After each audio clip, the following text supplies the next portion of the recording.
words, not mine.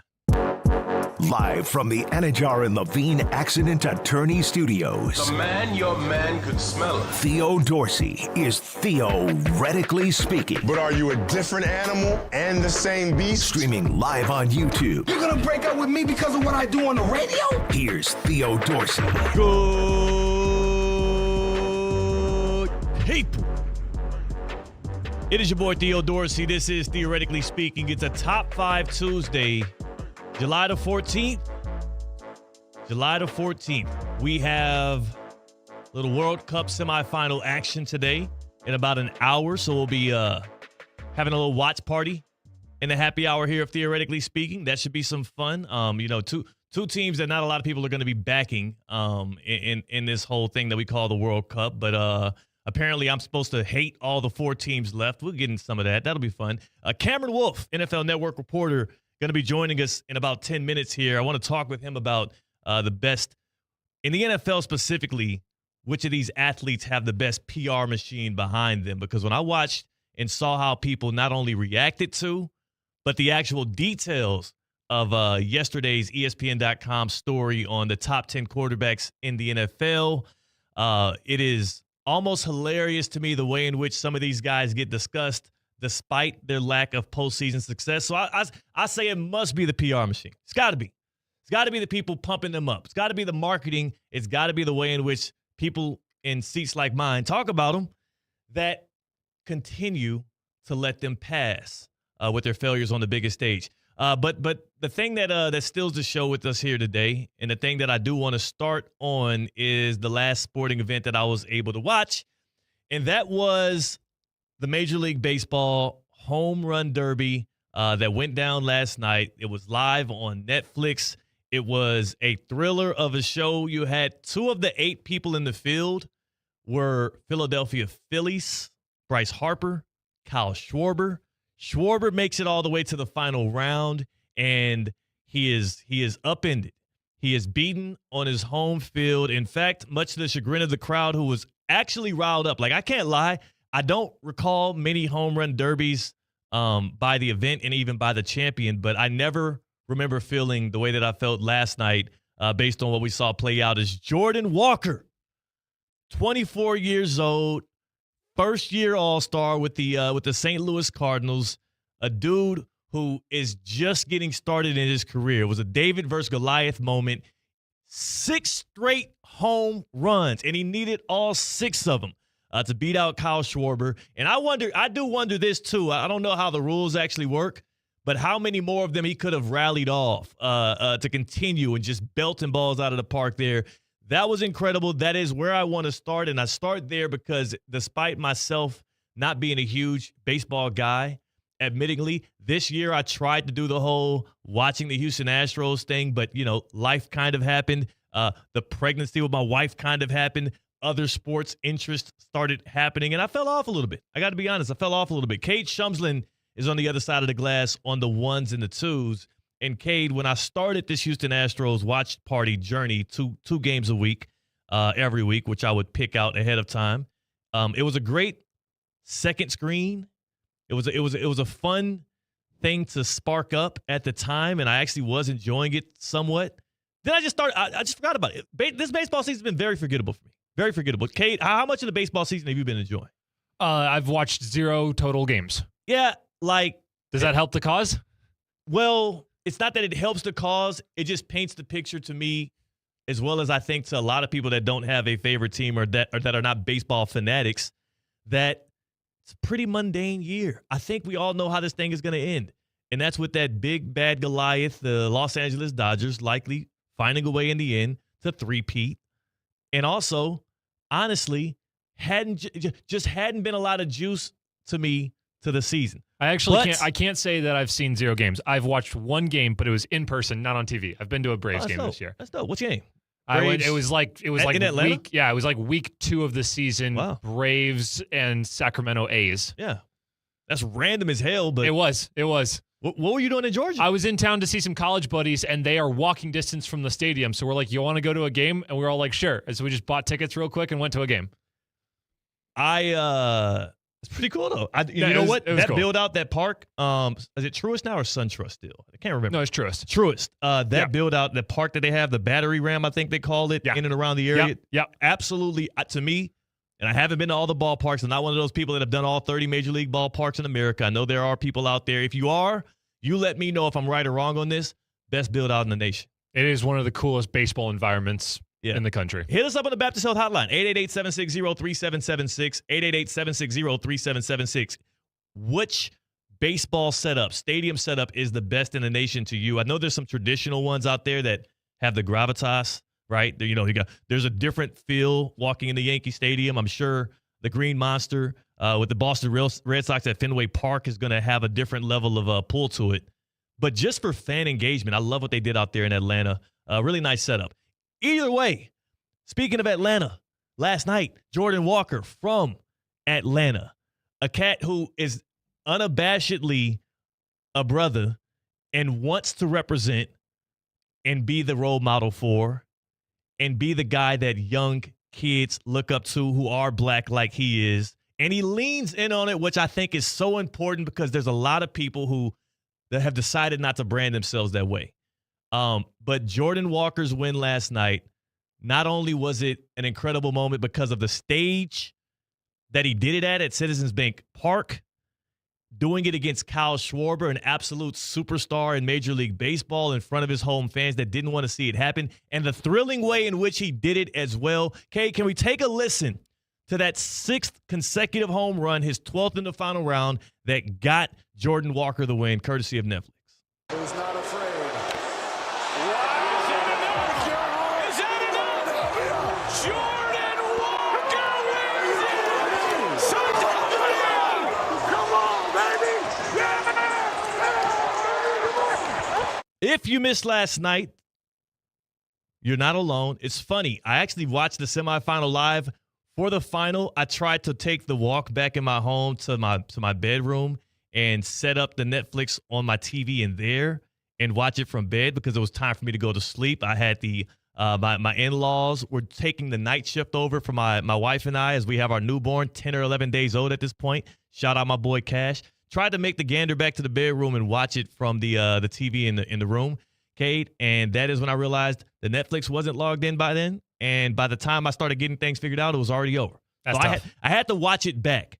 But no matter if you watched it live or if you watched it back, if you, especially for a person like me that has an interest in seeing some of us, people that represent the community that I'm from, playing at the highest level in Major League Baseball and them leaning in on it and seeing his family celebrating him, his mother, his father, seeing Jordan Walker be, and this was just so familiar to me, the grace as well as the passion in which his grandmother spoke over him in his post-win interview just felt so enriching and so good. Let's take a listen to this because only a grandma can pump up her grandson in the way in which we heard Walker's do last night. Take a listen.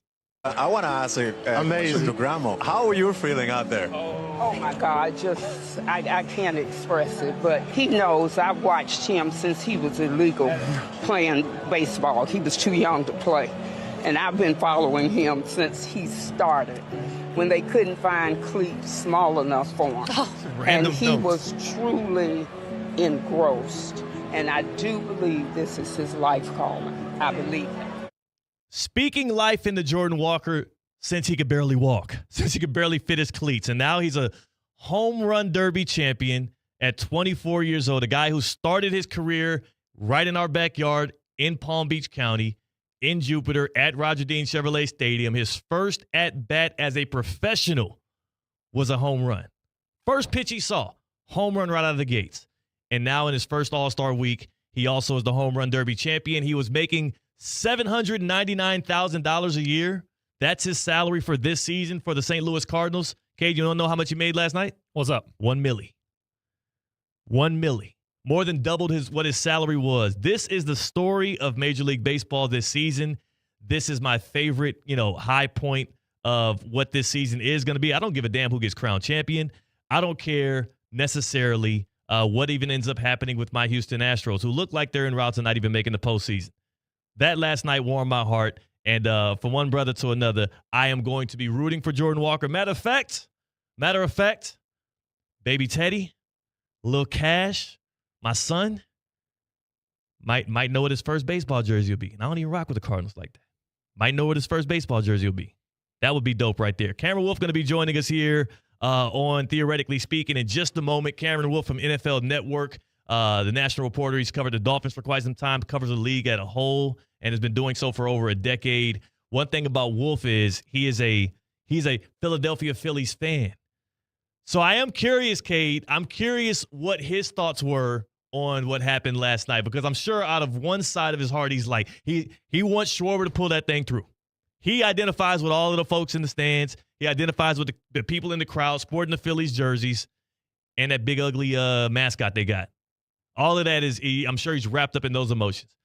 But I'm curious if Jordan Walker, his win didn't steal Cam Wolf's heart last night. You know what I'm saying? We're going to have to see. Let me know when he gets on there. I don't have my preview up here in front of me. We're also going to be talking with him about the NFL PR machine and who has it working the most in their favor.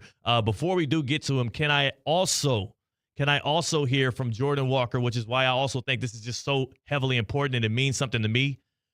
Like, growing up, I actually used to watch and pay attention a lot more to baseball. And a guy who I and a lot of different Americans out there that watched the sport loved, heralded, found as a heroic figure is Barry Bonds.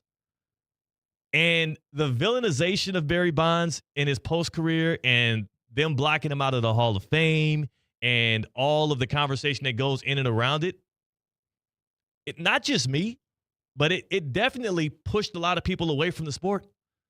Made it a little bit icky for me. And it was nice for me to hear from Jordan Walker, who's 24 years old, and I'm wondering how old he even was when Bonds was playing. Listen to who he talked about with MLBBro.com. Ahead of him winning this Derby, listen to who he talked about as the guy that inspires him. I'm a big Barry Bonds fan, in all honesty, the controversy and everything like that. I like watching him. Look at how he had and he was kind of like someone I like watching. So, for me, I want to be somebody, black kids, look up to. And so I think that, as many opportunities as I can get to take advantage of, having the honor to get invited to the All-Star game, getting the chance to do the home run derby, I just want, to be that person that they look up to, when they grow up, they're the new, milestone for the kids, younger than them. I just think it should be in line, and for young black kids, it should grow. You know what I'm saying? Jordan Walker is incredibly important to the sport. He's incredibly important to the St. Louis Cardinals, who he and the other youth movement have reignited a fan base and a team that looked like it was going to be in the dump. Like, I was hearing before this season that the Cardinals were supposed to be in the cellar. I was hearing that they were not going to be competing at all. They're about 5 games above 500. They're in earshot of the wild card race, and they could be a playoff team this year. And a lot of that has to do with the guy that also was crowned home run champion last night in the Derby in Jordan Walker. And I say all of that. One of the other huge things with this, with what we just saw last night, was the new format of the home run derby and the fact that I think it unequivocally does work. It does work. It was fun. Having it on Netflix wasn't an issue outside of the fact that, Kate, I missed the final because of technical difficulties. That happens so often for so many things now that we're switching stuff over to streaming. Like, people underestimate, how often, even when people try to go to sports bars sometimes, they don't have the stream. They don't have a login. Last night, it did hurt me a little bit that I wasn't able to watch it live, but it was dope watching it back, and it also was cool to be able to see what we were able to get out of Jordan Walker. So we're about to bring our guy Cam in. I will say this, Kate, you asked me earlier what the PR machine stuff meant when I talked about who has the best PR in the National Football League, which we'll discuss with Cam. Wondering what the PR machine is going to do in favor of Jordan Walker on the back end of this run here in the season. I wonder if there's going to be more love and support and people shouting out and rocking with him, or because we are in a place in America where it's a little divisive, are some people going to be hating on the fact that he's leaning in on trying to be a representation? I don't know. I would hope not. We're going to see about that. But I'm getting we're going to get Cam Wolf up here in just a second. And either way here on Theoretically Speaking, we will be following and watching the guy Jordan Sky Walker. and being able to take care of things there. Cade, you said we have somebody on the Baptist Health Hotline. Is Chris Yes, in sir. Tequesta? Yes, sir. He Chris is right here. Is in Tequesta. Chris, you're joining us on the Baptist Health Hotline. What's happening with you, Chris? Yes, it is, brother. Congratulations, Theo, again on Baby Cash. Cash rules everything around me. Yes, sir. Yes, sir. Appreciate you, man. Yeah, man. Yeah, love you guys. So, wanted to talk about the Derby last night. Yeah, did you watch it? How'd you like the format? Before we get into the final, how'd you like the format? I loved it. I loved it. Without that clock on there, I mean, the players all loved it. They loved being able to sit back and see their majestic bombs. And they didn't get gassed out as quickly as they have in years past, and I really liked it. Yeah, I always thought the timer was a little whack. I think they changed to the timer in 2018, 2019 or so, and it did kind of take away from the actual art of hitting the home run. Now, what did you think about guy Jordan Walker? The way that he not only beat Schwarber at his crib, but then the way in which he and the family celebrated on the field last night. Well, I'm a Philly, born and raised in Philly, other than my days down here the last 25 years or so. So I wanted Schwarber to win. And he did a great job. He looked like it was going to happen. Then Walker come up there and starts hitting howitzer missiles. And you could even see Schwarber look back and say, I got to just sit back and watch this. Like he knew it was going to happen. Yeah.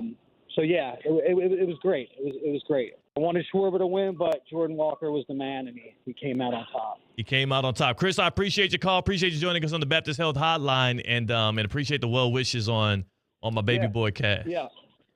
Hold on, one more thing. I want to say one more thing. What up? Can I say one more thing? Yeah. So you had touched on Jordan Walker being the role model, for the African American community, which for baseball players, it's been a tough time for a while now, getting kids in that community involved in baseball. But I did you see when Ryan Howard hugged him at the end of the game? Ryan Howard was a hitter for the Phillies. For the Phillies, yeah. And what do you think that he was saying in his ear at that time? He's telling, man, you got to carry the torch now for our community and continue to be a great role model. And I thought that was a great moment right there. It was seconds he was in his ear talking to him. So yeah, because and I appreciate the call, Chris, and that's a good point to make. It stuff like that transcends sports allegiances. It transcends what franchise you played for and were proud of and rooting for. Stuff like that, and there's some people that aren't going to understand it and they're not going to feel it, and it ain't for everybody. But stuff like that resonates, and I'm sure. I want to look up and see what it was, but I'm sure what Ryan Howard was telling him was a bit of like encouragement and pride. And it's like, I know who I represent, but there's something much deeper than that we both represent. And what he did last night is going to be very impactful. Joining us right now is Cameron Wolfe, NFL Network reporter, joining us right here on Theoretically Speaking. You could always stream us live on YouTube as well at ESPN South Florida. And Cam, you're a Phillies fan. Did you watch the Derby last night? I did watch the Derby, and it was one of my favorite Derbies I've ever watched. It's one of my favorite sporting events to watch, period, because everybody loves homers, but just the anticipation. And I'll tell you this, like I heard your previous caller, I didn't hear his name, but I heard your previous caller, and I'm a Phillies fan, you know that. So I'm rooting for Schwarber, and I felt bad about doing it. I'm like, I'm actively rooting against the black man. I'm rooting against what I stand for. And so when he won, I had to give him a clap. Like, even though it was in Philly, my favorite team, against one of my favorite players, I thought it was cool for baseball because I know there's a lot of people at home who didn't know much about Jordan Walker coming into that All-Star game, that All-Star home run derby. Like, this is his breakout year. You look at his numbers last year, he wasn't there yet. This is his year where he's exploded on the scene. And so for a lot of kids at home, and maybe kids that look like us at home, they're looking at him and saying, dang, I want to be like Jordan Walker. I want to win a home run derby one day. And now I've seen it, right? Like, I know for me, and, it's probably aged poorly given the actions that happened recently, but that was Sammy Sosa for me. My dad's from Chicago, and, swinging Sammy Sosa was the guy. I used to hold my baseball bat like swinging Sammy Sosa because he looked like me at one point. Yeah, Things have changed, but like you never know. even though he wasn't fully black, he was darker skinned, and you didn't see a lot of that. And then it was Barry Bonds, and it was Ken Griffey Jr. Yeah. You resonate with what you see, and so to see Jordan Walker, to see his parents, next to him, being able to share their story growing up, I think was really cool. And I get it, man. Like, America's in a weird spot. So every time race is mentioned, people get uncomfortable, they clench up. But I think it's really important to discuss, because in certain places, baseball is just not accessible. It's a very expensive sport. It's not as easy as just picking up a basketball and shooting the hoop, or making a football field and throwing around a football, right?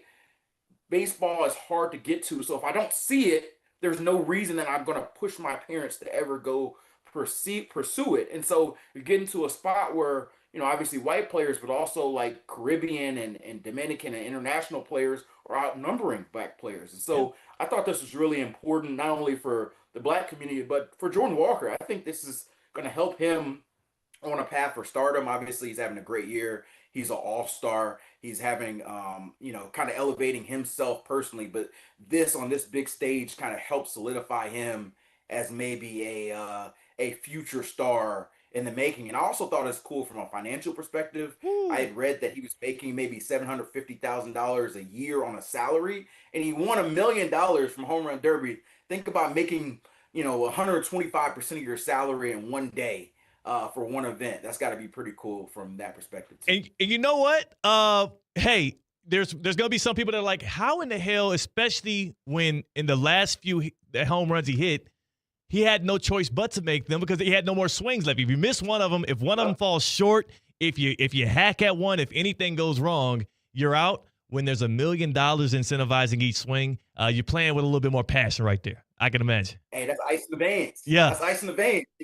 Some people might get a little tense. Some people might choke in the moment. You start thinking about $1 million. You start thinking about all the different things you could buy. Woo. Your mama think about the things you could buy her. Your daddy think about the things you could buy him. Yeah. That bat get a little heavy. All of a sudden it get a little heavy. The swings, you get a little sweaty. The palms, you need a little bit more chalk on your hands. Yeah. But not for Jordan Walker. That's what I was about to say. Not for him. And that dude is going to be a star. He already is an all-star. He's a home run derby champion. And like you said, what I appreciate most about this, he ain't doing it for the Padres. He ain't doing it for the Marlins. He's doing it for the most important franchise in Major League Baseball, and that's the St. Louis Cardinals. When you look at the tradition that they have, when you look at their fan base, which I've always glowingly said they are the single best fan base in all of sports. I don't like going across the seas with it. I'm sure there's a lot of Premier League fan bases. The St. Louis Cardinals in American professional sports, the single greatest fan base, the single most dedicated fan base that I've ever witnessed. This is essential for the sport of baseball, and it could lead to them even making the playoffs at some point this year, which could be pretty incredible. But we're not here to talk baseball. Cameron Wolf joining us here. We're Howling with the Wolf on a Tuesday. And Cam, speaking of, getting a little sweaty, the moment getting a little big, the guy who ESPN.com yesterday crowned as the best quarterback in the NFL, not only has he never made a Super Bowl in Josh Allen, but last year he was the reason why his team couldn't even make the AFC Championship game. How in the hell does this dude's PR machine continue to outperform everybody else's and make him to be this guy who was impervious to any kind of critique, and despite not having the resume, he's just the best. He's just the best because we love him. So here's the thing. I may ruffle a little feathers here. Ruffle them. I don't have a huge problem with Josh Allen being the best quarterback in football. I think that the biggest thing that poll told me is that the decline, and I'm just going to call it what it is, the decline, and part of it's because of his team of Patrick Mahomes in recent years has created an avenue where there is no clear answer. And I think that it's up for grabs. And I think that Josh is getting the vote because he won an MVP recently. He was second in the MVP, third in the MVP this past year.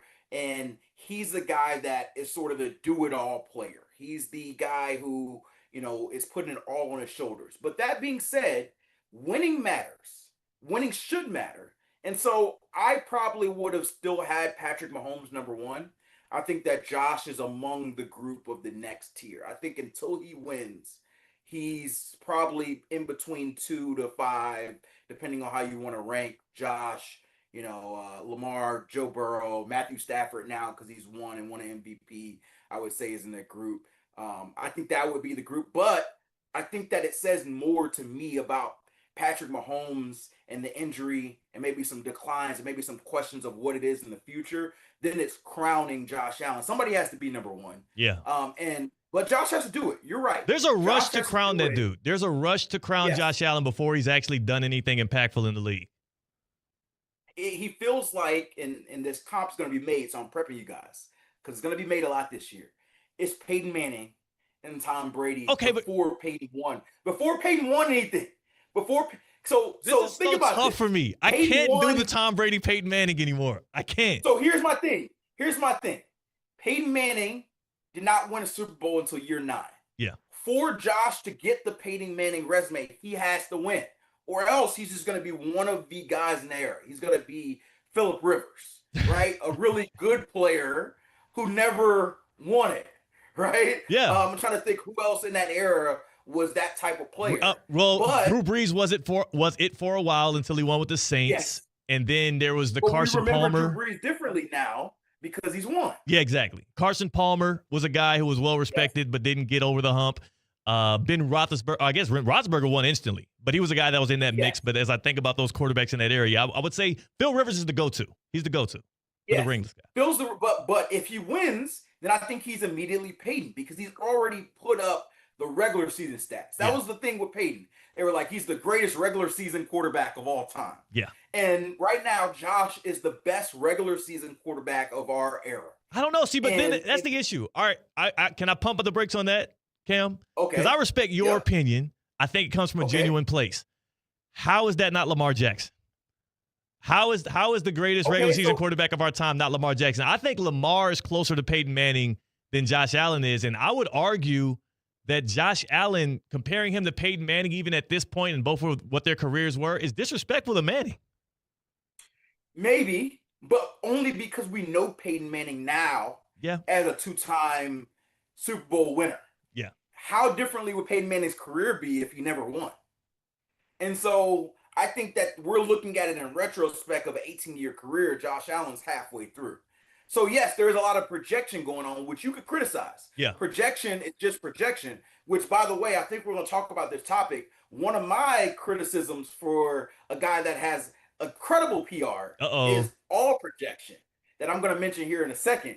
But for Josh, I will say this. The only thing I will argue over Lamar, and again, as a black man, I root for everything black, so it's hard for me to say this. But the reason why I would take Josh over Lamar is 2 things. One, the Bills have beat the Ravens a couple of times in the playoffs when it's mattered. They haven't got to the final stage, but they have gone through and got further. Mm-hmm. Second, Josh has showed an ability to stay healthy and stay durable in a way that Lamar has not had. Lamar has missed really key games when it's counted.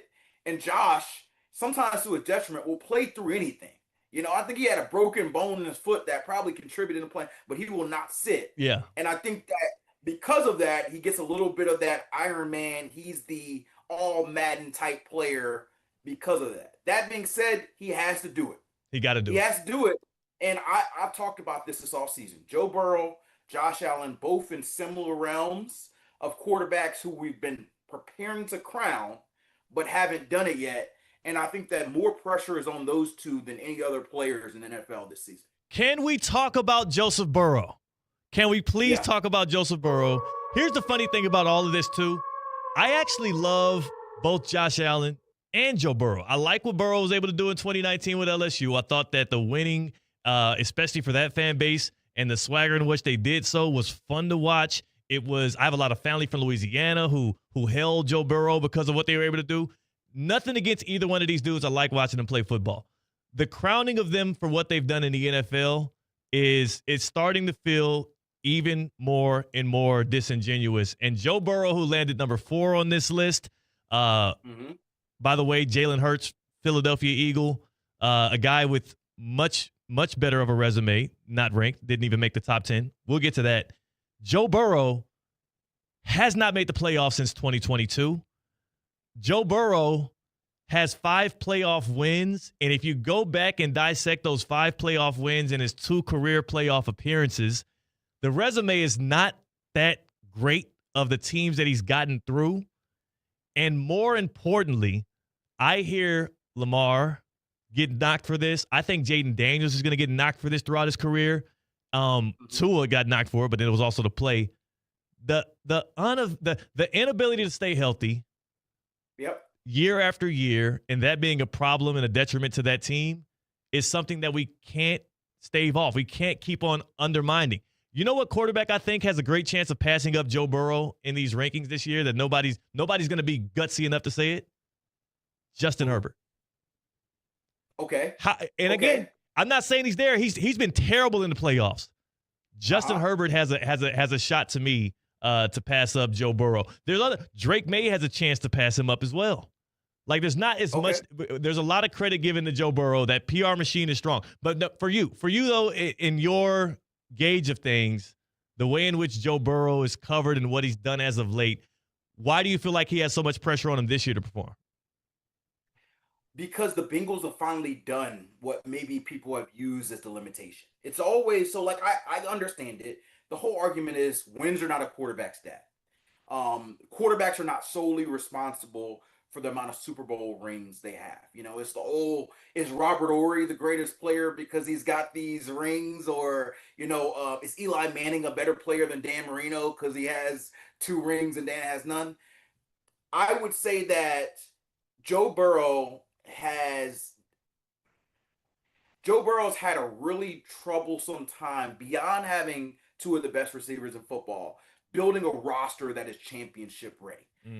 But this offseason, the Bengals, who have historically been treated as one of the cheapest organizations in football, decided to spend some money and decided to make some splashy trades. They went and traded for Dexter Lawrence. They went and spent over $100 million in defensive free agents, adding 3 or 4 really strong starters on the defensive side of the ball. They've obviously paid Joe. They paid Jamar. They paid T. That offensive line, which has got a lot of criticism, if you really watched them over the last year, they've got a lot better. That is not a bad offensive line anymore. And so the supporting system is finally ready for Joe Burrow to win. He has certainly been vocal in saying that the support team is ready and it's a Super Bowl. He says the best team. Roster. He says it reminds him of LSU. So go do it. And you're in a division now where every team has changed coaches except yours. So you've got continuity. You're running the same offense. You don't got to learn a new offense. You don't have to learn new receivers. You don't have to learn a new offensive line. You just got to go play and stay healthy. To me, and I've said this, and I got a lot of criticism for saying it, I think the Bengals should be the favorite in the AFC to make it to the Super Bowl based on how the roster is doing. And maybe that's putting too much pressure because, like you said, 2022 is the last time they even made it to the playoffs. It's been 4 straight years they missed the playoffs. Victor Wembanyama wasn't even in the NBA.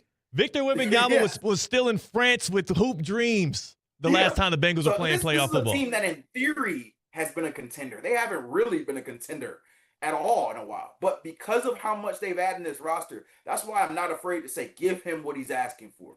He's saying that we want it. This should be a roster where, at the very least, if they're not in the AFC Championship, there should be jobs added. Yeah. There should be major changes because they are more talented to do that. So I think Burrow has extreme pressure on him to do that. And the secret part of this is a lot of his injuries have been his fault.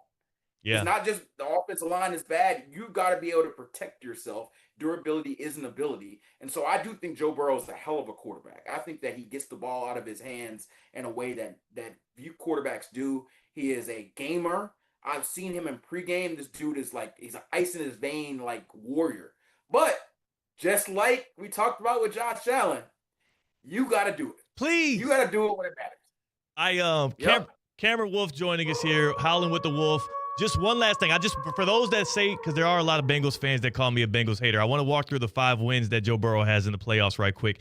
Do you remember the Tennessee Titans win where Ryan Tannehill? I think 7 or 8 times. Joe Burrow got sacked 9 times because he was holding the ball too long, and Ryan Tannehill threw a pick to open the game, to close the first half, and to close the game. So you win by a touchdown in that one. How about, does anybody remember the Sam Hubbard 98-yard fumble return against the Baltimore Ravens where you weren't even going against Lamar Jackson. You're going against Tyler Huntley. It's actually Sam Hubbard's last game in the NFL. He tore his knee up on that play. Right, that's crazy. What a way to go out. What a way to go out. One of the more historic plays in Bengals history. That's another one that checks the box. Oh, I'm sorry. You also beat the Raiders with Derek Carr. Pretty impressive there. The Bills win in the playoffs. I was surprised, not that the Bengals won it, but by how much complaining the Buffalo Bills were doing about the snow in that game. But I would say that was probably his best playoff win. You remember that one? For sure. I do. Were you at that one? I do. I was at that game. Yeah, I was about to say. I do remember it very well. Those were two teams I cover often. Yeah. And then that they went on to, that was the game they went on to play the Chiefs. And that was the big Travis Kelce Burrowhead game. They called it Burrowhead because they had won a couple times in the regular season. The Chiefs had won. Travis Kelce got on the mic and talked about Burrowhead and did his whole wrestling speech. He said it's over. I remember I was at both of those games. And lastly, though, Cam, that was 4 of his playoff wins. Lastly, the one that he gets credited so much for that has made his career in the NFL was the one against the Kansas City Chiefs. And I give all the credit in the world for the Bengals to win that game. But the man who doesn't get talked about enough is defensive coordinator at the time, Lou Anarumo, who put Patrick Mahomes in a blender because let's not forget, the reason why we love Josh Allen is because he plays well, Mahomes outduels him. Patrick Mahomes had the ball in his hands with a chance to win it in overtime, and the Bengals defense got to stop. That was a Joe Burrow and Bengals win, but not enough credit going to how the defense got to stop in that one. It wasn't like this guy did something absolutely heroic. We're going to see what this stuff plays out like. This year is going to be interesting for all the quarterbacks in the league. It's going to be a lot of movement at the top of the charts, but Burrow and Allen are definitely going to have targets on their back to get it done. And our guy Jalen Hurts, which we never got to. But, those are just my thoughts. I want to put that out there, let you digest. Absolutely. And I know we got to wrap, but I want to get this off because I think I know you have a different take on this because I heard a little bit of it. The person who I actually think has the best PR in the NFL is neither of the two quarterbacks we talked about. It's one of the quarterbacks you talked about briefly. I think Justin Herbert has the best PR in the NFL. I do not know a quarterback who can play as poorly as he consistently does in the playoffs, who is like a lock every year in the top 10. Oh, we got to put Herbert there because the talent, look at his arm. He's 6'5" with a big arm and he's pretty. You got to put him there. Good, Cam. Why? Good. Why do we have to put him there? I don't know. I fell for the trap too, damn it. It looks so good. Brock Purdy and Jalen Hurts don't look as good throwing the ball as my guy Justin Herbert. We're all enamored. 17th in these rankings. He's been to 2 Super Bowls, has a Super Bowl ring, arguably played better than Patrick Mahomes in both games. I get it. It's not pretty. He can't read the middle of the field. But Justin Herbert can't win a playoff game. Not only I don't get it. Herbert has been so bad in the playoffs that I forget how many times he's actually flunked out in a horrible way. And I just think about the fact that he's getting Mike McDaniel. His offensive line is going to be healthy. And I'm all in. I'm buying in like everybody else. I am too. Which is crazy. Will it surprise me if I turn into wild card weekend and it's 16-6? Yeah. The Texans are over the Chargers in the first round of the playoffs. Justin Herbert's got 109 passing yards in the fourth quarter. Yeah. But it's the offensive line's fault. It's the receiver's fault. I think that's inevitable, Cam. I think that's inevitable. That's going to happen. And if that does happen, I wonder how many yards C.J. Stroud passes for. So much. You know what? We are going to have to continue this, obviously, on another day here because we're running out of time. But there are so many big swings that are going to happen this year based on how quarterbacks play. There's going to be a lot of money being made. There's going to be a lot of PR teams that get rewarded for their work. I can't wait to watch it all play out. And we're only 55 days out from kickoff, man. Let's go. Let's do it. Let's go, baby. That is Cameron Wolfe, NFL Network reporter, and our guy here on Theoretically Speaking. We were howling with the Wolf. Appreciate your time, my guy, and we'll catch up with you next week. Find his work online on the socials at Cameron Wolfe. Great guy covering the league, man. Great guy covering the league. Kay, we're going to go to the other side. We're going to have our discussion ourselves on who has the best PR in the NFL. And people can always join us here on the Baptist Health Hotline and weigh in on who they think gets a little bit more hype that outweighs the actual production that they do on the field. 888-760-3776. Join the fun. Join the show. Let us know what you think about that. 888-760-3776. The Baptist Health Hotline. Call in and also call on them if you have issues or injuries or things that are derailing you that's going on in your life, right? They want to welcome you to being treated like a pro. They want to welcome you to pro-level orthopedic care. It's Baptist Health Orthopedic Care. They treat the pros, the giants of the game. They are here for them on a daily basis, so why can't they be that for you? BaptistHealth.net/ortho is the website. They want to get you back right. They want to get you back feeling good. They want to get that joint pain, the back pain, the injuries that you're suffering through. They want to get you back to the hobbies and the things that you love. It's Baptist Health Orthopedic Care, BaptistHealth.net/ortho. Tap in with the good people. See how they can help you. Learn more at BaptistHealth.net/ortho. 888-760-3776. That's the Baptist Health Hotline. We are Theoretically Speaking on ESPN 106.3. Live from the Anajar and Levine Accident Attorney Studios. Anajar and Levine Accident Attorneys. Call 1-800-747-FREE.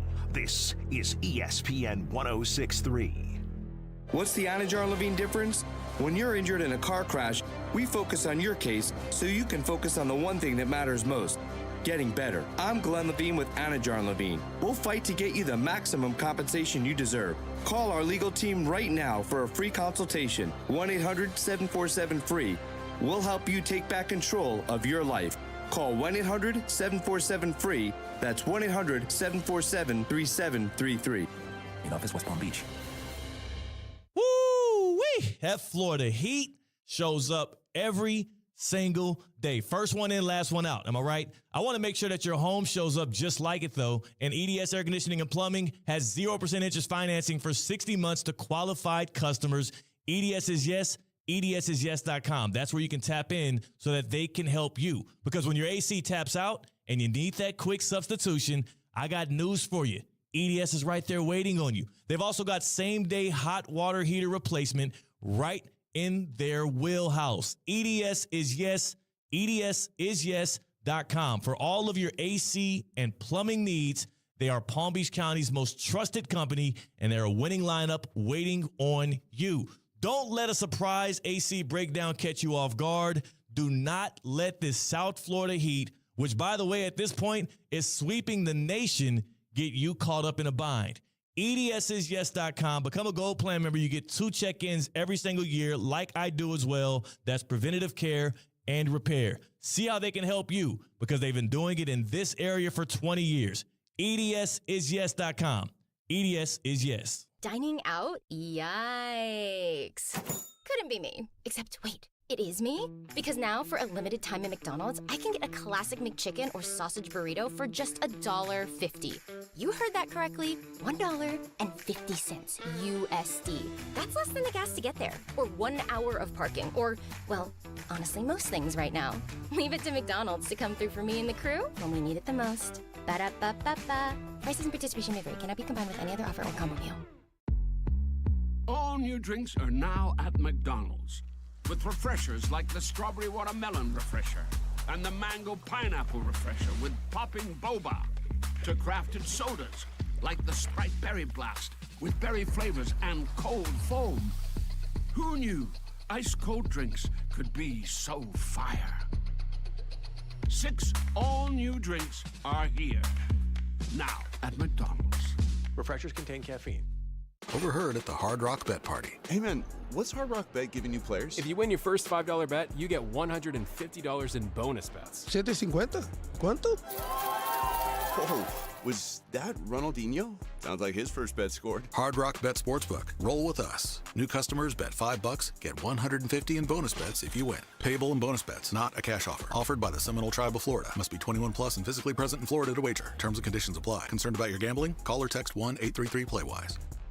This is the Seahawks Summer Rundown, looking back at the best moments in Kaiser sports from last year. During the first round of the NAIA tournament, the number 11 Seahawks men's basketball team survived a thriller against Oregon Tech in Fullerton, California.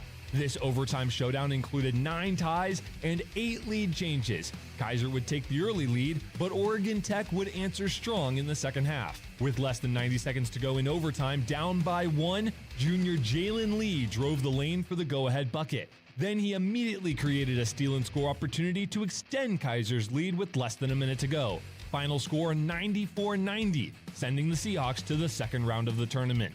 Lee finished the game with a career-high 39 points, and the team ended the year with a 25-6 record, their second-best season in the last decade. Keep listening to ESPN 106.3 all summer long for more Kaiser sports moments, and get ready for the Seahawks fall season by going to KUSeahawks.com. Back to school starts now. Get long-lasting battery life on the Dell XPS laptop powered by Series 3 Intel Core so you can work from anywhere. Now starting at $699 with exclusive student pricing starting at $599. Complete your setup with savings on select monitors and must-have electronics and accessories. Limited time deals and free shipping on PCs and more await you at Dell.com/deals. That's Dell.com/deals. I'm David Ortiz. When I lost my mom, she was only 46, and I lost my dad to cancer. It was the worst pain I ever felt. It made me think, what will happen with the people I love when my time is up? That's why I have life insurance. Ethos makes it easy. It's all online, take about 10 minutes, and you can get up to $3 million in coverage. Get your free quote at ethos.com/game. That's ethos.com/game. Paid testimonial. Time spent on application may vary. Online health questions required.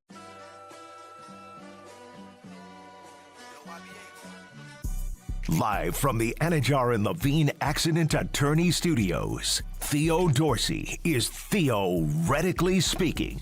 Streaming live on YouTube, here's Theo Dorsey. My guy Mike Rizzo, who's going to be doing Russo Rizzo here, 4 to 6, asked me who's going to shoot in the Miami Heat starting lineup next year. Easy answer, Kate. LeBron James. You're damn right. Coming soon. Just you wait.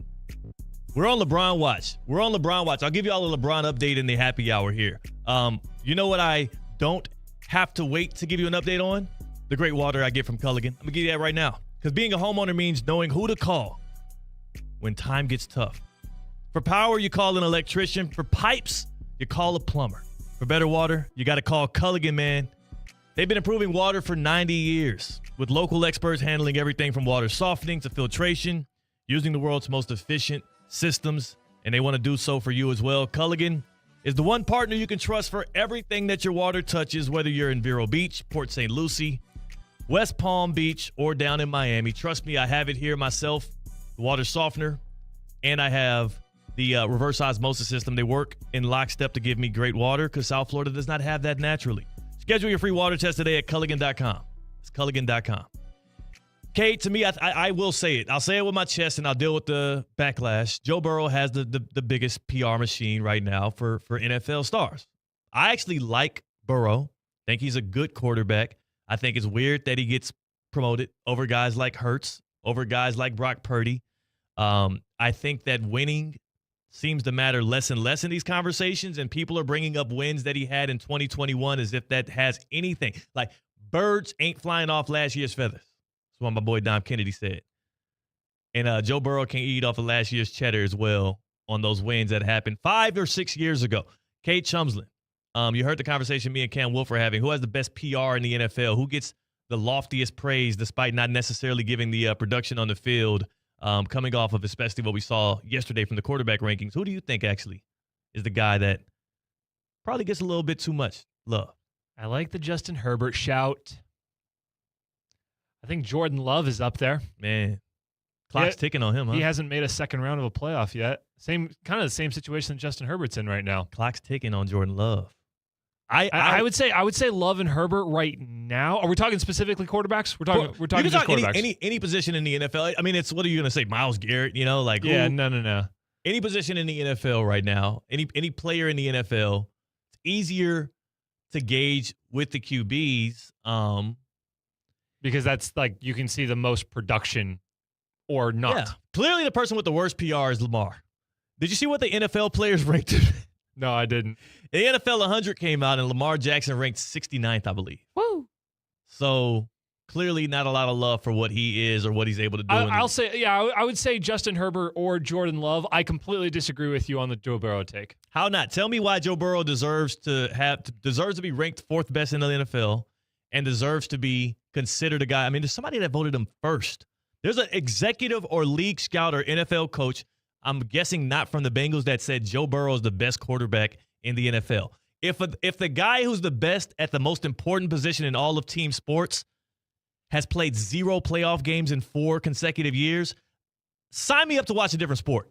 Obviously, I'm watching the wrong one. So what is it about Joe Burrow that you think I'm underestimating? So I don't necessarily consider I do consider wins a ton, but I consider the injuries as much as of a factor when it comes to ranking these players. In the 6 years we've had Joe Burrow in the NFL, he's only had 3 completely healthy seasons. That's not good. That's bad. No, I'm not. Okay. Yeah. But I don't think these rankings are based off of the time. Like if there was a stat that said how much you've played game-wise to injury compared to what your production is, then Joe Burrow would be less because he hasn't played as many games. Yeah. But I am thinking solely of the talent of a fully healthy Joe Burrow year, which we just got 2 years ago. 4,900 yards, 43 touchdowns, 9 interceptions, and should have been potentially MVP if his defense wasn't allowing 54 points a game. He didn't even have the most impressive quarterback season that year, though. That is an argument because there were 2 guys that had better years than him, and those were the 2 guys that were up for MVP, and they gave it to Josh Allen despite Lamar Jackson beating him in the regular season and having better stats than him throughout the year, which is weird, but I'm cool with it. It's fine. Josh Allen's good. What I'm saying is I don't think the PR is so much of a glaze when the guy, if he just could stay healthy, would put up almost 5,000 yards a season. Because he was doing that in his other years too. Yeah, I don't need to echo Bill Parcells here. It is a phrase that is irrelevant to this conversation, but I do think availability has to factor in. I do believe the reason why Patrick Mahomes got ranked second in this top 10 list that ESPN.com put out yesterday with Jeremy Fowler is because people are saying he's coming off of an ACL injury. Well, I guess they don't know what he's going to be. He played bad last year. Mahomes played. Did Josh Allen poorly. play good? In the regular season, yes. Last year, yes. Well, what matters? What are we gauging? Mahomes didn't even make the playoffs last year, though. You can't just take last year's playoff game, the guess one who else game didn't make that the he playoffs played last year. Joe Burrow. He only played 10 games, 8 games actually. Joe Burrow played 8 games last year. Mahomes, how many games did Mahomes play? 15. Did he play 15? 14 or 15. Yeah, he got hurt. He got very hurt. end of the year. Yeah, it was like 13. I don't know. I think it was 14 or 15. Point being, I think that we can accept fully healthy seasons. And for Mahomes last year, he was fully healthy for majority of the season, and that team couldn't win. 14. So you were right. He played a majority of the season. And they were already out of the playoff race before he got hurt. Yeah, but like Mahomes has won 2 Super Bowls since Joe Burrow's even been in the postseason. Josh Allen's never even Do you want to switch the conversation to should Mahomes be 1 instead of Josh yeah, Allen? No. Because I thought we were talking about Joe Burrow. I think that Joe Burrow at 4, a little bit of a disgrace to guys like Brock Purdy, to guys like Jalen Hurts, to guys who I've seen do it when it matters most at the highest level on winning teams. And I don't want to hear about their supporting cast. When Joe Burrow If you don't want to hear about their supporting cast, Joe Burrow is number 1. He has the best supporting cast. Joe Burrow has the best supporting cast. You want to look up how much money Jamar Chase makes right now? Are you talking offense? Are you talking just offense or offense and defense? Supporting cast is the whole team. He's got the worst defense in the NFL over the last 3 years. What was your number 1 argument for Joe Burrow? The production. When he is fully healthy, the production. He puts up numbers. Yes. He's a great quarterback. What's the best way to put up numbers as a quarterback? Is it having an elite defense, or is it having elite playmakers on the outside, a great running game behind you, and a bad defense that keeps putting you on the field for you to put up more numbers that don't equate to wins? If your argument in favor of Joe Burrow is the stats and not the playoff production, then the supporting cast is actually further incentivizing. But you can't get to the playoffs unless you also have a defense. Right. He is putting what I'm saying. Your argument for Joe Burrow. So just then let's say this then. Let's say it's a TBD for him, and we have to evaluate him down the line when they're good enough to make the postseason, and we'll see what he does in there. But my whole thing around this is for me, as a person that watches and loves the game of football, I find it ridiculous that we can think so highly of, not to put him down, but just like I think other guys have done it well and should be credited, think so highly of a guy that actually has not been playing games that actually matters. I haven't seen him in a game that matters in quite some time. You haven't seen anybody else play a game that matters besides Jalen Hurts. I watched. Lamar Jackson's been to the playoffs like 3 times since then. Didn't do so well. It's the honest truth, Kate. Are you saying? Okay, so here's the thing. I think Josh Allen was just in the playoffs last. You are giving way more arguments about the circumstances than the actual talent of the quarterback. Well, evaluate the talent. If we're talking about the actual quarterback, watching him on the field and seeing what he does, Joe Burrow is elite of the elite. 100%. All of the guys we're talking about are the elite of the elite. But at some point, the wins, the production, and the playoff performances have to matter. It's just, if not, then why are we watching the sport? Are we watching it because it looks cute? Oh, it looks so good when he threw the ball. That's the whole Justin Herbert argument. Or are we watching it to see the guys that actually put in the work, play out the games, become crown champion, and also don't cower in the big moments? Like, that's what I see from. Are you saying Joe Burrow has not been playing winning football? No, he hasn't. Okay. We're just going to disagree. I think he's been playing amazing winning football, and his team cannot back him up to help him complete those games. That's fine. That's good. We got to go to break. You and Cam Wolf talked for like 45 minutes. I know. Here's the thing. Here's the thing, too. And we'll go to break. We have the happy hour on the other side here. I actually appreciate the amount of love, support, and PR that these players get. Herbert included, Jordan Love included. I think Brock Purdy deserves more. Y'all be selling my guy short because where he was drafted, and that should change eventually. What I will tell you is this, though. At some point, they're going to have to put up. They're going to have to put up, or y'all are going to have to shut up. And at some point, we have to start crediting the guys that get championships. We talked all about this, and we gave no love to my guy Sam Darnold, who just won a Super Bowl as well. And I think that if he repeats what he did last year in the void of Clint Kubiak, if he does well again, I want his name thrown around in the top 10 or top 15. Deserve it. He's winning. It's Kate Chums and I'm Theo Dorsey. It is a winning prioritized, theoretically speaking, on ESPN 106.3. Live from the Anajar and Levine Accident Attorney Studios. Anajar and Levine Accident Attorneys. Call 1-800-747-FREE. This is ESPN 106.3. Hey, it's Steph Prince here, and in South Florida, you need an AC team that can deliver in the clutch. That's why my family trusts Bradley Heating and Air Conditioning. As a mom of 3, trust me, when your AC goes down, you don't want to strike out with the wrong company. You want a team that keeps the process smooth, stress-free, and most importantly, keeps the family cool. And Bob Bradley knows a thing or two about coaching a winning team. He coached his son Bobby all the way to becoming a first-round draft pick, and now he's helping his grandson Trey develop his game. And one thing's for sure, high standards run in the Bradley family. Bob brings that same major league mindset to the team at Bradley Heating and Air Conditioning. From residential and commercial repairs to installations, maintenance, and upgrades, they step up to the plate and get the job done right the first time. And while Bob waits for Trey's call to the majors, he's still delivering major league service every single day right here in South Florida. Call Bradley Heating and Air Conditioning today at 561-793-7497 or visit bradleyair.com. Welcome to Pro Level Orthopedic Care at Baptist Health. If an injury is keeping you from what you love, don't let it. Let our expert team here get you back in the game. It's trusted by the pros, and it's ready for you because everyone, including you, deserves pro-level care. Visit baptisthealth.net/ortho to learn more. Baptist Health Orthopedic Care cares about you, and they want you to be right back ready to get indulged in all of your favorite hobbies. So remember, visit baptisthealth.net/ortho to learn more. Welcome to being treated like a pro with Baptist Health Orthopedic Care. You put a lot into your business. Your signage should reflect that. At Signorama West Palm, family owned and operated for over 32 years, we've been helping businesses stand out and stay top of mind. We don't just design signs. We handle the whole process, including professional installation and service. From ADA signs to reception signs and full storefronts, we turn everyday spaces into branding that gets attention.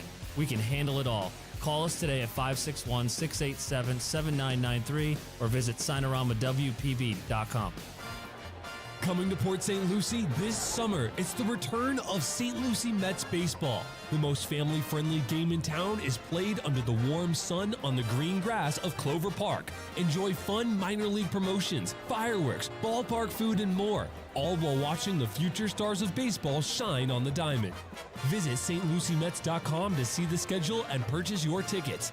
Make plans this season to visit Clover Park for a night of baseball and fun.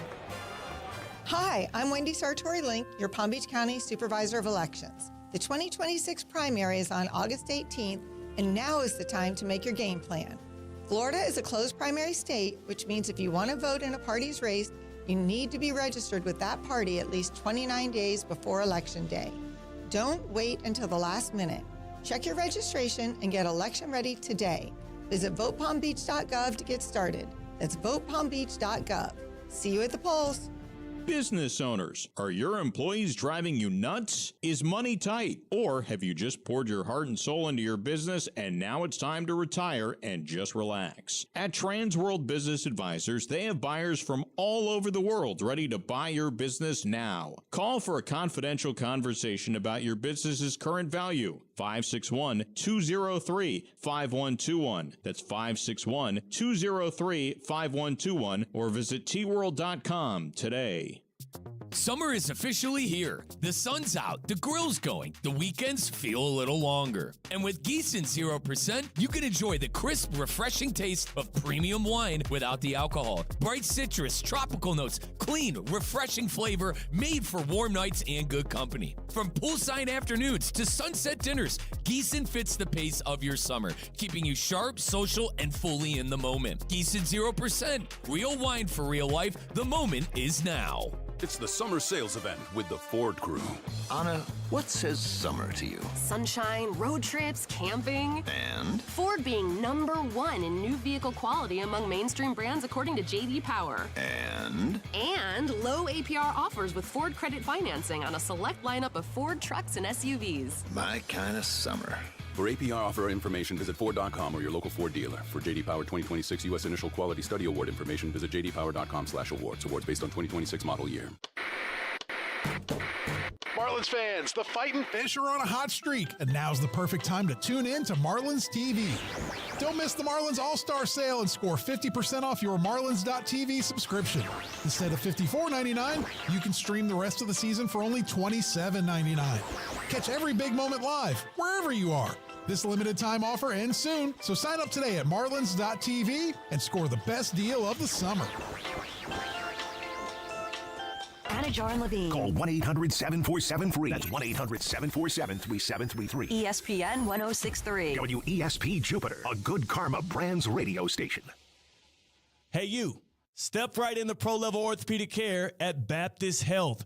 From the weekend warriors or even the seasoned pros, our all-pro team delivers the same advanced care that you deserve. So lock in and get right with the people who do it the best. Get back to doing what you love most and learn more at baptisthealth.net/ortho. Again, that's baptisthealth.net/ortho. Baptist Health Orthopedic Care wants to welcome you to being treated like a pro.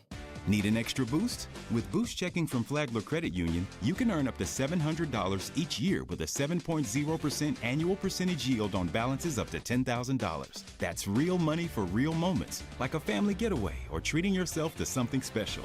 Boost Checking from Flagler Credit Union. Requirements apply to earn the highest dividend rates. Limit one checking account per membership. Dividend rates and annual percentage yield subject to change. Business accounts do not qualify. Insured by NCUA, official credit union of Florida Atlantic Athletics. Whether you need batteries, tires, or services, we know you depend on your vehicle. You can depend on St. Lucie Battery and Tire. With the largest inventories, expert technicians, and a best price out the door every day guaranteed, you'll drive away with confidence. Life doesn't stop, and neither should your car. St. Lucie Battery and Tire is here for you. Our experts keep your vehicle ready with batteries, tires, and service you can trust. Fast, friendly, and always reliable. This soccer season, bring home a win that lasts beyond the final whistle. If hard water is spotting dishes, dulling laundry, and drying out your skin, that's a foul. Culligan has helped families since 1936 with free water testing and reverse osmosis systems that filter contaminants at the source. While the tournament ends soon, Culligan keeps savings going. Enjoy 12 months with no payments and no interest. Schedule your free water test today at Culligan.com. Serving South Florida, Vero Beach to Miami Beach. Hey, Culligan man! We want to see ya in a Greenway Kia.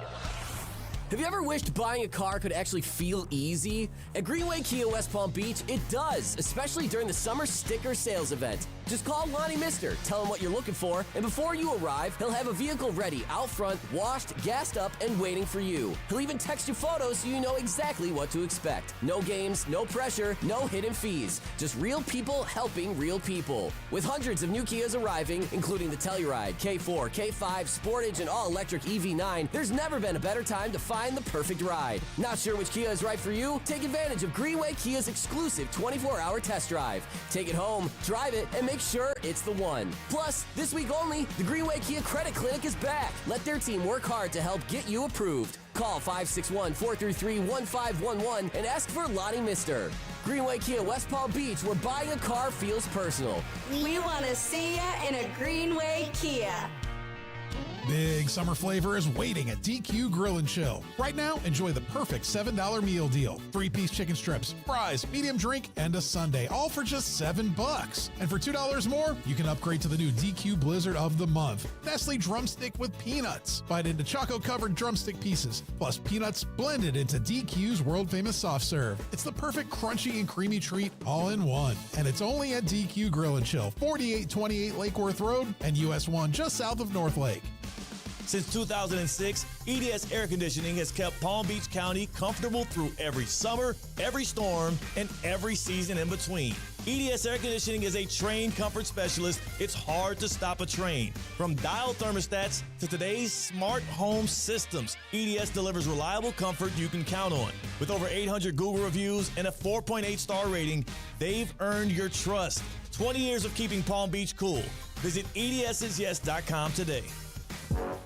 Live from the Anajar and Levine Accident Attorney Studios. The man your man could smell it. Theo Dorsey is theoretically speaking. But are you a different animal and the same beast? Streaming live on YouTube. You're gonna break up with me because of what I do on the radio? Here's Theo Dorsey.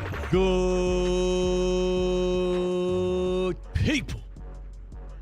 This is Theoretically Speaking. We've entered the happy hour. We have entered the happy hour here on July 14th. We have also entered the semifinal of the FIFA World Cup. France and Espanyol, Spain. 6 minutes in, still scoreless.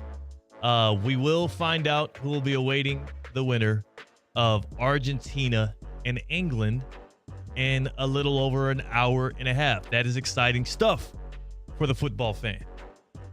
Exciting for us is Kate Chums is on the other side of the glass on the ones and twos, and joining us for the happy hour is none other than Tina Costanza. Tina Costanza, who gets our round of applause, and also who's going to be bringing us a Tina's Top 5 today. Tina's Top 5. Hi there, Theo. Happy Hey. Tuesday. Yeah, this is the first Tina's Top 5 that my son Cash is going to hear outside of the womb. This is a big day. So we did find out that Cash is listening. Yes, Cash is listening. Okay, love Cash is that. an avid listener of Theoretic. It's his favorite show. I love that. It's his favorite show. So no pressure on He's the my Tina's favorite Top fan. 5. He's my favorite listener. Yeah, automatically. He's already jumped up the rankings for me. Yes, There's a lot of guys out there that I know and love that have been following us from day one. Shout out my guy Chris, who we talked to earlier in Tequesta. I got my guy Randy. I got Joe and Jupiter. I got Ernesto, Ernie, who, by the way, me and him got a little beef because he called me out on we wanted to play little spades. Okay. Remember me and the spades beef with me and Ernie. But he's still our guy. Pulled up and popped some champagne in our face for the Knicks championship. So we have a lot of friends of the show. Cash is number one, though. Cash is number one. Yeah, Cash is number one in my book. Thank you. He's appreciating that as he's listening to it right now. Tina, how about a cocktail of the day? It's going to be 21 years till Cash can enjoy one of these. But why? That doesn't going to stop us. No. Yeah. We will taste all the cocktails for him. Yes. So when he is legally allowed to drink them, we'll give him all the suggestions. Parents out there be giving their kids, alcohol in like their teenage years. So we don't do that. We ain't doing that. Rami, my parents, the first time I was able to take any drink of alcohol that they permitted was a sip of Ciroc after I graduated high school. Sip of Ciroc, a little shot. That was it. My parents weren't, they didn't allow that. We ain't I going, think we ain't that I going. had like a sip of beer. And I think they almost want to be like, yeah, taste it. It's gross. Yeah. Like in a way of just like, this is going to make you like you can try things to make me like not like it. Yeah. By the way, you can't, you kind of like, there's a little trepidation. You can't get your parents in trouble for saying that. The cops are not going to show up at their door. You act like you're telling on them or something. Well, they didn't do anything. They didn't allow me to do that. I believe in most states you're legally allowed to, as a parent or guardian, for them to do it in their home at a certain age or something like that. I don't know what they, but the statute of limitations is gone. I'm in my 30s. I was 18 when it happened. Cash ain't doing that though. We wait until 21. It's better that It'll way. be special. It's better that way. What's the cocktail of the day today? Today is National Mac and Cheese Day. Oh, hold on. Slow down. And Cade is throwing his arms into the air. Cade, are you a big mac and cheese fan? That's my favorite meal of all time. Just straight mac and cheese. It's not a meal. It's a yes, side. it is. See, I'm not the craziest mac and cheese fan. I love mac and cheese, but it's a side. It's the greatest thing ever. It was only a meal when I was in college and I was cooking up Easy Mac because I ain't had nothing else. Ramen and Easy Mac. It's a side. I'll make them 4 boxes at a time and just put a tub of leftovers in the fridge and it'll last me 3 days. What kind of noodle are we using? We could do like the straight minis or the shells. Okay. Either one works for me. And also, what kind of topping? I have to ask this, Cade. No disrespect. What kind of toppings are you putting on this mac and cheese? None. Whatever comes in the box. Thank God. Whatever the cheese comes in the box. Nothing. Good Straight. man. All right, Tina. Cocktail of the day is based on mac and cheese. I'm a little bit nervous. It's just really the names though. Okay. When it's national holidays, chat gives me just names. I don't know if Mac and Cheese Day qualifies as a national holiday. I'll take it. Hey, it's a thing. Nationally Actually, recognized. I picked this cocktail because I like the name of it. Yeah. The Truffle Shuffle. I love that. I love Actually, that. you know what? Let's hear it. Right, the Truffle Shuffle. And guess what? It has tequila in it. Perfect. We've got Reposado tequila, fresh lime juice, agave syrup, a splash of ginger beer, Yeah. a tahini rim, optional. I'd go tahini though. Yeah. And a lime wheel to garnish. Damn right. That's a good cocktail, actually. Right, the Truffle Shuffle. The Truffle Shuffle. Wow. You surprised me when you said mac and cheese. You didn't know it was coming. Got a little nervous. Thought you were gonna garnish it with like a little noodle and Like breadcrumbs or something. Yeah. No, we don't need none of that. The cocktail of the day, and today, I want the good people as they're listening to this to know if you're driving around and you have any issues with your vehicle, any issues with your car, there's one place and one place only you need to take. You have to go to St. Lucie Battery and Tire. All your car issues, batteries, tires, maintenance, whatever you need, take your vehicles to St. Lucie Battery and Tire. They've got locations in the Treasure Coast. They've got locations in Palm Beach County. My go-to one is the one on Blue Heron and Military Trail. Randall always takes care of me. Just had an AC issue. It's way too hot to have AC issues. Can't do it. I was sweating in my car. I can't do this. I got to take my car to St. Lucie Battery and Tire. They got it fixed up all in one day. We're good to go. I love the cold AC. St. Lucie Battery and Tire. Check them out at slbatterytire.com. Oh, you gotta love it. Last night in Major League Baseball, the home run derby, Jay Walker, walk him down. Honestly, we got to come up with a good nickname here, but walk him down is what Jay Walk did last night. As Kyle Schwarber had the lead, Kyle Schwarber, Philadelphia Phillies superstar, hit, I believe, 11 home runs in the final of the derby. He had his home crowd roaring him on, the home crowd booing Walker, and Walker steps up to the plate, and it took 6 straight home runs for him to get to 12, and he did so, as my guy Jalen put it, a renowned St. Louis Cardinals fan, one man versus 40,000 in hostile territory. That was an amazing way to spark what Major League Baseball's All-Star Week is going to be. It's going to be the story of the season for me. Won't forget that. And the All-Star games tonight, American versus National. I don't know how they're going to top what happened last night, but we'll see. And we're also seeing a little bit of France Espanol. France and Spain getting it in. 13th minute, still scoreless. We'll keep you updated on that game as things go along. Who wants to do the top 5 first? Because I got a top 5 and you got a top 5. How you want to play this, Tina? Mine's more. It has actually a lot of sports in it. It's like all sports actually, but it's more fun. So I don't care. I can go first. Cade, do you want to eat your vegetables or your dessert? Dessert first, absolutely. All right, dessert first. We're going with Tina's top 5. Tina's top 5 on the Top 5 Tuesday. Let's get it popping. Top 5, no debating. Top 5, top 5, top 5. Dessert first is a choice, by the way. I can't do it. It really does ruin my appetite when I eat something. Well, didn't you give me options of vegetables or dessert first? Yeah. Well, then I'm going to. If you just said entree, or if you just said mac and cheese, then we're talking a different story. That's where I messed up. You gave me vegetables or dessert first. Well, we appreciate the dessert. How about this tiramisu? that Tina's about to put down for the Top 5 Tuesday. Number 5. I love a sweet treat. Yeah. That would always be on my top 5. Like anything sweet. There's a new ice cream parlor that opened up near downtown out here. I'll give you the name off the air. I'm in love with it. I've gone like 5 or 6, and I'm not even a huge ice cream guy. My wife dragged me to it one day, and now I've been dragging her to it. So we'll talk off the air. Okay. But love a sweet treat. Number 5. Marcelo Hernandez is hosting the ESPYs. Oh, yeah. He is a Saturday Night Live star. He's hilarious. He's great. I love him, and I'm pumped for him to host the ESPYs. Like, he makes me want to watch it. Yeah. Just because he's hosting. Yeah. He's actually coming here to South Florida to do some shows, and I need to go see him. Let's get him in the studio. Isn't he a native? Yes. Let's get him in Miami. Yeah. ESPYs tomorrow night. Yes. So I love that. Yeah. That's a great get. My favorite ESPYs host, the worst ESPY host of all time, sorry to say it, and don't let him hear this because I still want him to come to Miami, LeBron James. It's pretty bad. He did the My Prerogative song he did. That was fun, but LeBron's not the best actor, best showman, you know. He just feels like LeBron doing a bit. Best of all time to me, Drake. Dude's hilarious. Drake, his second career needs to be acting. Once he's done rapping, once he's done like battling guys and losing over and over again and whatever the hell else Drake is up to these days, I want him to be an actor again. A Guy's Degrassi hilarious. reunion? Yes, or just he could be a comedian. The dude's hilarious. He's funny. Have you seen the Kevin Durant shoe commercials with Nike? See, I'm just not a fan of Drake in general. Okay. So I'm not a huge Drake guy either. Don't put me in that box. Man. I didn't even know he was funny. He's actually funny. If you've seen him on SNL, speaking of Marcelo, No. he's done SNL. Drake might be a better entertainer / actor than he is rapper. And that's actually saying something. No GLAZE. I'm not even a big Drake guy. So I'll have to see. somebody at home is like, this dude loves Drake. That's not the case. But yes, Marcelo going to be hosting ESPYs tomorrow night. Great. Excited. You're going Love to be him. watching that. Yes, he makes me want to watch it. So Opening monologue is always, opening monologue, I'm sure he's going to kill it. So that'll be great. Number 4.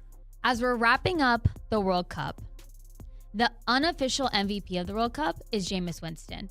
He needs to be involved in just every event. He's hilarious. He interacts with the fans. Like, he's just awesome. Yeah. I love it. Like, all the coverage he's done throughout the World Cup is amazing.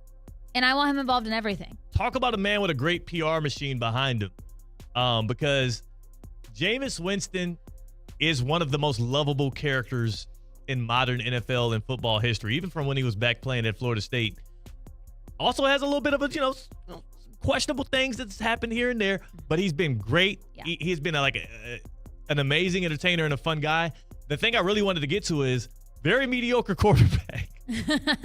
Very mediocre quarterback for the level of stature he has. Like Drake. Maybe better at being an entertainer than an athlete. Don't put a mic in his hand, not a football, and great things will happen these days. And he's fun as a quarterback, but not very efficient. So I like that. I like that. Jameis Winston. Mm-hmm. He's getting a man of the match here for the FIFA World Cup. Tina's top 5. Number 3. This was a big deal last week, so I feel like I had to include it. Bam Adebayo and Tyler Hero. Yes. Throwing punches. It's just crazy to me. Like, I also want to know, did Bam plan it? Did he know he was going to see him? Like, what was going on? Yeah. Because I feel like it's a big deal to just punch a guy. To punch a guy. You know what I am curious about? And is this built up? You know? I want to know if that's the first time they fought, that they've gotten physical. They're teammates for 7 years in Miami. They've gone through ups and downs, good and bad together. And brothers fight. Brothers fight. The fact that Bam punched Tyler does not necessarily even mean that they're going to stop being friends. They might be best of buddies. Sometimes you'll fight a guy that you consider a brother, and then in the future, y'all become even closer. Some of my best friends through elementary and middle schools were guys that our relationship started via a physical confrontation. And then we became, intertwined for life. So I will say this.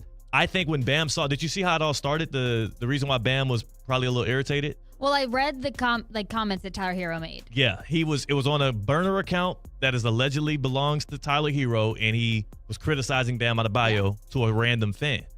So Bam probably had it on his mind that when I see him next, it's on site. Yeah. And Bam don't seem like the kind of guy to play around. When he say it's on site, it's on site. That's what I'm saying. This is a big deal. Yeah. And also, we don't know how hard the punch was. We don't know where the punch. Was it a love tap? Was it a punch in the chest? Was it in the face? There's different punch. Like, I would never. I fought my brothers lots of times. I would never punch my brother in the face. Was not Tyler Hero Body blows. interviewed on the court of that Summer League basketball game after the fight had already occurred? Yeah. So most likely it's not a face punch because you probably are noticing that from Bam Adebayo. You would if he went full throttle. But then again, you got to ask for Tyler. Sometimes you'll get punched in the face and it won't show. You'll be a little red afterwards and he won't have a mark. So you never know. But Tyler did get it. He got asked about it and he said no comment. My only comment is no comment. And I don't think we've heard from Bam yet. But that sucks, man, because Tyler Hero, much maligned star for the Heat, always in trade rumors. And to go out like that, now he's a punchline, if you will. Get it? You're too proud of that. You're too proud of that joke. I just did. I hate that for Tyler. So Godspeed to Tyler Hero in Milwaukee and Bam. I want that same energy for all 82 and 16 more next year when you're lining up next to Giannis and LeBron James. That's how I feel. Tina's top 5. Number 2. I don't know if you guys watched the fights this weekend. No. Conor McGregor finally returned to the octagon after nearly 5 years and only lasted 69 seconds. I think he just needs to retire, and he keeps getting hurt. I don't want to see him anymore. I also just don't like him as a human being. Oh yeah. So most women should not. I'd be fine never seeing him again. But most people should. But more, I was looking forward to seeing. I'm a big Max Holloway fan anyway, so I was rooting for Max. But looking forward to the fight, and there was absolutely nothing, and he got hurt immediately. It's like, let's just give it up. Criticizing Conor McGregor. Should we get her a pink coat? No, never. Okay. All right, just checking. Just checking, Kate. Just checking. No comment. All right. It's fine. Tina's top 5. Number 1. Erling Haaland.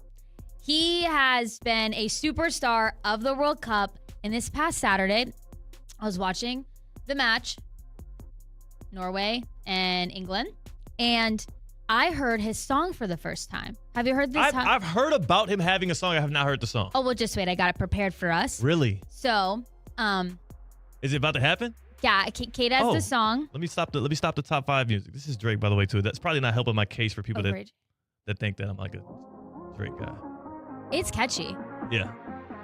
A little build up. It's like a 3-minute song. Lynn.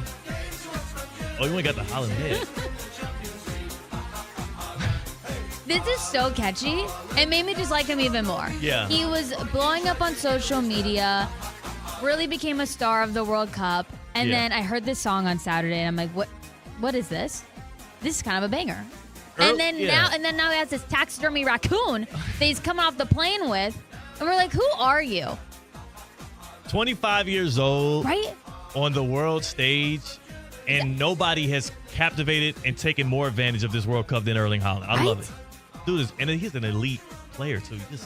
He moves different. I saw an Instagram post a few days ago right after England beat them in the quarterfinal, and it was an American who said, "Dear England, during this after America got kicked out, we all fell in love with our new guy, Erling Haaland, who you have now also gotten rid of. We will remember this. We will remember. And now we have all of the Americans now rooting for Argentina to take care of England because they got rid of Haaland." Imagine being Erling Haaland he has such a gravitational pull that that's hilarious. That you actually have people rooting for Argentina in spite of England because of what they did to bouncing Erling Haaland out. That is a strong pull because people hate Argentina outside of Argentina. 2 hours ago, I saw this social post. I saved it so I could bring it up. Yeah.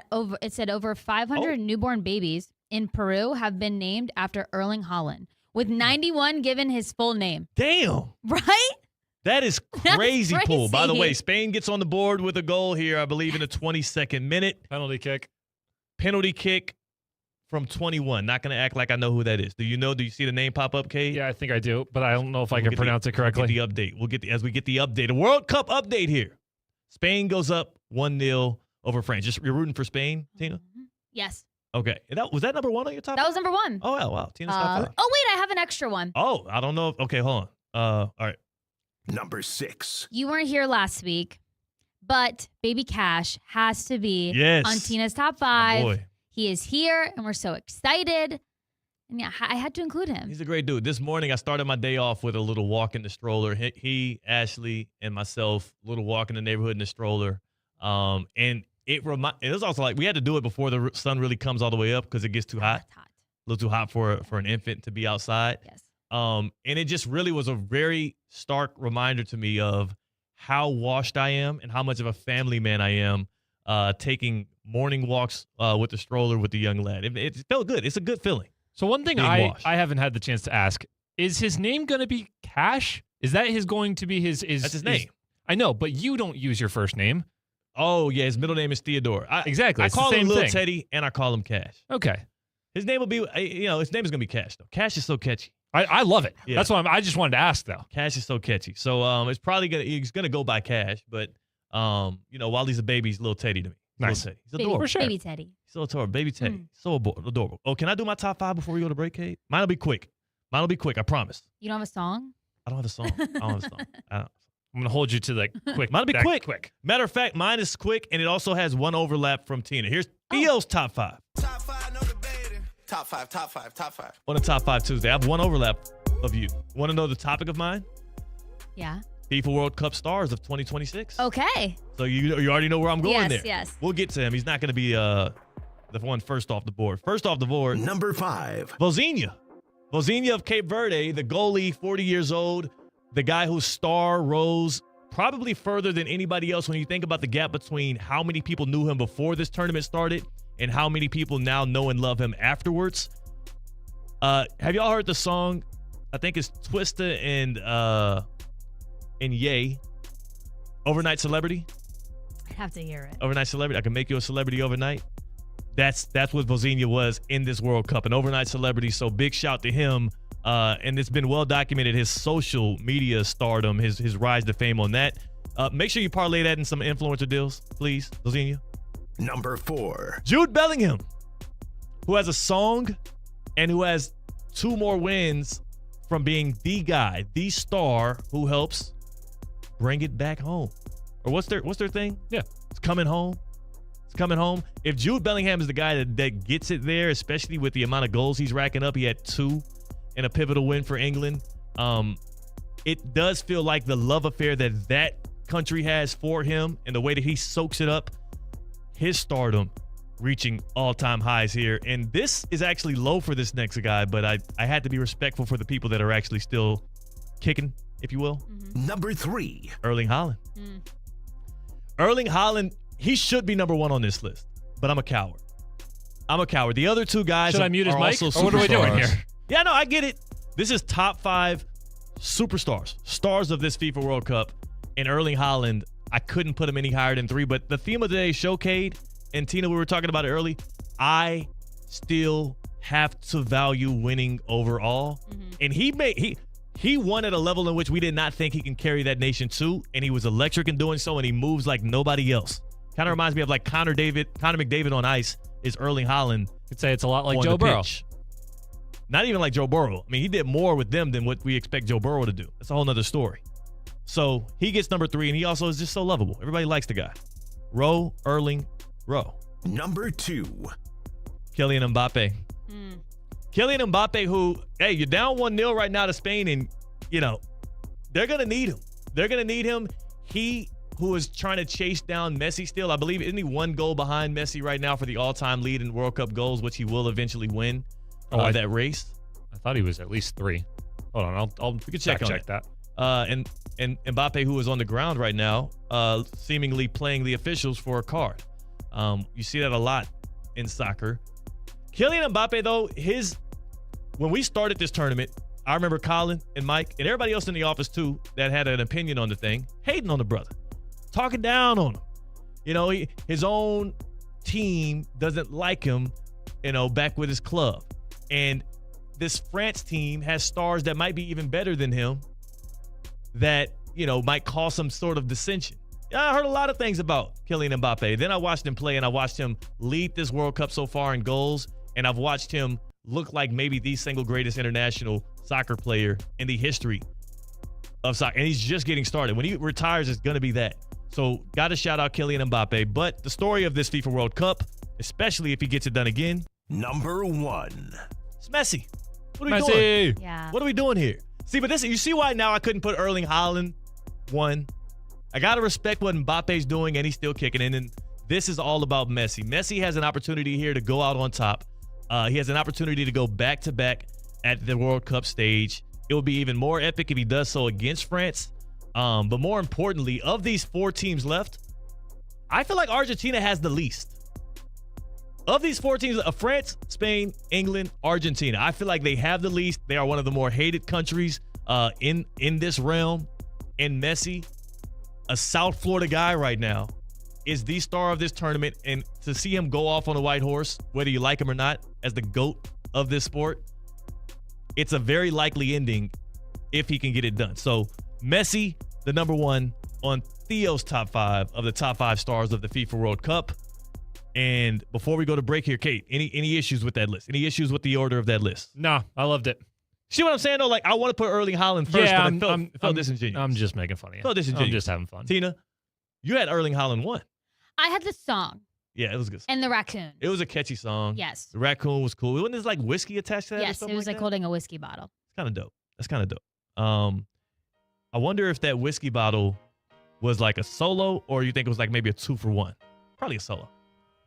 I prefer 2-for-1s. I'm a 2-for-1 guy myself. Duffy's. 2-for-1s What all we- day, every day. Duffy'sMVP.com. Y'all should check it out. Go online. They have 2-for-1 drinks all day, every day. I wonder if Erling Haaland got a chance to check out a Duffy's while he was in town, while he was here in America. Maybe, maybe not. He was in Miami last week. Yeah. That's what I'm saying. I saw him at the clubs. That would have been, let us know, Duffy's. If Erling Haaland visited any of your establishments, I'm sure you would have known he's like 6'10", 280. You would have seen the guy walk through the doors. Duffy's, let us know if he did. Either way, you can go check out a Duffy's, and you can get yourself what they call the power play at Duffy Sports Grill. It's real deal comfort food, like the juicy made-to-order burgers stacked high, the crispy chicken tenders that actually crunch in your mouth when you eat them, and the wings that are tossed in your favorite sauce. From classic buffalo to more of my style is something with a little bit more of a kick. I like a little bit of spice with my wings. That's why the Power Play menu works. It's a side, it's an entree, it's a drink. It's for $13.99, and it fills you up any time of the day that you want to pull up to a Duffy Sports Grill. It's legit food. It's legit food. It's perfect for lunch as well. It's also perfect for watching a game and grubbing down with the ladies or the fellas. Go to a Duffy's near you, wall-to-wall sports. Enjoy yourself. 2-for-1 drinks. Track your rewards online at Duffy'sMVP.com to start tracking your rewards as an MVP member. They got great food. They got cold drinks and wall-to-wall sports. It's Duffy's. Our game is always on. Spain's game is on as they are riding high. 31st minute, they still have the lead 1-0. We'll see if France can get the equalizer before we go to intermission. But before we get to that, we got to go to break here on Theoretically Speaking on ESPN 106.3. Live from the Anajar and Levine Accident Attorney Studios. Anajar and Levine Accident Attorneys. Call 1-800-747-FREE. This is ESPN 106.3. When it comes to your back and neck, there's no room for compromise. You need expertise you can trust, and that's HSS, the best in orthopedics, providing spine care for over 160 years. Our specialists focus on you using advanced diagnostics, minimally invasive techniques, and tailored rehab plans to get you moving again. For something as important as your spine, choose the leaders from the best in orthopedics locally in South Florida. HSS.edu/Florida. This soccer season, bring home a win that lasts beyond the final whistle. If hard water is spotting dishes, dulling laundry, and drying out your skin, that's a foul. Culligan has helped families since 1936 with free water testing and reverse osmosis systems that filter contaminants at the source. While the tournament ends soon, Culligan keeps savings going. Enjoy 12 months with no payments and no interest. Schedule your free water test today at Culligan.com. Serving South Florida, Vero Beach to Miami Beach. Hey, Culligan man!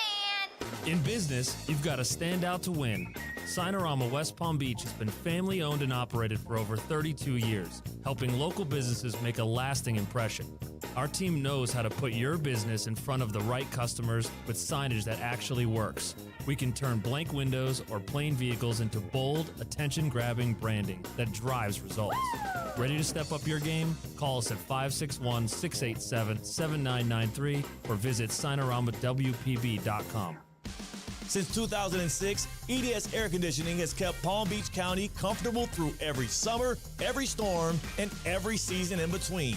EDS Air Conditioning is a trained comfort specialist. It's hard to stop a train. From dial thermostats to today's smart home systems, EDS delivers reliable comfort you can count on. With over 800 Google reviews and a 4.8 star rating, they've earned your trust. 20 years of keeping Palm Beach cool. Visit EDSIsYes.com today. We want to see ya in a Greenway Kia. Have you ever wished buying a car could actually feel easy? At Greenway Kia West Palm Beach, it does, especially during the summer sticker sales event. Just call Lonnie Mister, tell him what you're looking for, and before you arrive, he'll have a vehicle ready out front, washed, gassed up, and waiting for you. He'll even text you photos so you know exactly what to expect. No games, no pressure, no hidden fees. Just real people helping real people. With hundreds of new Kias arriving, including the Telluride, K4, K5, Sportage, and all-electric EV9, there's never been a better time to find the perfect ride. Not sure which Kia is right for you? Take advantage of Greenway Kia's exclusive 24-hour test drive. Take it home, drive it, and make sure it's the one. Plus, this week only, the Greenway Kia Credit Clinic is back. Let their team work hard to help get you approved. Call 561-433-1511 and ask for Lonnie Mister. Greenway Kia West Palm Beach, where buying a car feels personal. We want to see ya in a Greenway Kia. Whether you need batteries, tires, or services, we know you depend on your vehicle. You can depend on St. Lucie Battery and Tire. With the largest inventories, expert technicians, and a best price out the door every day guaranteed, you'll drive away with confidence. Life doesn't stop, and neither should your car. St. Lucie Battery and Tire is here for you. Our experts keep your vehicle ready with batteries, tires, and service you can trust. Fast, friendly, and always reliable. Summer of fun. Minor league baseball action at Roger Dean Chevrolet Stadium. Come out for soccer night on Saturday, July 18th, and the first 500 fans will receive a free Frozen Iguana soccer jersey presented by Mega Commercial. And be sure to get into the early holiday spirit with Christmas in July on Saturday, July 25th. Both games are special Frozen Iguanas games, so stop by the ticket office or visit RogerDeanChevroletStadium.com to get your tickets today.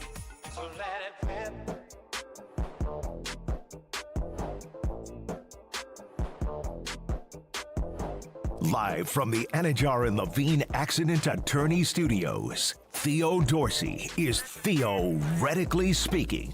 Streaming live on YouTube, here's Theo Dorsey. And we rocking and rolling here in the happy hour. 36 minutes, Spain still leads France, and they are on the attack right now.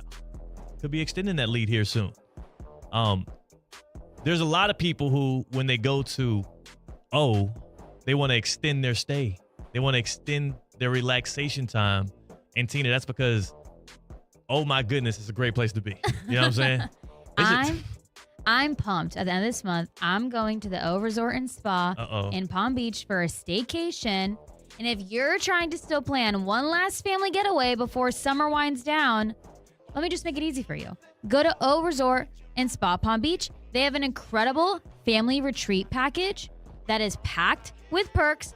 The kids can spend time at the Kids and Teens Club. That's for ages 3 to 17, while the parents get a chance to relax. You'll get daily breakfast for up to 5 guests, a 2 p.m. late checkout, complimentary non-motorized water sports like paddle boards, boogie boards, snorkels, a daily valet, parking for 1 vehicle, and every child gets welcome amenities with arcade credit. It's one of those vacations where everyone gets something they enjoy, whether you're hanging out by the pool, spend the day on the beach, or just slowing down together. O makes it so easy to unplug. Advanced reservations are required, and the package can't be booked within 2 days of arrival. Some restrictions apply. Visit O Resort and Spa to start planning your family vacay. This is one of the reasons why things like O here in South Florida, it's one of the reasons why I feel like it is inevitable that LeBron James picks the Miami Heat. Like, so many perks here. First of all, where do people go to retire anyways? Right. How many people have raised their hand and say, you know what? I've had a great career. I've done it all. I'm a little bit sore. I want to relax. I want to enjoy myself, get some golfing in. I'm headed to Cleveland. Wasn't golf a big thing for him? Yeah, it's huge. So many options here. He's pulling up. Yeah. I'm like, every little detail makes me feel more and more confident that LeBron James is going to be pulling up to the Miami Heat. One more thing I will say, we're on LeBron watch. Tomorrow we'll get a little produced up thing to do here. It's been 14 days since he notified the world that he's leaving the Los Angeles Lakers. Exactly 2 weeks. The update that I can give you all today is we're on LeBron watch. Bron Watch 2026 is, according to the Hoop Collective, according to reports, LeBron has now been reaching out to players on some of the prospective teams that he's considering joining. If LeBron were to reach out to anybody on the Miami Heat, who do we think would be the first call he makes? He'd call Bam first. He would call Yeah, Bam. I think Bam. A guy that he won a gold medal with. And also, the crazy thing about that is LeBron could also just call up this one dude. I don't know. They call him like Eric Spoelstra, maybe the longest tenured coach in the NBA, who he has the cell phone of because, he won multiple championships with him as well. So if LeBron is actually calling to reach out to teams to survey the land and see what's going on, I do believe that the Miami Heat are in the front seat to be able to have those conversations in confidence.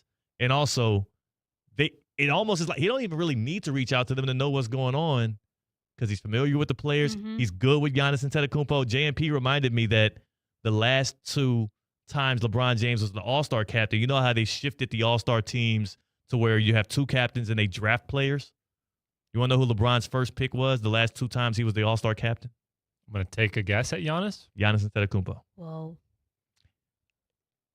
The first time LeBron James chose a new destination on his own volition, because let's not forget, he was raised in Ohio, played for St. Vincent St. Mary's. He was drafted number 1 overall to the Cleveland Cavaliers. The first time LeBron made a basketball decision on where he was going to live and play ball, Miami Heat.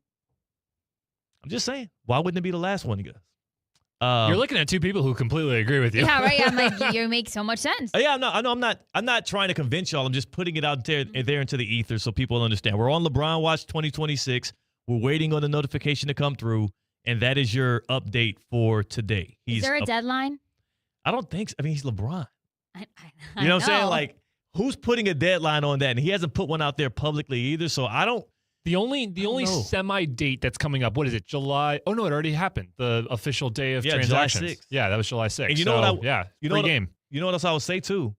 The longer he waits before making his decision, every day that passes, I don't care what reports come out. Because the line's going to move, reports are going to come out, people are going to say, Warriors, Cavs. The longer he waits, the more likely it is he picks the Miami Heat. Because if you're going to pick one of these organizations, you're at that level, at 41 years old, you're going to want to have familiarity with the organization, with the practice facility, with the GM, with the front office, with the coaching staff, with the training staff. You're going to want to know where things. You're going on a victory lap, but you're also trying to compete for a championship. If he's going to wait and wait and wait, he's going to go to a place that's familiar, and the most familiar place that's most ready-made for him to compete, that he also would feel more comfortable playing in, is obviously the Miami Heat. So actually, every day that passes on LeBron Watch, I get more confident that the Heat are going to get him, and we are 14 days in, and he could take another 2 months for all I care. I don't give a damn. You know what I'm saying? I don't care how long it takes him. I do want to see that Miami Heat reunion. I thought it was going to happen while I was out on paternity leave, really. I kept We'd have been ready. I know. Look, we've had content ready for a while on this. We loaded up. Yeah. So just again, our LeBron Watch 2026 update here on Theoretically Speaking. Tomorrow we'll have a nice fancy little open for y'all as well to get you in the mood. But instead today, how about we just get you in the mood for a little trip? To get around. To get around. It's our vehicle to get from city to city, place to place.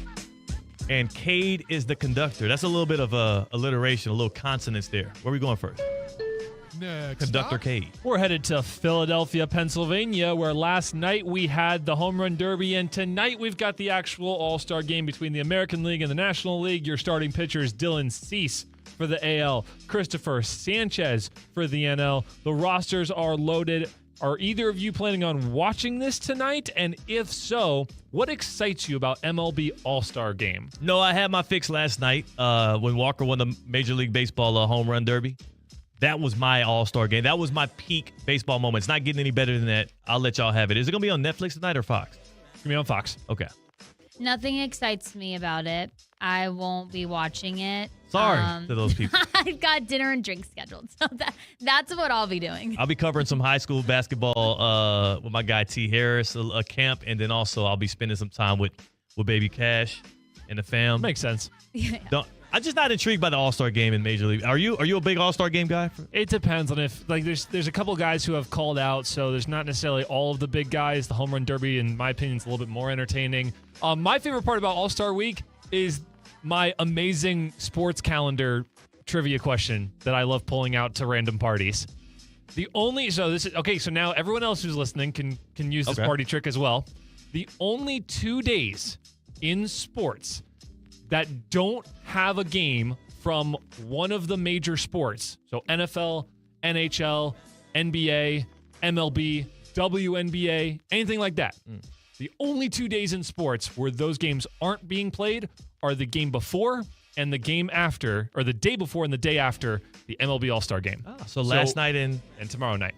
Those will be the only 2 days of the entire calendar year. The WNBA doesn't? Oh, I guess you didn't count that. No, I did. You did. The WNBA doesn't play yet over the next couple days? I'm almost positive. Uh-oh. Maybe it's just the major four. Okay, yeah, I was about to say. Maybe. Yeah, that would It's be. at least the major four. At least for the major sure. four for sure. Yeah. It's at least the major four. That's an incredible stat, though. I didn't think about that. Okay, yeah. I didn't No, so think about WNBA does play. But of the major four, those are the only 2 days that games aren't being played. Okay. I like that stat, and I will use that stat. Is that stat real, though? I guess because baseball is every day. Yeah. And then you get into basketball is going to be every day, too, when it's that season. What about in the fall? It doesn't happen in the fall? I guess you have baseball in the NFL. You have baseball going in. And then you have the NBA. And then you have the NBA. Yeah. Wow. Yep. I like that, Kate. Had a random dude come up to me at the Cognizant Classic 3 years ago with that one. So you learned it at the Cognizant Classic. Look at that hometown event with a random trivia question. Delivering he literally the just went, "I got a question for you," and I said, "Shoot." Wow, that's a pretty good one. Back pocketed that ever since. That's a pretty good one. All right, Where next you going up. Next stop. Let's head across the pond real quick. We're going to go to Southport, England, and that is the home of the Royal Birkdale Golf Club, which will be hosting the 154th Open Championship in golf. And this year's going to look a little different. You think about England, you think about the Open Championship, you think about July, it's going to be rainy, it's going to be cold, it's going to be windy. Not quite the case this year at the Open Championship, as there has been no sight of rain. There's been some hot conditions earlier in the week. The course is pretty much dry. The balls are going to be rolling like crazy. You had John Rahm say earlier this week, it is unprecedented, the conditions right there so far. What are some of the weird sporting conditions you guys have taken part in? I hate it, and I know some people loved it. Absolutely hate it. I think it degrades what the NFL playoff means. But last year's AFC Championship game between the Broncos and Patriots, the Snow Bowl, that wasn't football. And I hate. And again, it's fun. It's cute. It's entertaining seeing guys slipping, running up and down in the snow. I'm not saying it wasn't somewhat entertaining to watch. It's not football. You don't play football 5 months out of the year, lay your heart and soul on the line, all of this strategy, all of these different complex things that you've come up with, and then all of a sudden, weather like that derails the entire thing. We could have been talking about the Broncos as maybe even Super Bowl champions had it not been for that snow. We could have been discussing Nick Foles 2.0 in our guy, Jarrett Stidham. You know what I'm saying? But the snow absolutely derailed their opportunity there, and I didn't like that. That's what it will remind me of. I don't like that. Let's get domes everywhere, man. I want to see real good, clean football. Oh, you got to bring the cold in it somehow, man. I like the cold. I like a little bit of snow, but when it's like that, it just isn't football. I think it's awesome. I love watching those games. I love forcing coaches to change on the fly. I love seeing them adjusting. I think it adds a completely new aspect to it, and I want to see them challenged. Okay. I think it's cool. Tina? Any event you've attended where you've just either been confused or miserable based on weather? I was miserable in middle school in this flag football tournament that I played in locally here. It was hailing. Woo! It was an insane storm, and we continued to play. That doesn't make sense. I'm like, what are we doing here? That doesn't make sense. That's a great example. And I'll never forget it because it was horrible. Yeah, hail. Like how big of the hail? The size of the ice that was falling. Was it small? Well, was it was running around. Right. I feel like it was small, Probably but like, it wasn't. If it was dangerous, they would have. They well, had how do to they stop. gauge it? Is there a hail measuring like a coin where they're like, if the hail gets this big, we got to call the game? We gotta stop. Yeah, I don't know, but they didn't stop. When people start bleeding, then we'll get off the field. Any level of hail should stop a game. Hail be damaging cars. I'm like, why are we still playing? It's ridiculous. Parents have gone to their cars. Like, everyone has exited the field besides those playing. I used to get ridiculed in Little League because I used to try to, like, sit out the game. I didn't like playing in mud. Everybody else loved rainy games and mud games. I absolutely hated that. Thought it was disgusting.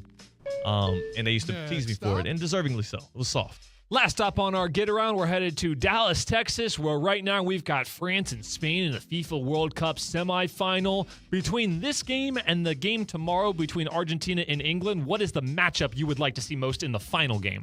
Final game, I want to see Spain and England, just to tick everybody off. I want to see Spain and England, and also that means we will get France and Argentina in our backyard in a third-place match, which will matter because of the Golden Boot and because it's Messi's last match. So now both games will matter. Third-place game doesn't matter if it's Argentina-France. Nobody's going to watch Spain and England in a third-place game. It matters if that matchup happens. It's selfish. I'm with Theo. I want Spain and England. Yeah. That would be fun. I would probably go France and England because I think those country rivalries are a little bit more deeper than a Spain-England. Okay. I like it. Well, guess what? Right now, it looks like Spain, they're getting closer to intermission. They're up 1-0, and a lot of time left, though. We'll see what happens there in the second half. Next stop. Is that it? Get around over? Get around over. Let's go to break. That's Kate Chumsland. That is Tina Costanza. We're in the happy hour of Theoretically Speaking here on ESPN 106.3. Live from the Anajar and Levine Accident Attorney Studios. Anajar and Levine Accident Attorneys. Call 1-800-747-FREE. This is ESPN 106.3. Ready to take on any terrain? The all-new 2026 Defender 110 P300S is here. Built for those who crave adventure without compromising on luxury. Lease the powerful 2026 Defender 110 P300S for just $879 per month for 36 months. Whether you're tackling the toughest roads or cruising the city, the Defender is ready for it all. Don't wait. Visit Land Rover Palm Beach today and experience the Defender like never before. Terms and conditions apply. See dealer for details. Overheard at the Hard Rock Bet Party. Wait, is that Ronaldinho? Ronaldinho! You think Brazil will win it all this summer? Claro que sí. Can I just say, you're my favorite player ever. Bet all of soccer's biggest matches this summer on Hard Rock Bet. And keep your cool in case you run into Ronaldinho. Download the Hard Rock Bet app and back your country. Roll with us. Offered by the Seminole Tribe of Florida. Must be 21 plus and physically present in Florida to wager. Terms and conditions apply. Concerned about your gambling? Call or text 1-833-PLAY-WISE. Business owners, are your employees driving you nuts? Is money tight? Or have you just poured your heart and soul into your business and now it's time to retire and just relax? At Trans World Business Advisors, they have buyers from all over the world ready to buy your business now. Call for a confidential conversation about your business's current value. 561-203-5121. That's 561-203-5121 or visit tworld.com today. For over 40 years, Ronald McDonald House of South Florida has supported families like Kayla's. Without the Ronald McDonald House, we couldn't continue with Kayla's medical treatment. We are now building a new, larger house to accommodate almost twice as many families each year. It's a peace of mind knowing we have a place to stay without worrying about costs. Help us build this new home by visiting rmhcsouthflorida.org.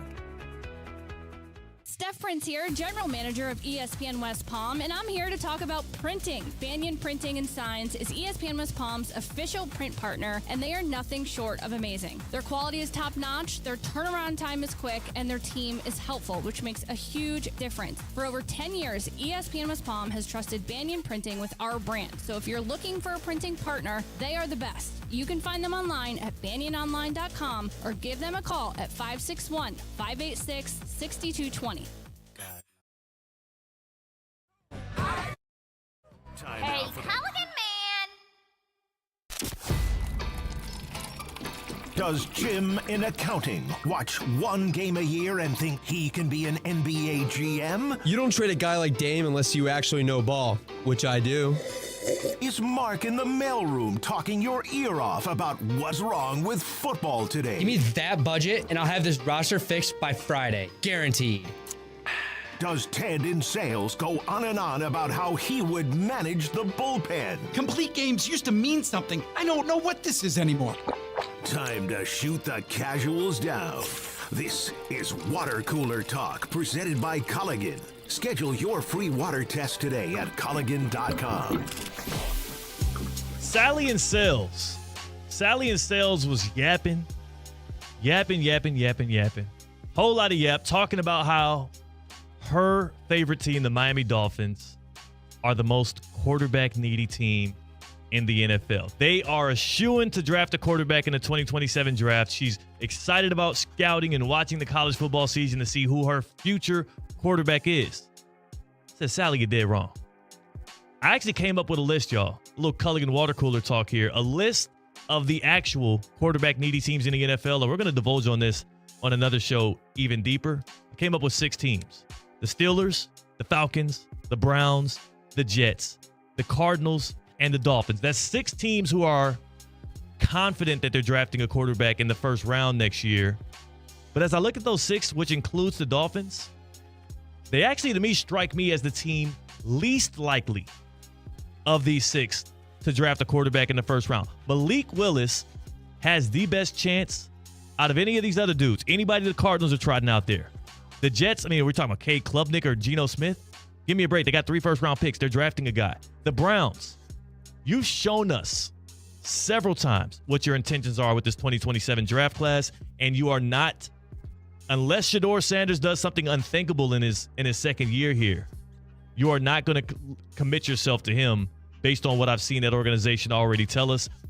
The Atlanta Falcons are an interesting one because you got Tua Tagovailoa and Michael Penix. Neither one of those guys are healthy enough for me to feel like they're going to be confident in him long term. They're drafting a quarterback as well. And, of course, the Steelers have Aaron Rodgers. Sorry about that, Tina. But the Dolphins aren't as quarterback needy as people think. I think they could end up getting Jeremiah Smith in next year's draft. Aaron Rodgers' last rodeo. Man, we all hope so.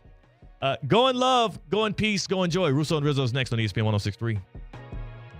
Whether you need batteries, tires, or services, we know you depend on your vehicle.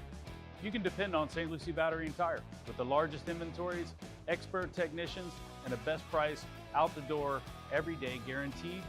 You'll drive away with confidence. Life doesn't stop, and neither should your car.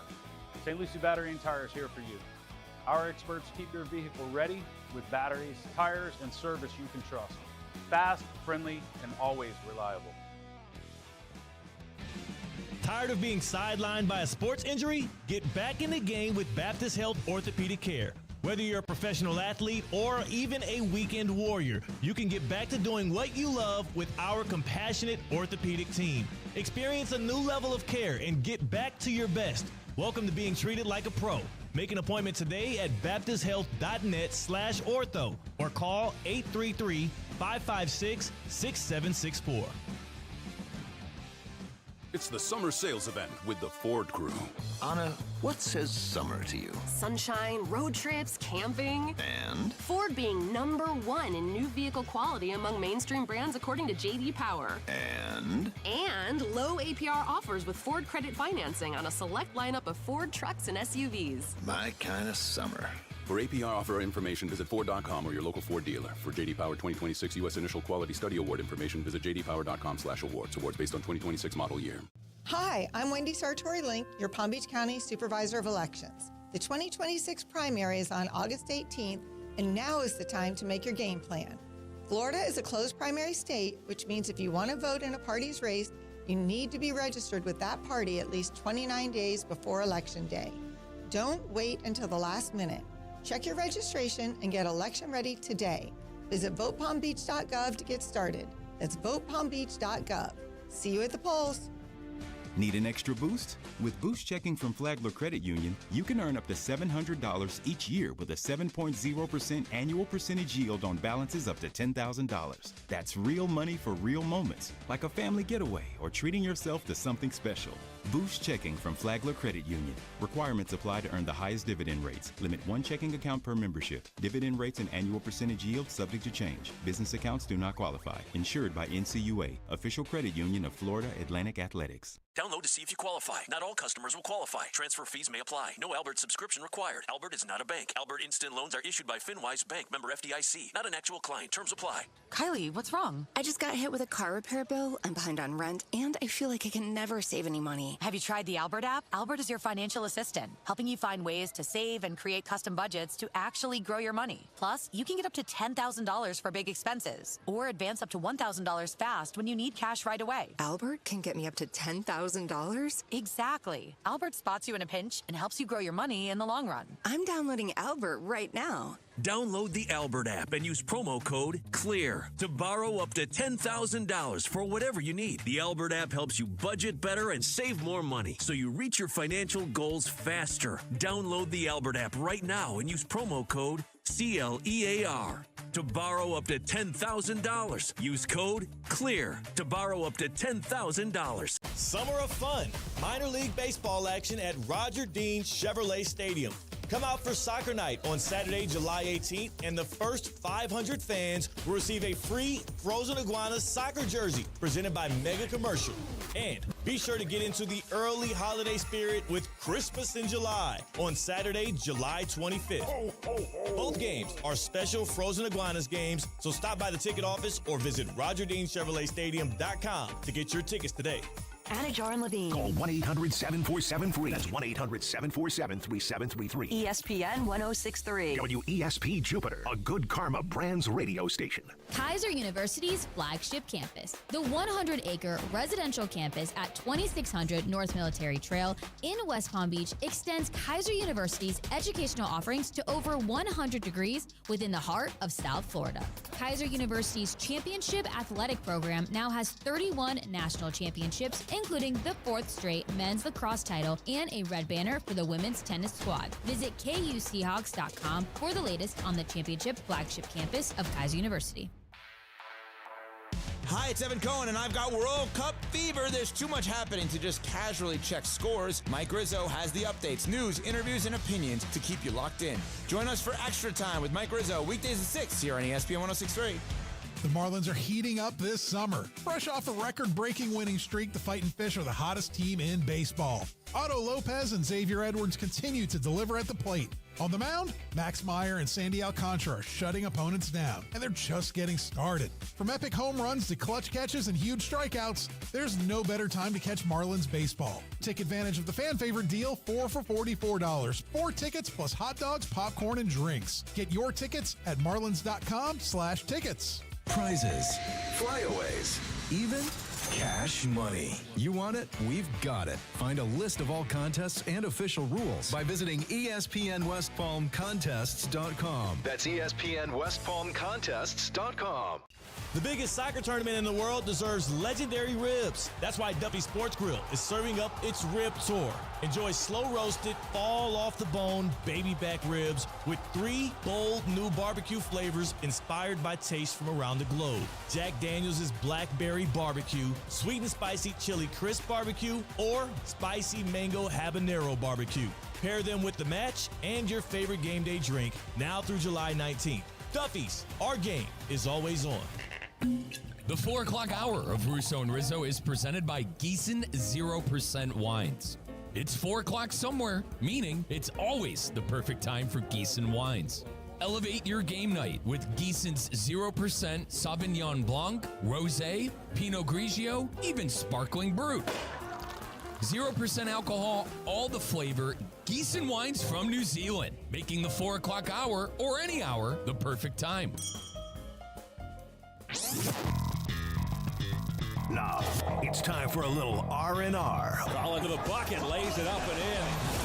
Ball game, Rizzo! Live in the Anajar and Levine Accident Attorney Studios, this is Russo and Rizzo on ESPN 1063. This team is going to be tough when they finally get it together. Sit back and relax. Let Russo and Rizzo take you home. Oh, mercy! Light him up, Colin!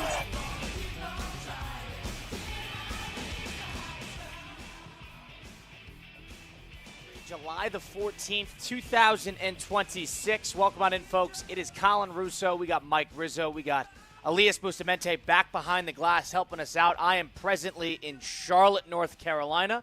Mike Rizzo was on sabbatical yesterday. He is back in the fold in West Palm Beach. And as is Elias Bustamante, we got you for the next couple hours here up until 7 p.m. Mike Rizzo has extra time as well from 6 to 7. We are in the midst of a semifinal as it stands right now. Halftime 1-0 in favor of Spain. Spain was able to get a penalty kick in the 22nd minute.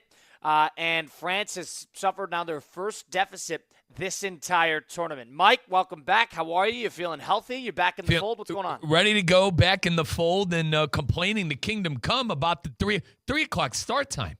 3 o'clock start time. Why isn't this game at 8 o'clock? And before my buddies go, they got to make sure screw the Europeans. All right, they don't care about when there's big-time football matches. They don't care about the United States. This is the one time where we can take advantage and put things and place things with this sport when we want, and we do it right in the middle of the day at 3 o'clock. And then tomorrow, Lionel Messi and company, that's at 3 o'clock start. You're telling me they're not putting Messi on That'll be Prime? That'll be tough for me. Tomorrow will be tough for me. Today, I'm actually perfect. I walked in during the 4th minute in my hotel at the Hilton Uptown in Charlotte, so I'm in a good spot. But tomorrow will be a problem. You're telling me Lionel Messi, 3 o'clock tomorrow, the biggest name in football history, maybe, some people argue Pele, fine, whatever. I think it's Messi. It's the biggest name ever. All right? 3 o'clock. Come on. Come on, Colin. This is your one chance having the football over here on this side of the pond to make things and put things where you want, and we're bowing down to the evil is a word, but, the empire of the European Football Federation. I'm down on that today. I'm very upset that I'll miss this whole second half today. Very upset about that. Yeah, we'll be giving you updates as we get further into the second half. France under a little bit of pressure now. I agree. The timing's not great. I understand. Weirdly enough, I do understand. If you were to have a happy medium, I don't understand what's so different about 6 o'clock. But they're trying to maximize the rating on both sides. This is 2 European countries playing, and they're trying to have it start at 9 o'clock local time in Europe, even though it wouldn't be accommodated if it was otherwise, because the United States is never in it, and there's not enough countries on this side of the seaboard that would have the similar time. So you're not wrong there. But that's just how it's TV. That's TV for you. Now, Kyle, it's hard for me to argue the other side. You're in Charlotte now. Do you have any issues getting there today? Fort Lauderdale Airport was okay to say to be blunt. It was fine. Getting in, got into the wrong terminal initially. It says it was in terminal number 4, and it actually turned out it was in terminal number 3. So that's neither here nor there. Plane took off on time. I was in the middle seat, but the window seat guy bailed, so there was nobody sitting next to me. So I had a pretty good go at it there. And I walked into the hotel in the 3rd minute, which is perfect, at the Hilton Uptown. I'm here for ACC Media Day, which is going to be taking place over the next 3-4 days. So I'll be in and out of the shows live as we got a bunch of guests slated over the next course of the couple days here on the ACC football side of things. Going to be talking with Mario Cristobal, Mike Norvell. I just saw Fran Brown is officially booked. We're going to talk to Dave Duran from NC State. We're going to be talking to a number of different quarterbacks. We'll be talking to Mark Fletcher from Miami. We'll be talking to a lot of guys. So it'll be a good stay tuned on that, ESPN South Florida and also ESPN West Palm. And we'll also be airing it right here on ESPN 106.3. Colin, I'm happy I'm happy you were still able to get Norvell after my comments that I had about the program last week. I'm very curious to see how that interview is going to go. It's tomorrow. It's at 3:30. I got 10 minutes, and knowing him, he's going to be very political about it. So you're going to have to be safe and careful with now, Kyle, what you ask and how you handle it. I know, but they hired Herman. They did. That's going to be one of the first questions. What the hell is Tom Herman? What is Tom Herman doing for you? Why don't you walk me through that? The Florida State faithful here. Brian Rowitz, our content director and boss. Drew, our good buddy and marketing facilitator, Colin. Drew? Yep. I get that? Okay. They told me he's the placeholder when Norvell gets fired. That's who's going to take over mid-season when they can finally afford to get Mike Norvell out of Dodge. You see the vision? No, I don't see the vision because he's going to finish out the season. He's a coach at FAU. They have Gus Malzahn sitting there. No, didn't Malzahn punt? He's not. I'm pretty sure.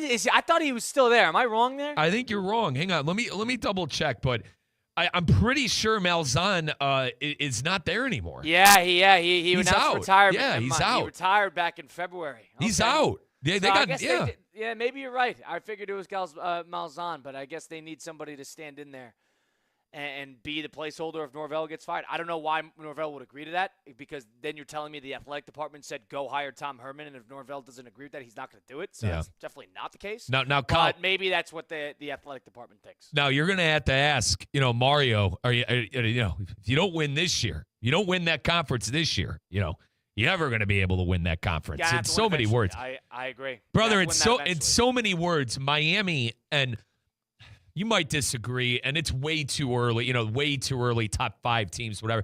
Dude, Miami I think top 3 team next year, bro. I mean, with what they brought back offensively, getting Darian Mensah at quarterback, they're going to be one of the more talented teams in the country. And you really wonder if Miami can get over the hurdle of losing a Friday night game to Louisville, losing a godforsaken Saturday game at SMU. You got the game won, and you're roughing the passer. You're coming in with late hits. That's kind of in the regular season. I feel like that's been Mario's shtick.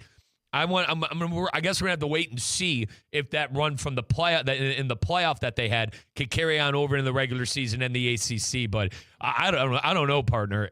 I think the talk of Miami is that they got to win that conference this year. Yeah, they got to win it. And the ACC as a whole, the biggest thing I'm curious about is how the ACC views their standing with the College Football Playoff Committee.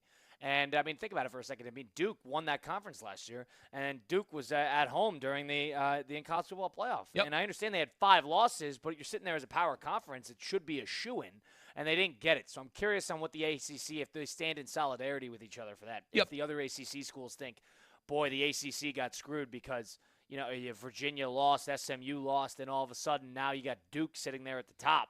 And then you got a decision to make. So I'm curious on what their perspective is on that specifically. But it will be a good fun day. Now, Kyle, if you're a Notre Dame fan, they're all about the ACC. Remember what the AD at Notre Dame said when Miami won? Or rather got in over Notre Dame. It's because ESPN has the ACC games. So I think the ACC is so favored. Then why Duke sitting at home? Why don't you walk me through that exactly? Yeah, it just all goes back to Notre Dame being Notre Dame and company. But listen, you being out there, brothers, got me all fired up about college football. I've been playing the new college football game, Colin. I know we're about 2.5 months still away from kicking games off here. But I'm in the spirit, and I love that you're out there, and I can't wait to see some of the interviews that we're going to get this week. Yeah, it'll be good. Stay tuned for it over the next couple of days. And as the second half just getting started here, France with their first deficit all tournament. And this is a team that has only surrendered now 3 goals, and this one was off of pens. Mike, good call. Good call. 22nd minute. You got to call that. What is he doing? I mean, you're kicking him in the thigh. He didn't see him. He was just trying to clear it. He should have controlled the ball. He never thought about going for the ball. Like that's my thing. Like you were nowhere near the ball. Spare me. What Digny was trying to argue is that he was trying to play the ball. Bro, you speared Lamine Yamal in the side with your foot. So no doubt penalty. It's a stupid error by a French team that is just a lot better than that. I think there are players on the bench that they could have went to outside of Digny, but regardless, they find themselves down 1-0. And Colin, they're struggling to probe. I mean, all tournament long, you saw how great France was at probing, having the ball on the opponent's, outside of their box, putting chances on the keeper. You haven't seen that from them. He had a good inside. I don't know if you saw Bradley Barcola first half. He had a good cut inside, put a shot on. It was a whisker high. Other than that, I've not seen a lot forward for France, which is very shocking to me. And give credit to Spain and their midfield that's been dominating the pace of the game. Yeah, they're looking desperately for that attack, for that counterattack. They're looking to get the ball out and run, and they've outran basically every sense of the or I should say the Spain defense has outran the France offense for the most part. They've kept everything in front of them, and now that they have a lead here, they can, in a lot of ways, they're comfortable. They're just going to control possession, and if they get another look, great. If not, just don't let France score. I thought this, Damien Perez and I were both on the same page, that we were both under the impression that Spain would have to score to win this game because you can't stop France. France is going to get their 2 goals, right? And they still might. We're still in the second half here. But now that you sit here at 1-0, obviously you want another one for insurance. You still play aggressively, but the further and further you get into this game, the more and more they're going to hunker down and just play defense and try to get out of this. So, yeah, and the way that Spanish play too, Colin, no pass is without purpose. You know what I'm saying? It's just completely great on the ball. It's hard to get them off of the ball. France, I feel like they're struggling in this game is because for the first time all tournament, they're not leading in possession and they're not dominating the ball. I mean, remember the games, Colin, that we watched, the Sweden game, the Morocco game, just battering them, literally an onslaught of attacks, the ball sitting on the other side of the pitch and them putting shots on. It has not been that. And that's where you got to give credit to Spain and the way they play. And really, since they played since 2010, having possession, smart passes with purpose, and taking care of the football. You're seeing a good display by Spain right now. You wonder if France could give them a gut punch a little bit and get an attack going. Yeah, you think that France is due to score. They're just that good. So I do think that it's going to take another goal or two to win this game if you are Spain. Mike, from your perspective, we're in the 52nd minute right now. Yep. France only has 2 shots, really none on goal. And Spain has 54% of possession dominance comparatively to France 40. At what point does France start to get a little nervous? Are they already there? I think it's always, Kyle, you make subs and you really see where you're at about the 67th, 70th minute point. Barcola's already on the pitch. He's been on basically this entire way. Did he start? He might have even started. Kyle, Saliba went off with injury. They had to bring on someone off the bench, and Barcola was one of the featured players today. So I think 67th, 70th minute, Colin, another about 15 minutes here. I think Didier Deschamps, head coach for France, his last go, the 2018 coach winner for France. I think that's where he's going to decide to make a big adjustment. Now, Tchouameni is on the pitch, too. You haven't seen a lot of him either this tournament. But to answer your question, probably the 67th, 70th minute is when France is going to be facing some pressure if they don't get into the back of the net. Yeah, and Spain at this point has quietly done very well this tournament. They've only surrendered 1 goal, and it was to Belgium. And they haven't necessarily dominated because Lamine Yamal hasn't dominated. Yeah. And that's what everybody was sort of waiting on in terms of the big stars dominating this tournament. So, therefore, Spain, in a way, has fallen between the cracks a little bit in terms of one of the dominant teams. I know going in they were a huge favorite, but in terms of how they played form, they didn't necessarily wow you as much as the other teams that are in there. Like England has had wow moments. Argentina, don't even get me started. And France has dominated everybody. Yeah. So Spain has sort of just been like a death by 1,000 cuts and don't necessarily beat yourself. That has sort of been the name of their game. And it looks like the team that has beaten France, not only in UEFA, beat them at the Euros, sort of has had their number.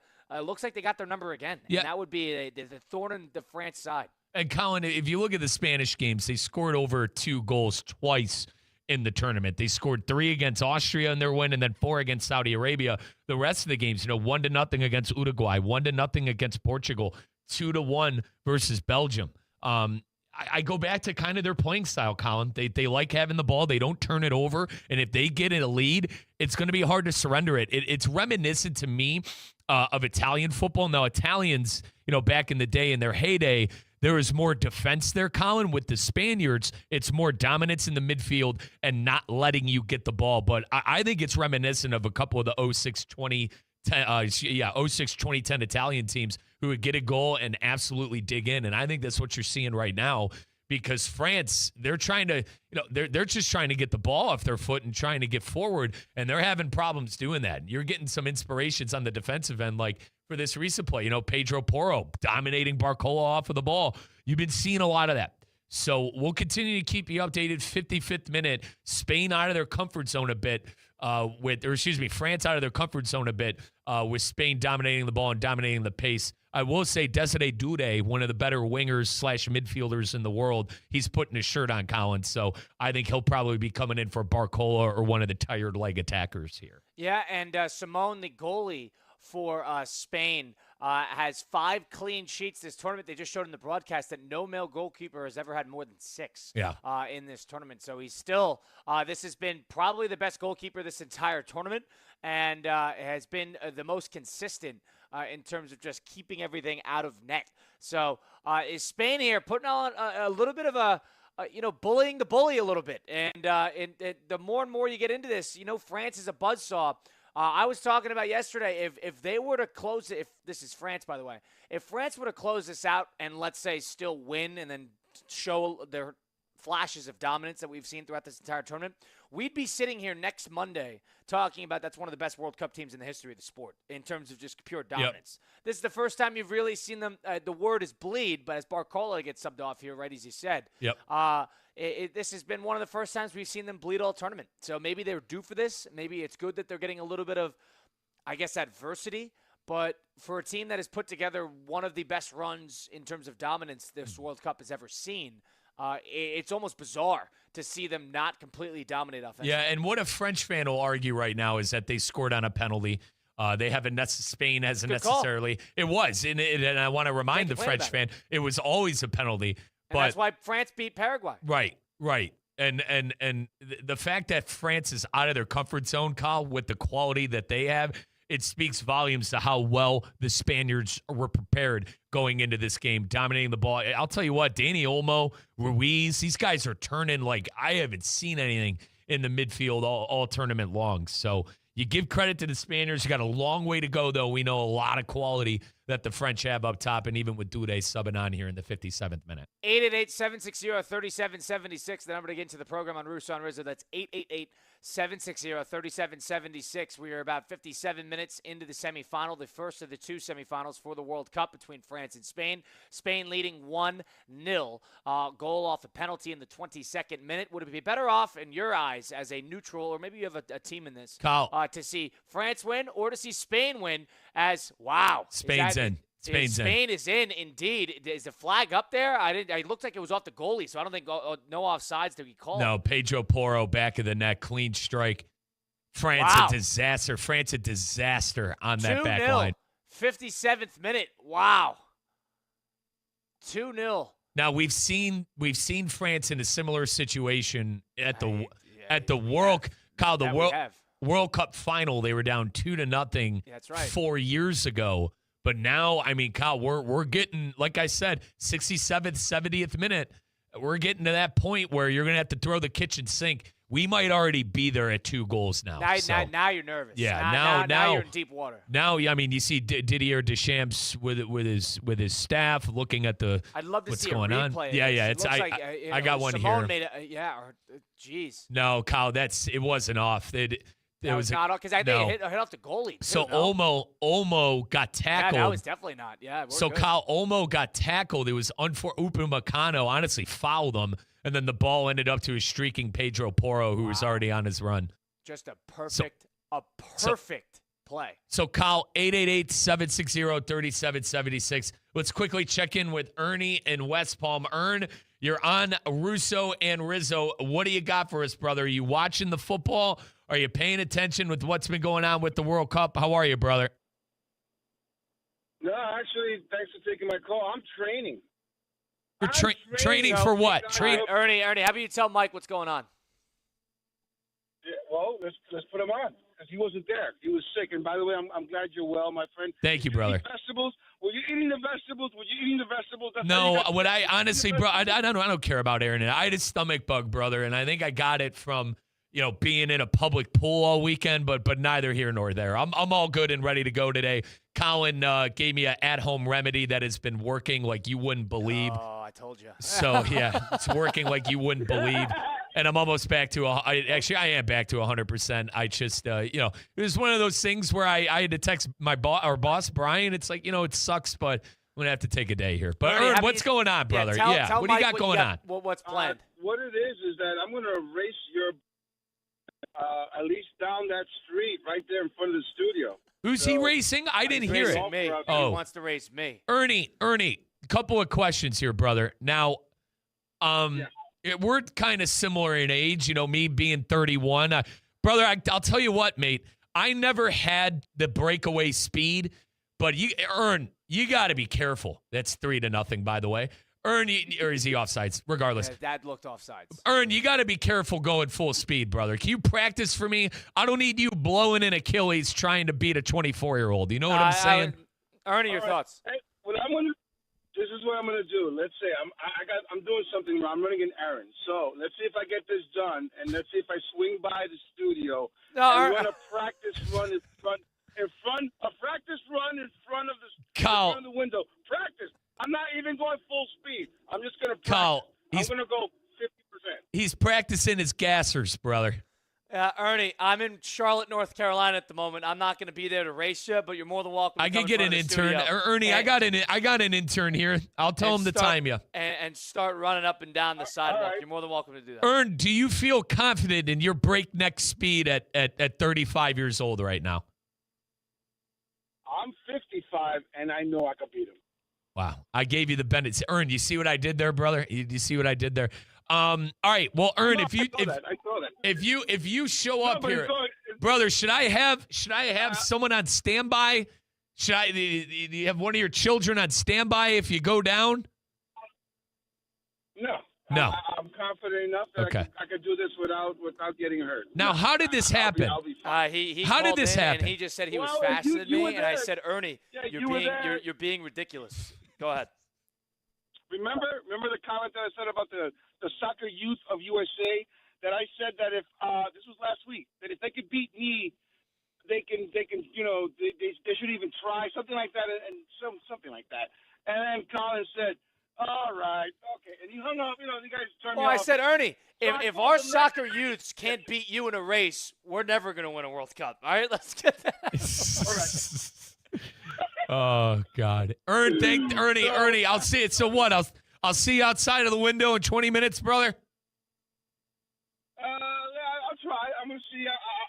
I'll let you know. I'll let you know if you see a flash coming by you. That's it. That's about it. Ernie, all I say is make sure you do at least 10 minutes of dynamic warm up before you run at any point nearly high speed. Yeah, we appreciate the call. Yeah, thank you, Ernie. 888-760-3776. Kyle. 60-second minute now. Lamine Yamal, I believe I don't have the offside. I don't have the damn, can't be locked in, but it looked like it was an offside. Definitely was offside. Unreal strike by Yamal.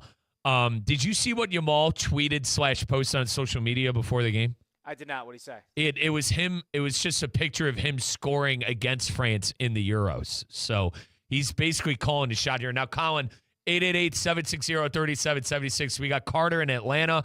Carter, what's going on, brother? Hey, what's going on? Yeah, quick about this game.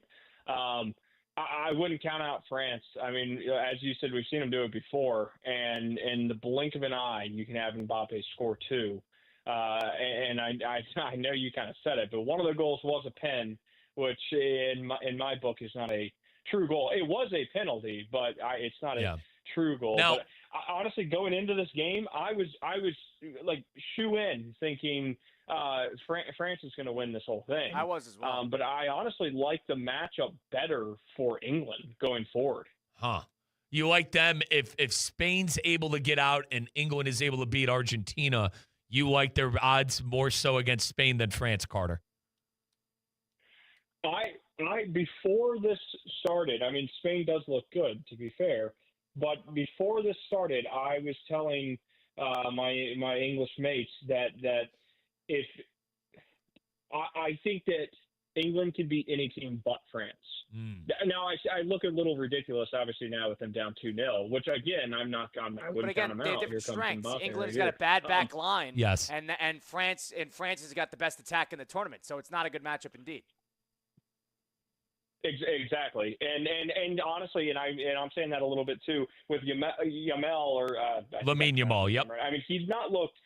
He's not looked great, and so that's kind of a little bit of it. I don't think Argentina's gonna be easy for them by any means because of Messi and whatnot, but I kind of do lean a little bit towards England, and this is giving me a little bit of hope. Maybe it is coming home. Yeah, and listen, Carter, I agree with you about France. Let's get past Argentina too. Can we keep that in mind? Yeah, and listen, I love Leo Messi more than anybody in the county, but Argentina's had a lot of favorable things go their way. I'd be stupid if I didn't even realize that this tournament.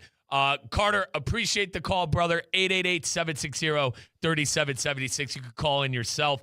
Colin, quickly, the issue I have with France coming back in this game, they can't stay on the ball, brother. I mean, they can't put it in an attack together on the final third. They can't get into the final third of Spain and string together some passes that leads to goal. You had Mbappe go to the byline and put one on target on the keeper, but other than a couple of streaks, like they need to set up shop outside of the box for me to think that they have any sort of a chance in the last couple of minutes here. No doubt, Spain is in officially hunker down mode. If you think France can do it like Carter thinks they can, go bet them on the Hard Rock Bet app, which you can download today in the Google Play Store or the Apple App Store. Hard Rock Bet, game by game, team by team, league by league. It has just about everything in one spot. It's catered for the new player and the experienced player. You can live bet France. You could go goals, shots on target, individual, anytime scores, first goals. You get England, Argentina tomorrow. After today, you get 3 more games in this World Cup, including that third place game. And you're going to want to put some action on it on the Hard Rock Bet app as Mbappe just goes wide in the 66th minute, still down 2-0. Bet on that. Bet on the MLB futures. Bet on NFL futures, college football. If you listen to Mike Norvell and all of a sudden he inspires a little bit of confidence in you and Florida State able to have a big year, go bet their overs. Go bet their game by games. Do it all on the @ Refer Friend to get $50 bonus bets additionally added to your account. It's all in one spot. That is Hard Rock Bet, offered by the Seminole Tribe of Florida. Must be 21 plus, physically present in Florida. The wager terms and conditions do apply. If you or somebody you know has a gambling problem, please call 1-833-PLAY-WISE. That's 1-833-PLAY-WISE. 67th minute, France down 2-0. Going to have to put on quite a show here in quite a moment to come back in this World Cup semifinal. That's Mike Rizzo, Colin Russo, Elias Bustamante. It's Russo and Rizzo on ESPN 106.3. Live from the Anajar and Levine Accident Attorney Studios. Anajar and Levine Accident Attorneys. Call 1-800-747-FREE. This is ESPN 106.3. Marlins baseball is heating up this summer. Catch an exciting weekend at Lone Depot Park when the Fighting Fish face the Padres July 24th through 26th. Celebrate Venezuelan heritage presented by Santa Teresa as part of the T-Mobile Heritage Series and score an exclusive jersey with ticket package. Plus, enjoy live entertainment, food, and drinks specials. And don't miss the limited edition Javier Sanoja Gold Glove Mini Bobblehead giveaway. Get your tickets at marlins.com/tickets. I'm Mark Anajar. I'm Glenn Levine. I'm Ellie Anajar. Together, we're Anajar and Levine, and our team is a triple threat to big insurance companies. Don't settle with the insurance companies for a fraction of what your case is worth. We'll fight to get you the maximum compensation you deserve. That's the Anajar and Levine difference. Get your free case review right now. We'll help you take back control of your life. Call 1-800-747-FREE. That's 1-800-747-3733. In office, West Palm Beach.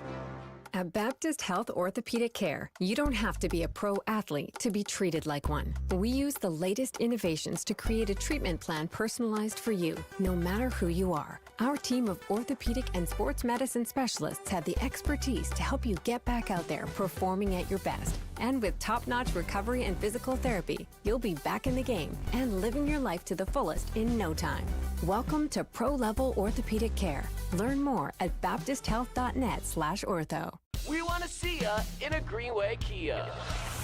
Have you ever wished buying a car could actually feel easy? At Greenway Kia West Palm Beach, it does, especially during the summer sticker sales event. Just call Lonnie Mister, tell him what you're looking for, and before you arrive, he'll have a vehicle ready out front, washed, gassed up, and waiting for you. He'll even text you photos so you know exactly what to expect. No games, no pressure, no hidden fees. Just real people helping real people. With hundreds of new Kias arriving, including the Telluride, K4, K5, Sportage, and all-electric EV9, there's never been a better time to find the perfect ride. Not sure which Kia is right for you? Take advantage of Greenway Kia's exclusive 24-hour test drive. Take it home, drive it, and make sure it's the one. Plus, this week only, the Greenway Kia Credit Clinic is back. Let their team work hard to help get you approved. Call 561-433-1511 and ask for Lonnie Mister.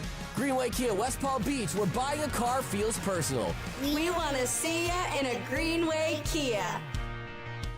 For over 40 years, Ronald McDonald House of South Florida has supported families like Kayla's. Without the Ronald McDonald House, we couldn't continue with Kayla's medical treatment. We are now building a new, larger house to accommodate almost twice as many families each year. It's a peace of mind knowing we have a place to stay without worrying about costs. Help us build this new home by visiting rmhcsouthflorida.org.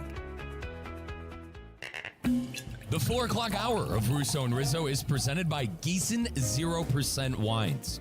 It's 4 o'clock somewhere, meaning it's always the perfect time for Gießen wines. Elevate your game night with Gießen's 0% Sauvignon Blanc, Rosé, Pinot Grigio, even Sparkling Brut. 0% alcohol, all the flavor, Gießen wines from New Zealand, making the 4 o'clock hour or any hour the perfect time.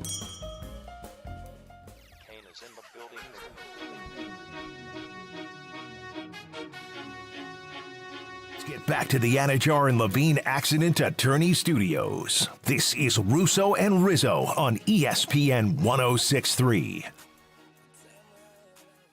It's Russo and Rizzo. Spain up 2-0 in the 71st minute of the World Cup semifinal. They've dominated possession. They've dominated shots on goal. They've really outplayed front to back that France attack in this first of the 2 World Cup semifinals as we close out those substitutions here. We're getting through a hydration break. We're all off and running here at a moment's notice. We got Mike Rizzo. We got Colin Russo. I'm in Charlotte, North Carolina. Mike Rizzo's in West Palm Beach, Florida. We get Elias Bustamante helping us out behind the glass at the City Place Studios in downtown West Palm Beach.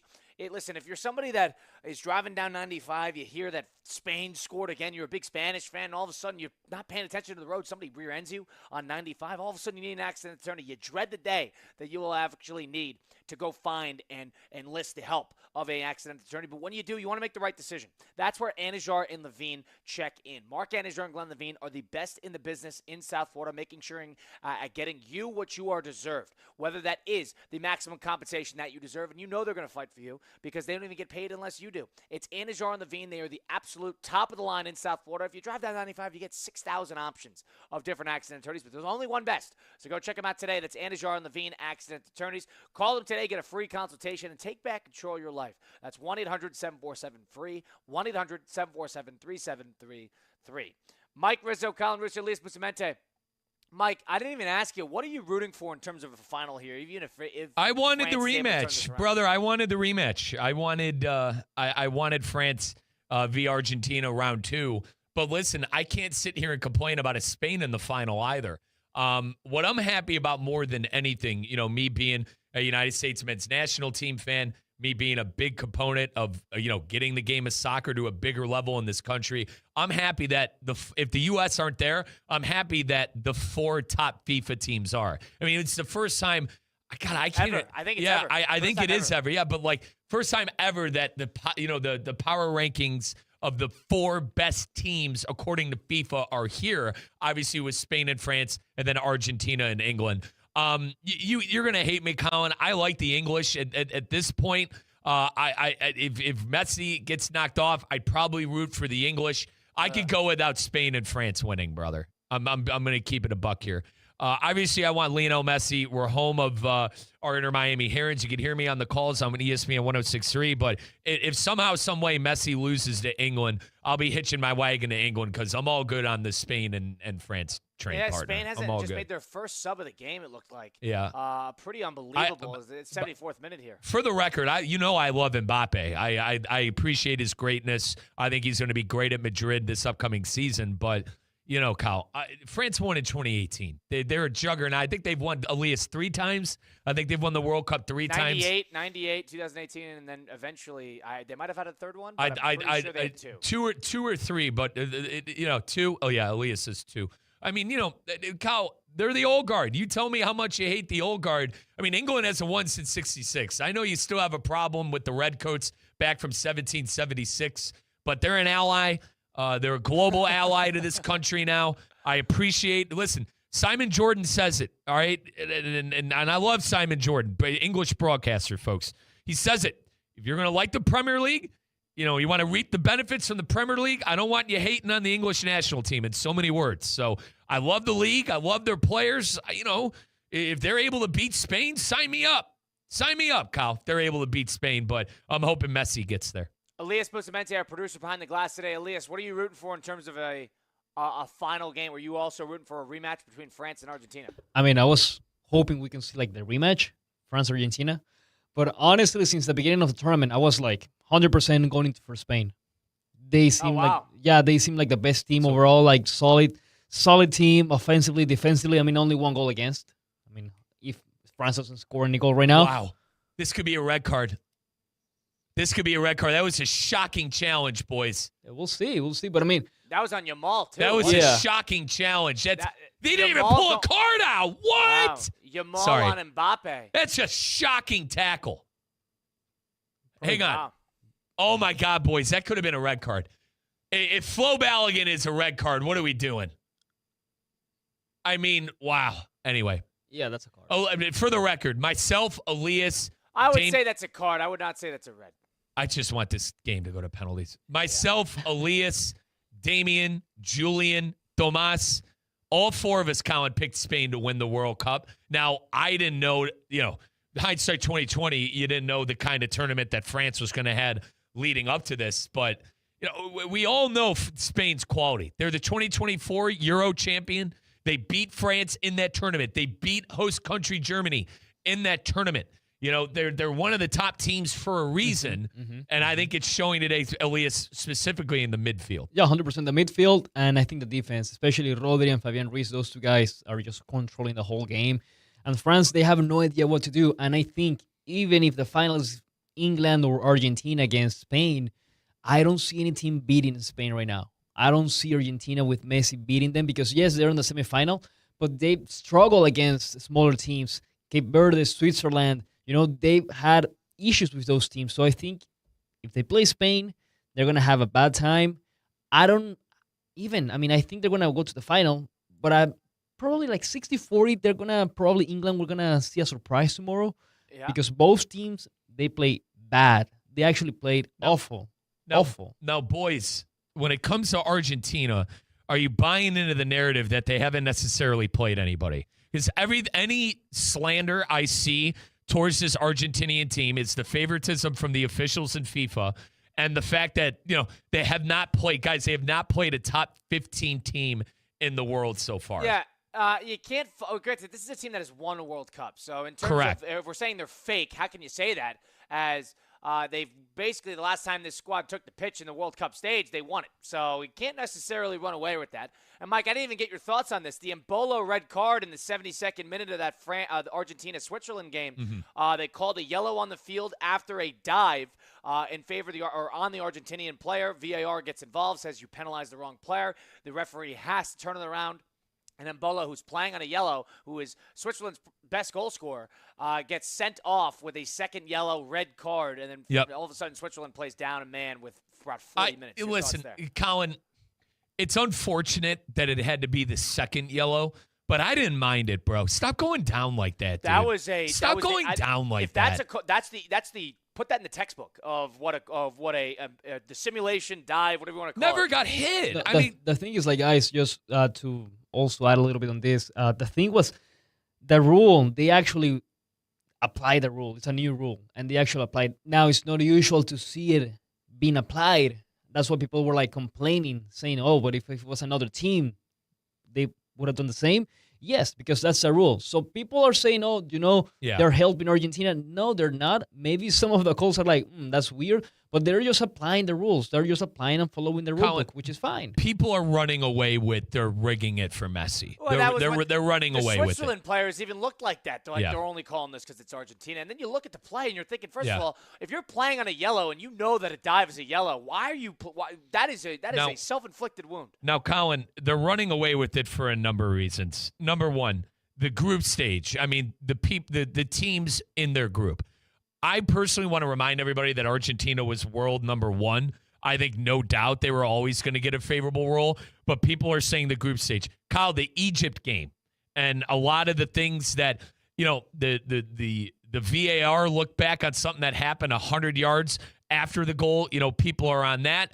And then just some of the favoritism that Argentina has received when it comes from officiating and stuff. And listen, there was that narrative at Qatar as well. I want to remind everybody that people were on the referees for penalties and things going in the way of Argentina. They got that stigmatism around it. Colin, I personally think it's what happens when you're a great team. People try to come up with a reason why you keep winning games, why you keep figuring things out late in these games. I think it comes with the territory. Listen, I think this Argentina is world number 1. I think they're the best team until someone beats them. I don't think that the Qatar World Cup was rigged like other people. But that's the biggest arguments I hear with this Argentinian team. The only argument I am hearing is favoritism from FIFA, and I think that's a little bit unfair. Yeah, you're going to make it on. Listen, Messi gets favorable calls. That's just the reality of the fact. Every star does. Kyle, every star does. And I agree. That's what's going to happen as France is going to get an open look here. Jeez.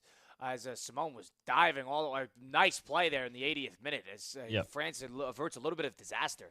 But 2-0, Spain still over France in the 81st. But back to the Argentina point. I mean, listen, if we're going to criticize, we can criticize it however much we want. They are validated because they have a World Cup to their name. And we know that Argentina is great. So if you want to question that they're great, you can question their path. But they can't control that. Everybody thought it was going to be Portugal. Portugal had a lackluster tournament. Portugal did not win their group. And then all of a sudden you thought Colombia, who stole that group against Portugal, they thought they were going to beat Switzerland. They did not. So you can't blame Argentina for playing the teams in front of them. I will say, the Egypt game was phony because Egypt basically had 3 goals before Argentina got their first. But they still did it, and they got a little bit of magic. They haven't played great, but they got a little bit of magic. It's hard to deny it. I'm looking now. The goalkeeper's down. Elias, I missed what happened here, but Unai Simon, I believe, is on the ground. Yeah, he got a kick to the face. Okay, could we see a card here? Like, sorry to go complete radio silence, boys, but didn't look like it. That's a tough one. No. Didn't look like it. Just a play. Okay. Yeah, just pulling the play. For the ball. Now, and boys, the ball hit him in the face. Boys, you want to know what I'm for sure about? That's our good friends over at Geese and 0%. This weekend, Kyle, I was hanging out by the pool. I had a cooler. I had my spritzes in a can. I had the rosés in the can. I was enjoying my weekend of sun, fun, training. I mentioned I'm training for the 10K. And listen, you're going to laugh, but like how Geeson is helping me with the 10K. Folks, when I drink my premium red, it's only 145 calories per bottle. So, I'm making sure that I'm hitting my calorie goals each and every day. And Geeson, believe it or not, with the premium red and the 0% alcohol, 145 calories per bottle. So, folks, you can't drink every night. Some nights you got the car. Some nights, you got the kids, you're babysitting, whatever it may be. Geeson 0% helps me relax and stay focused all at the same time. I just celebrated my 5-year sobriety anniversary with Geeson 0% back on July 4th. See what Geeson can do for you. For me, keeps me sharp, keeps me focused, and still keeps me in the party, being the life of the party. That's Geeson 0%. Check them out at Publix. The 4 o'clock hour is presented by Geeson 0%. Looks like France is all but finished. I don't want to jinx it, but 83rd minute and 2-0 still as it is officially panic mode. We'll continue on the program. On the other side of things, it is Russo Rizzo, ESPN 106.3. Live from the Anajar and Levine Accident Attorney Studios. Anajar and Levine Accident Attorneys. Call 1-800-747-FREE. This is ESPN 106.3. Since 2006, EDS Air Conditioning has kept Palm Beach County comfortable through every summer, every storm, and every season in between. EDS Air Conditioning is a trained comfort specialist. It's hard to stop a train. From dial thermostats to today's smart home systems, EDS delivers reliable comfort you can count on. With over 800 Google reviews and a 4.8 star rating, they've earned your trust. 20 years of keeping Palm Beach cool. Visit EDSIsYes.com today.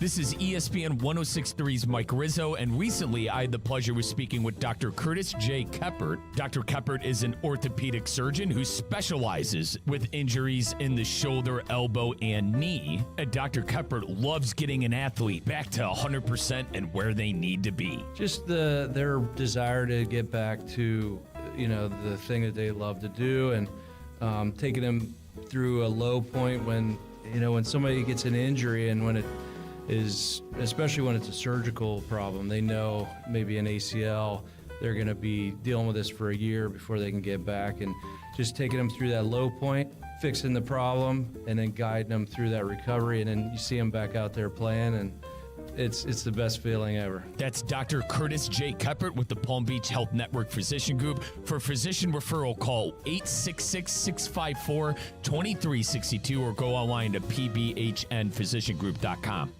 Whether you need batteries, tires, or services, we know you depend on your vehicle. You can depend on St. Lucie Battery and Tire. With the largest inventories, expert technicians, and the best price out the door every day guaranteed, you'll drive away with confidence. Life doesn't stop, and neither should your car. St. Lucie Battery and Tire is here for you. Our experts keep your vehicle ready with batteries, tires, and service you can trust. Fast, friendly, and always reliable. Summer of fun. Minor league baseball action at Roger Dean Chevrolet Stadium. Come out for soccer night on Saturday, July 18th, and the first 500 fans will receive a free Frozen Iguana soccer jersey presented by Mega Commercial. And be sure to get into the early holiday spirit with Christmas in July on Saturday, July 25th. Both games are special Frozen Iguanas games, so stop by the ticket office or visit RogerDeanChevroletStadium.com to get your tickets today. The 4 o'clock hour of Russo and Rizzo is presented by Gießen 0% wines. It's 4 o'clock somewhere, meaning it's always the perfect time for Gießen wines.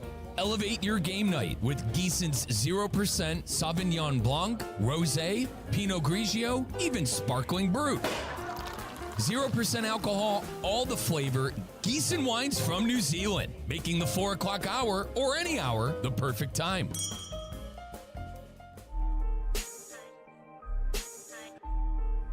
Let's get back to the Anajar and Levine Accident Attorney Studios. This is Russo and Rizzo on ESPN 106.3. It's Russo and Rizzo on ESPN 106.3, 87th minute. France pretty much out of options here as we inch closer and closer to the elimination of, throughout this tournament, most likely the favorite, as Spain is putting them in quite a tough spot. There's a foul here just outside the box in the 87th, so we'll keep an eye on that. But it's Mike Rizzo, Colin Russo, Elias Bustamante. It's Russo and Rizzo on ESPN 106.3. We know Spain is a great team, but this almost feels like an upset. You know, this all just based on how both teams have played. France felt like a buzzsaw. If this feels like a pretty substantial upset, crazy enough, because Spain has flown completely under the radar. Yeah, no, Colin, this don't get it twisted, brother. This is an upset. And I was talking with Elias. There's going to be hell to pay in France. When you have the best – Colin, I promise you this isn't me being a homer. No one's thinking about Ohio State. No one cares. The fire that Ohio State had to face when they didn't win it all last year and had 5 guys go in the first round, it's very similar to what's going on with Spain if they do get eliminated. They, by far, have the best roster. Not even close. They have the best 11. They have the best guys available off of the bench. If they end up losing this game, and Colin, listen, 88th minute, I'm almost done saying if they lose this game. Yeah, they're done. Colin, when they lose this game, there's going to be hell to pay for these guys back at home. There's going to be a lot of, I think, very upset French fans not understanding how they're unable to win. Can't beat Spain. And like, yeah, the Euros, you lost to Spain in the Euros. You're going to lose them to here now. And they just, dude, it's not like, Colin, this was the final against Argentina where they rallied and scored 2 goals and got unlucky in penalties. They were never, I could argue they were never really in this game. I know it was 1-0 until about the 60th minute, but I could argue they were never serious about going forward. They were never serious about holding possession. And I'm sorry, looking at the quality on that team, that's an issue. And you got to tip your cap to Spain and give them all the credit in the world. The midfield, the defenders, it's so hard to get the ball, and it's hard to get the ball off of the Spaniard's foot. But I'm calling over. I'm calling it over, Kyle. 89th minute, 2-0. Time of death. It really is. And yes, there will be hell to pay for that French team. And don't get it twisted. This is absolutely an upset. Absolutely. Elias Bustamante, you agree that this is a failure in a lot of ways for France here? I do believe it is. I don't think it's an upset, not at all, because we are witnessing the best teams in the tournament. It's basically we are seeing the top 4 in the world right now playing. Spain, France, England, and Argentina. So I don't think it's an upset, not at all. Spain was. Wow. I think it's. I mean, Spain got into the tournament. Spain got into the tournament as one of the. And how they've played the tournament. Yes, things. I think Elias' perspective changes when you play games. France was the dominant team. They beat good teams along the way. So I'm not saying Spain didn't beat good teams, but I think till this point, in totality, France had the better World Cup. They were never down. And I know Spain, the same thing. They candy bar the door. They don't allow goals. But when you look player for player, buck for buck, This is an upset in my eyes. I will push back there a little bit. Yeah, I mean, I don't see it because both teams, they had a difficult, matchups before getting here. I do believe that. And I still think the favorite to win the whole tournament is Spain. So I don't see this as an upset. That you see France and they play the teams they played and the team they have. I don't think this is a, players issue. I think this is more a coach issue. I think some of the things he did today, maybe they're not up to the standard for the semifinal. France didn't play nothing. Like, they played nothing at all. They were dominating the midfield. One thing we could agree, he got that lineup all wrong today. I mean, starting Barcola, starting Tchouaméni. Colin, why switch what's going like? Start the same guys that you started until this point. You have no reason to change anything. He got too cute. And the English have his saying, the pundits have his saying, boys. They got it all wrong. And Didier Deschamps, he got it all wrong with that starting 11 today. I mean, all those guys are off the field, by the way. Barcola, Tchouaméni, and Digny, who had the egregious foul in the box, trying to go for the ball and getting all Lamine Yamal's leg. I completely disagree. This is a failure for France. And from someone who roots for a juggernaut on the college football side of things and has the better team more often than not, one of the more frustrating things, Colin, is when you have the best players, you have the best team, and you don't win. Yeah, 100%. That's true. It's a failure to France, 100%. It's an upset. I don't see it. We're witnessing the best teams in the world right now playing. I don't see it like that. But, hey, I think it's a coach. I think it's a manager. I think it's the Deschamps. He's going out at the end of this. Yeah, he's leaving. He's leaving. This is it for him. Yeah, and listen, I don't care. I know he got the 11 wrong. I know I sound like a bit of a phony here, Colin. He's a great manager. Yeah. I can't sit here and say he's an absolute failure. I mean, he won in 18. He's won multiple trophies with this French team during his tenure.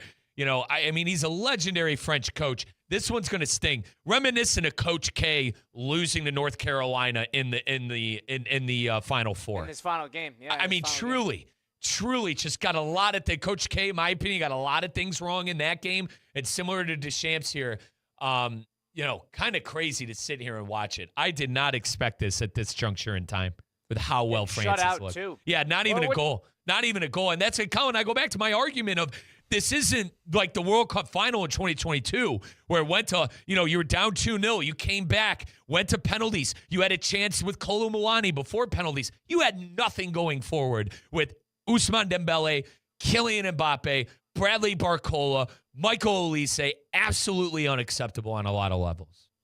Yeah, and another thing to add to this is very quietly now, Spain has only surrendered one goal this entire tournament. I'd have to go through it. I mean, another contender for this might be Spain in 2010. But in terms of the amount of goals surrendered throughout an entire run, this has got to be near the top, if not the top, for World Cup history. We'll find out. But I think about it, which basically shutouts the entire way. Correct. It's you look at the Belgium game. Cape Verde 0-0, Saudi Arabia 4-0. Kyle, I know you're big on the Uruguayans. 1-0, 3-0 against Austria, 1-0 Portugal. That's why the Belgium, Belgium who completely blew the doors off of our Team USA. Colin, I told you I was hate watching Belgium after they made fun of our president and our federation, but they were a Lamens, and by the way, the goalkeeper for Belgium who subbed on for Courtois, Lamens had a shocker, and that's why Spain were able to win the game, in my opinion.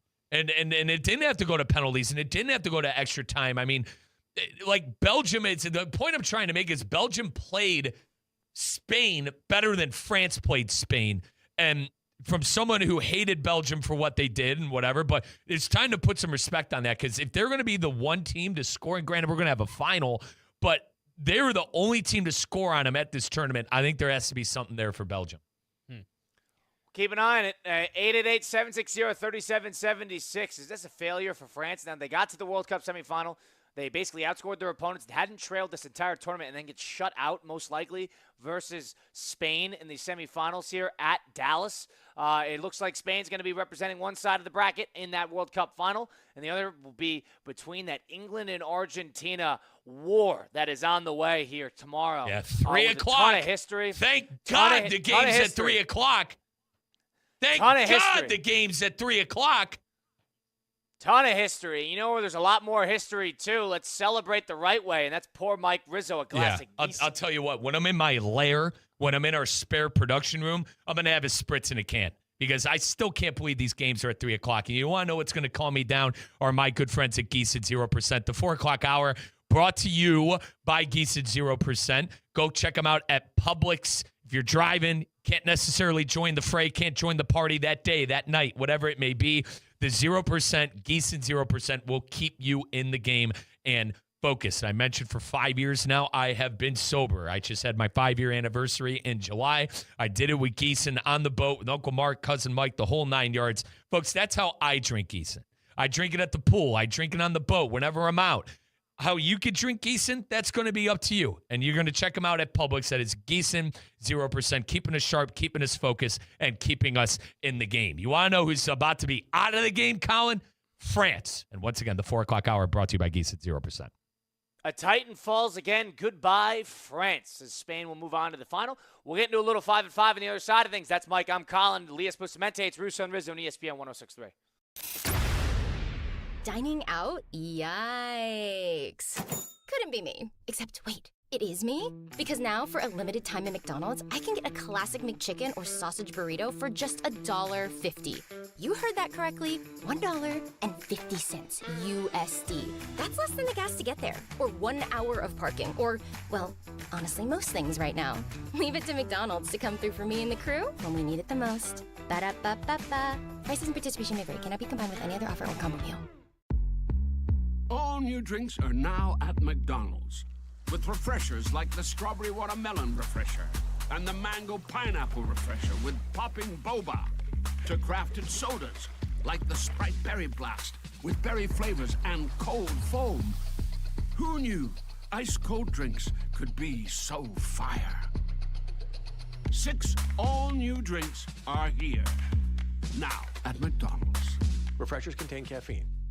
Hey, it's Tina. Looking for the perfect family getaway without leaving paradise? Treat your crew to the family retreat package at O Resort and Spa in Palm Beach. Enjoy daily breakfast for up to 5 guests, complimentary kids and teen club access, non-motorized water sports, daily valet, and even a late 2 p.m. checkout, so you can soak up every last minute together. Create unforgettable memories right here in Palm Beach. Visit eauresortandspa.com to book your family retreat today. Terms and conditions apply. Good Karma Brands is proud to be an equal opportunity employer, providing equal employment, development, and advancement opportunities to all teammates and applicants. To learn more about careers with us, please send an email to talentacquisition@goodkarmabrands.com. That's talentacquisition@goodkarmabrands.com. Tired of being sidelined by a sports injury? Get back in the game with Baptist Health Orthopedic Care. Whether you're a professional athlete or even a weekend warrior, you can get back to doing what you love with our compassionate orthopedic team. Experience a new level of care and get back to your best. Welcome to being treated like a pro. Make an appointment today at baptisthealth.net/ortho or call 833-556-6764. Hi, I'm Wendy Sartori-Link, your Palm Beach County Supervisor of Elections. The 2026 primary is on August 18th, and now is the time to make your game plan. Florida is a closed primary state, which means if you want to vote in a party's race, you need to be registered with that party at least 29 days before Election Day. Don't wait until the last minute. Check your registration and get election ready today. Visit votepalmbeach.gov to get started. That's votepalmbeach.gov. See you at the polls. Anajar and Levine. Call 1-800-747-FREE. That's 1-800-747-3733. ESPN 106.3. WESP Jupiter, a Good Karma Brands radio station. We want to see ya in a Greenway Kia. Have you ever wished buying a car could actually feel easy? At Greenway Kia West Palm Beach, it does, especially during the summer sticker sales event. Just call Lonnie Mister, tell him what you're looking for, and before you arrive, he'll have a vehicle ready out front, washed, gassed up, and waiting for you. He'll even text you photos so you know exactly what to expect. No games, no pressure, no hidden fees. Just real people helping real people. With hundreds of new Kias arriving, including the Telluride, K4, K5, Sportage, and all-electric EV9, there's never been a better time to find the perfect ride. Not sure which Kia is right for you? Take advantage of Greenway Kia's exclusive 24-hour test drive. Take it home, drive it, and make sure it's the one. Plus, this week only, the Greenway Kia Credit Clinic is back. Let their team work hard to help get you approved. Call 561-433-1511 and ask for Lonnie Mister. Greenway Kia West Palm Beach, where buying a car feels personal. We want to see ya in a Greenway Kia. Business owners, are your employees driving you nuts? Is money tight? Or have you just poured your heart and soul into your business and now it's time to retire and just relax? At Trans World Business Advisors, they have buyers from all over the world ready to buy your business now. Call for a confidential conversation about your business's current value. 561-203-5121. That's 561-203-5121 or visit tworld.com today. This soccer season, bring home a win that lasts beyond the final whistle. If hard water is spotting dishes, dulling laundry, and drying out your skin, that's a foul. Culligan has helped families since 1936 with free water testing and reverse osmosis systems that filter contaminants at the source. While the tournament ends soon, Culligan keeps savings going. Enjoy 12 months with no payments and no interest. Schedule your free water test today at Culligan.com. Serving South Florida, Vero Beach to Miami Beach. Hey, Culligan man! Now, it's time for a little R&R. Ball into the bucket, lays it up and in. Ball game, Rizzo! Live in the Anajar and Levine Accident Attorney Studios, this is Russo and Rizzo on ESPN 106.3. This team is going to be tough when they finally get it together. Sit back and relax. Let Russo and Rizzo take you home. Oh, mercy! Light him up, Collins! It is Russo and Rizzo on ESPN 106.3. Down goes the Titan. France out of the World Cup after a semifinal loss to Spain 2-0. We got Colin Russo, we got Mike Rizzo, we got Elias Bustamante. I'm in Charlotte, North Carolina for ACC Media Day, which kicks off tomorrow.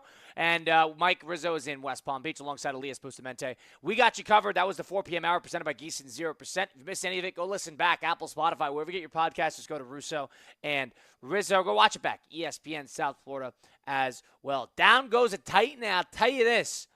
You probably made some money on the Hard Rock Bet app if you had Spain winning today, probably with good odds. Man, was I on the wrong end of this stick today? I took France to win and Yamal and Mbappe to score. That's what we call an 0-4. That's what we call a zero burger. But, folks, do you want to know where my attention is tomorrow? Don't cry for me, Argentina. I'm going to make my money back with the money man himself. Lionel Messi. We have England and Argentina. Don't worry. The game is at 3 o'clock, so we're all going to be at work for it. But you best believe I'm betting on a Lionel Messi anytime goal. You best believe I'm betting on Argentina to win that game. I mean, it's been the story of the tournament. Now, granted, could it be the narrative of all those storybook endings are coming to an end like France today?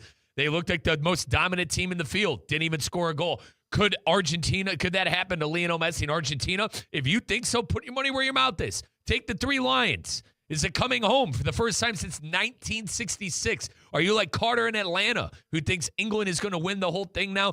Go put your money where your mouth is with Hard Rock Bet. But for the record, I'm going Messi anytime score and Argentina to win in tomorrow's fixture. You can join me on Hard Rock Bet, offered by the Seminole Tribe of Florida. Must be 21 plus, physically present in Florida to wager. Terms, conditions apply. If you were a friend and concerned about gambling, please call 1-833-PLAY-WISE. It's 1-833-PLAY-WISE. Colin, now you're at ACC Media Day. Are you going to ask Billy O'Brien about that 4.5 over-under win total he's got at Boston College this year? Is that going to be on the docket at ACC Media Day? I'm legally allowed to ask that. I mean, geez.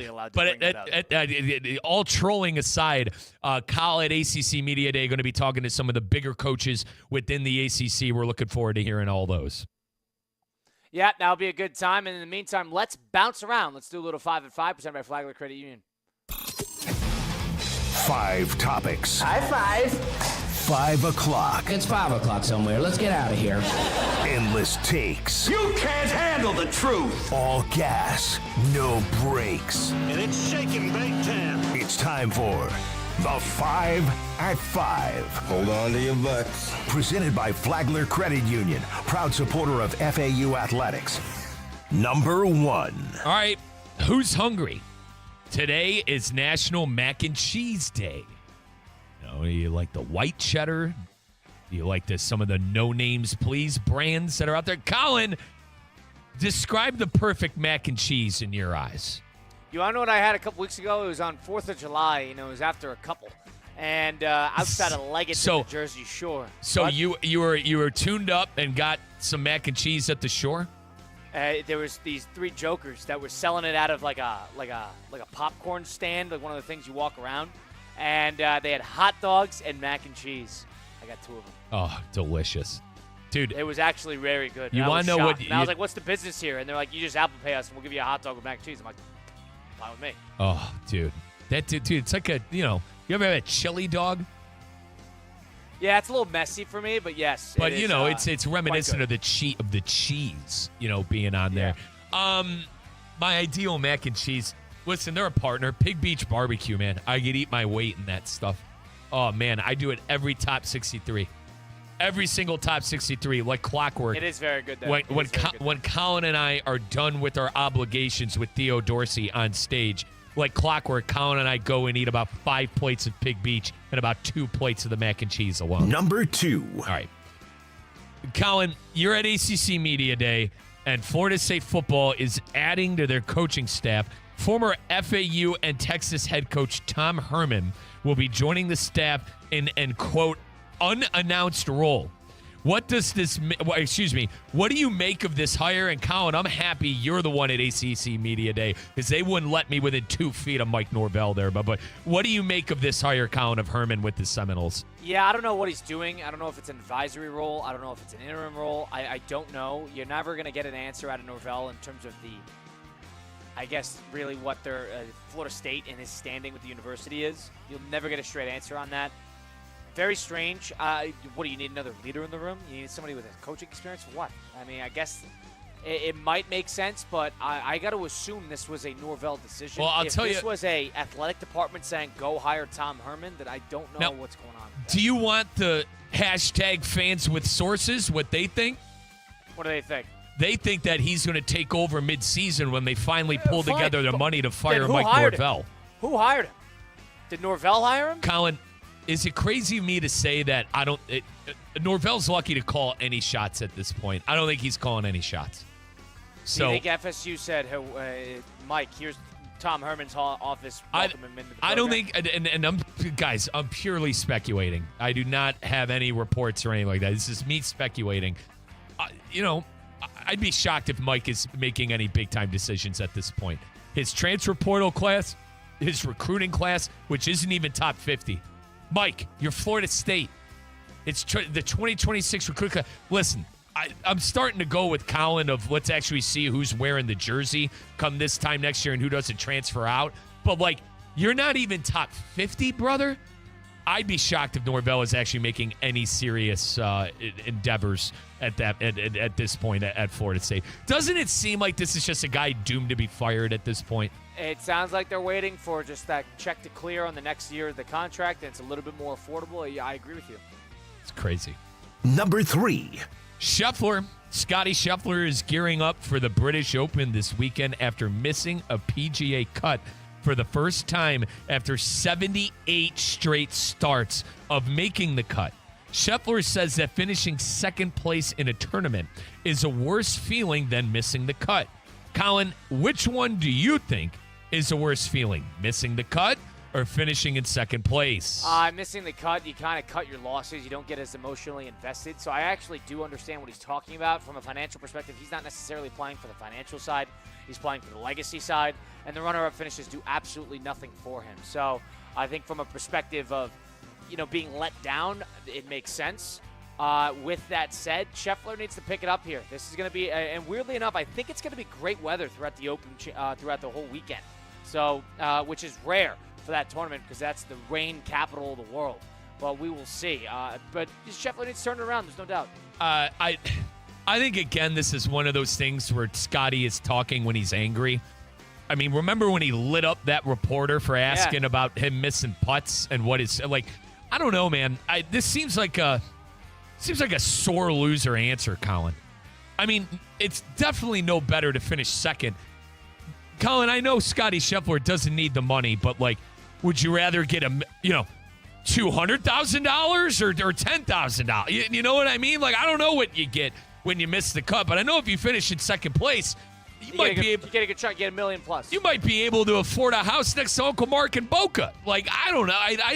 I just think, again, this is Scotty not thinking before talking. Number 4. All right, Home Run Derby, Colin, was last night. Saw a new format rolled out with Jordan Walker of the Cardinals pulling out the victory. Kyle, are you for or against the new Home Run Derby format that you saw last night? It was a resounding success. It was intense. It was swing by swing. I think it's better than the timer. You know, it's easier to pull ahead when you get the timer. Statistically, I know Buster Olney came out with it. There was like 250 home runs in the timer-based format, and there was only like 130 home runs in this format. So I think the format worked. I think swing by swing, it's a little bit more intense in terms of when they have to hit a home run here. So I actually like that. And Jordan Walker's a good story. You know, he made over his season-long salary just off of winning the Derby. He made $1 million. He makes about $700,000 a year. So good for Jordan Walker. You know, he's had a good year for what it's worth. People are waiting for him to kind of put the tools together and hit consistently.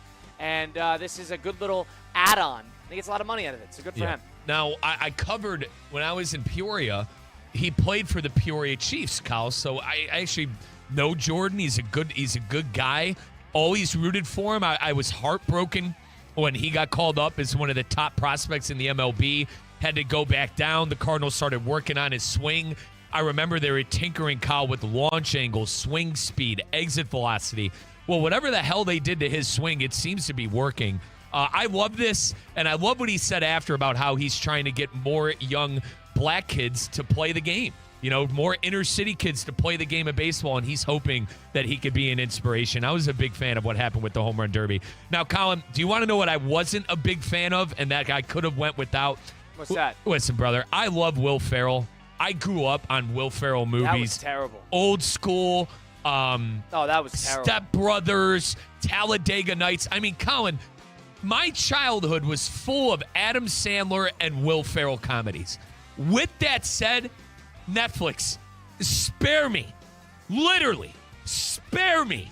Whatever the hell that was with Bruce Buffer in the arena at second base and Will Ferrell and the gang of misfits on the other side. Luke Wilson and Jimmy Tatro. What a waste of time. And listen, Will, if you're listening, brother, I love you. But, like, I think even under your breath, you're saying that was a waste of time. I actually think that was my take. Go ahead, Kyle. They knew that was not working. Oh. That was everybody in the building knew that this wasn't working. That was so dumb. And I texted you.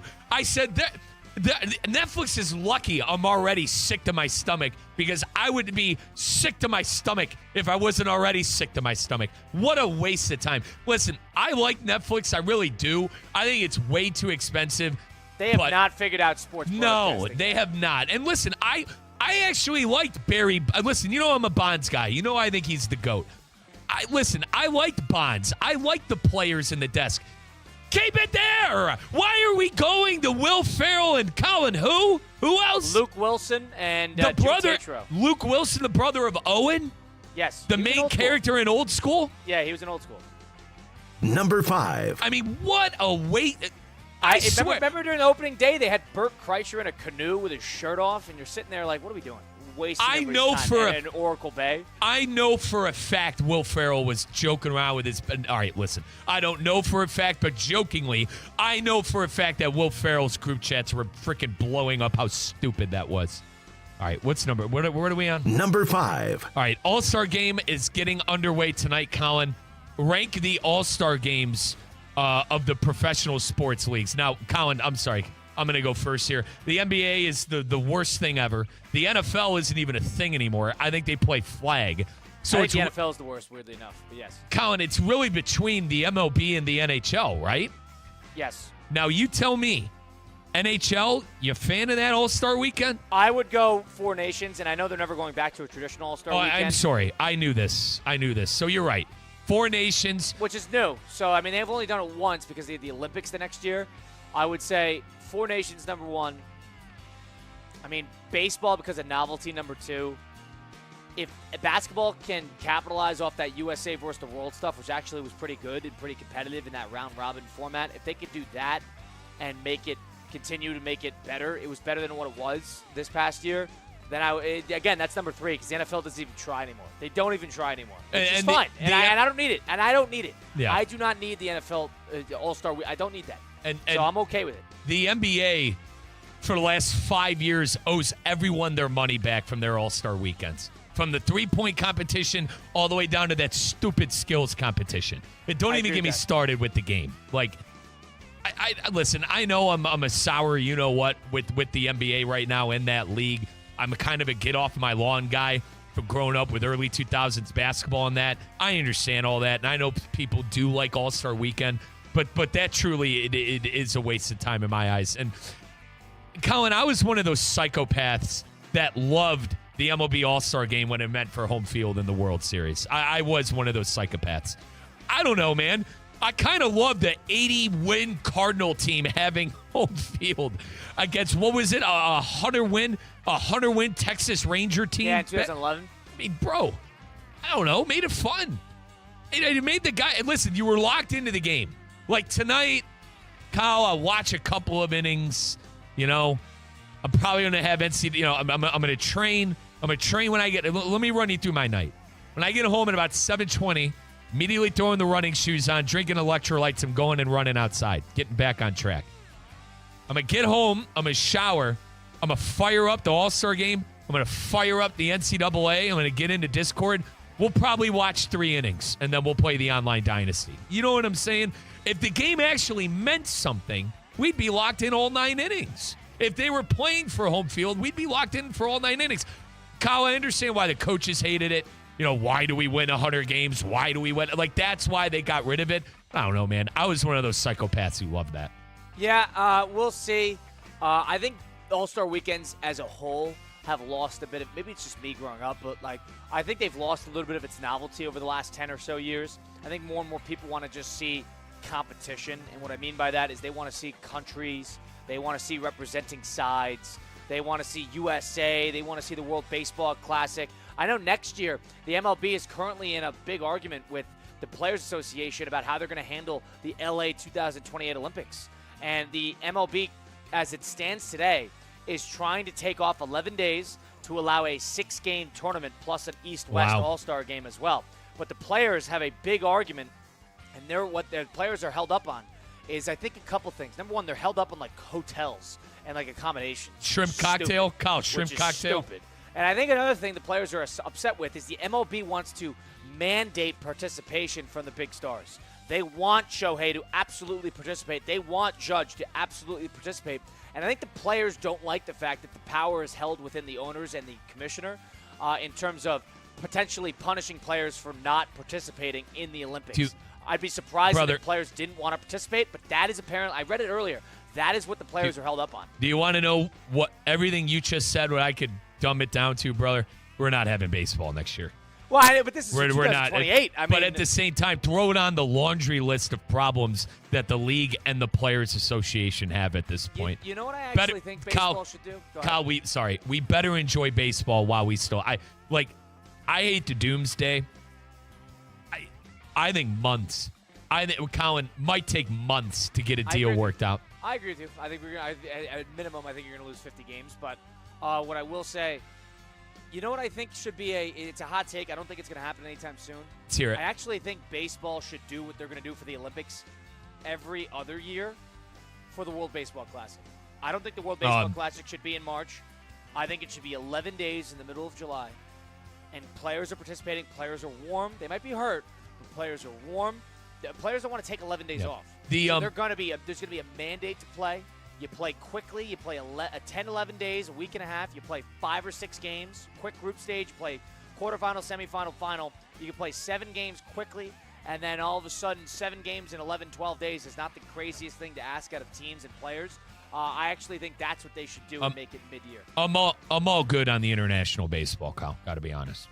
We're the every other year, and then you have the Olympics every other year. I think that's the way to do it. We're the England of international baseball. So I'm all good on that. All good on that. What a year. We're all good on the choke artists and Team USA. We're all good on that. Right. We're all good on that. A lot of big problem with that was pitchers pitching and guys showing up and wanting to give you 2 quality starts or giving you innings. They could do that if it is a World Baseball Classic in the form of mid-season when these guys are warm. So that would be my fix if I was in the room. And it's only every other year, so you only have to and you can just move the season up a week. It's not a huge problem. The American player clearly doesn't care about international baseball, so I'm fine with just punting the idea. Like I love the fire, Kyle. I love the fire the Dominicans had, the Venezuela. It's clearly not a thing here in the United States, so play the college kids. Play the college kids. Have it be optional. If you want to play, go ahead and play. It's the way I look at it. If they're not going to take it serious, why the hell why should we care? Like, why did I watch that final against Venezuela when we didn't have half of our roster available to play? You know what I'm saying? Like, dude, I'm done with all that. Like, you're either going to go. There's a way to fix it. There's a way to fix it. Colin, you're either play. They're not allowed to play because of their teams. You're either going to go all in on it, like it is on the soccer side, or you're going to half you know what it. I'm good on the half you know what version. Yeah. I'm good on that. A lot of it is the teams. Some of it is the players. A lot of it is the teams not wanting to Well, play you have these the guys. players. You got Julio Rodriguez, or I forget who it was, saying a World Baseball Classic championship would be bigger for them than a World Series. That's not how the American ball player operates. So, like, if you want to play, go ahead and play. If you don't want to play, don't waste my time. I also think he was being a little hyperbolic, but he's allowed to think that. Just, if you want players to play, put it within the format of them being on a roll. Pitchers don't want to take 11 days off. Hitters don't want to take 11 days off. They're going to want to play in that. I actually think it's a good idea. I got Scooble, not wanting to pitch. I got Boyd leaving mid-tournament. Mason Miller unavailable to pitch. I got Aaron Judge, choking. I'm all good on that. Dude, I'm so good on USA Baseball. Play the college kids.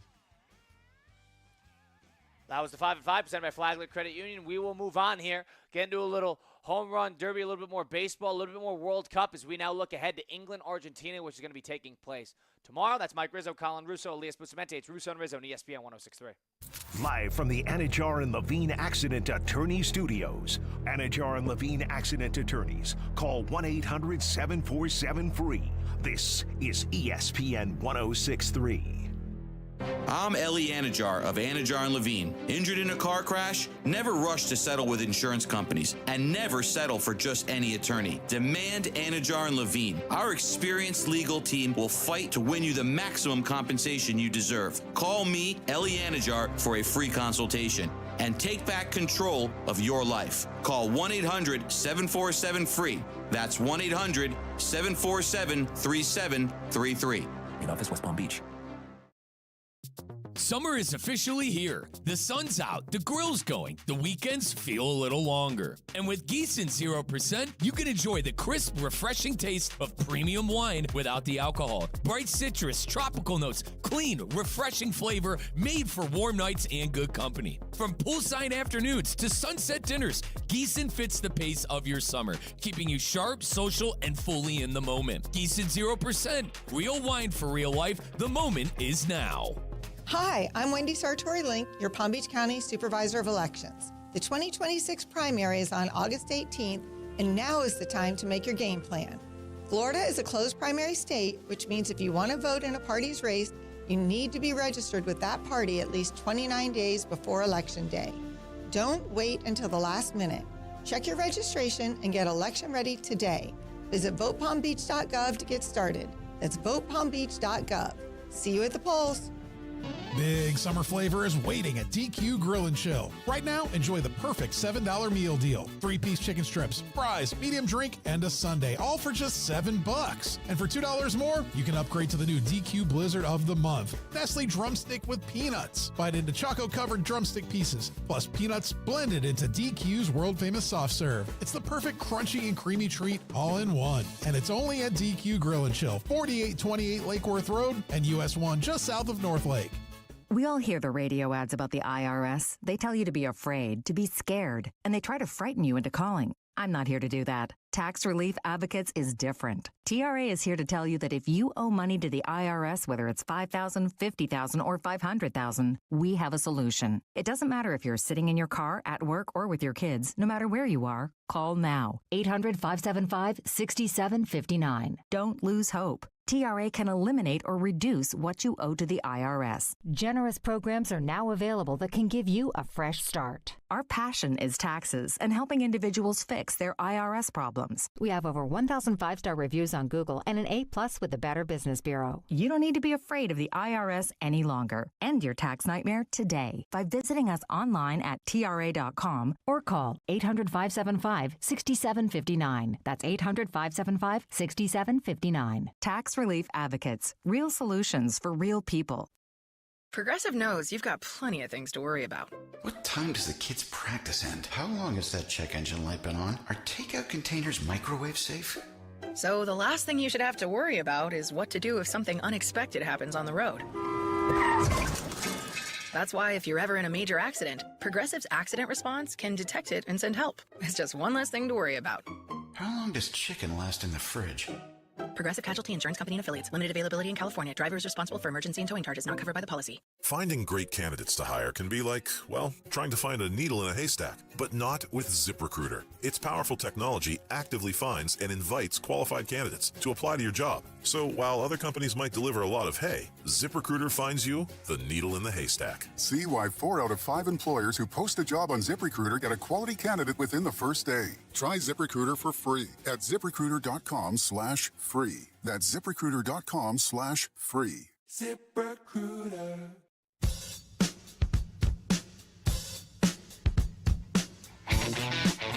Let's get back to the Anajar and Levine Accident Attorney Studios. This is Russo and Rizzo on ESPN 106.3. Russo and Rizzo on ESPN 106.3. Just 30 after 5 p.m. on the 14th of July, 2026. You got Colin Russo, you got Mike Rizzo, you got Elias Bustamante helping us out in West Palm Beach. I am up north in Charlotte, North Carolina. ACC Media Day will be over the next 3 days, so we'll hear from FSU, we'll hear from Miami, we'll hear from a number of different coaches from throughout the ACC football side of things over the course of the next 3 days, so make sure to tune in on ESPN South Florida, and again on these airwaves, ESPN 106.3. France is eliminated. Spain has shut them out 2-0, and Spain has really just completely dominated throughout this tournament. And it might not have been pretty the entire way, you know, games like the Portugal game where it's just slow and methodical. But another thing I'll say, too, give Cape Verde credit. Yeah, remember how this thing opened for them, Cal. Give Cape Verde credit. They went after two of the 4 teams in the Final Four, and they gave them everything they could handle. And I know Spain didn't handle the game properly, fine. But it's not like Yamal comes in and, you know, he's a great player, but he hasn't been lighting the tournament on fire. Let's be fair as well. Now, Colin, being sick as a dog as I was yesterday, I was watching PTI. Pablo Torre was filling in for Wilbon, but, you know, Kornheiser was there. And they talked about the possible expansion to what, brother? It'd be 60? You like that? I think it's too much. I got to be honest. It's too much. So let me play it out this way, and I'm curious on Elias, your thoughts, and Mike as well. This year was 48 down to 32. Do you think if they went to 64, they would do 64 down to 32? And if the answer is yes, because 30, why would they go more unless they're going to do buys? Well, my question to you, Mr. Schedule Man, if they go to 64, what do the knockout rounds look like? So the knockout, so I'm saying, like, this tournament was 48 teams that are knocked down to 32, and it was all weird because of the third-place teams. There's only 8 of the 12 third-place teams that moved on. If you do 64, you can make it pretty simple in terms of getting to 64 and cutting out half. And Top 2 move on. Cut 2 per group. Yep. And you cut 2 per group, and if teams move on, great. And then all of a sudden it's a round of 32. The group stage is a lot more consequential, and you get a lot more representation with the teams. I don't know if it's the right move for competition's sake, but I would say if they were to do it that way and not do the buys and all the funny business and expand the knockout, I actually think it'll make the group stage more consequential. No third-place teams and add more groups? Do I have that right? Yeah. You go Basically. top 2. You go top 2 teams. Unless you do it in a and way you're where adding groups. Third Let me place. think of it this way. Okay. 12 team. You do 12 groups, or you do 16 groups of 4. 16 groups of 4 would be 64.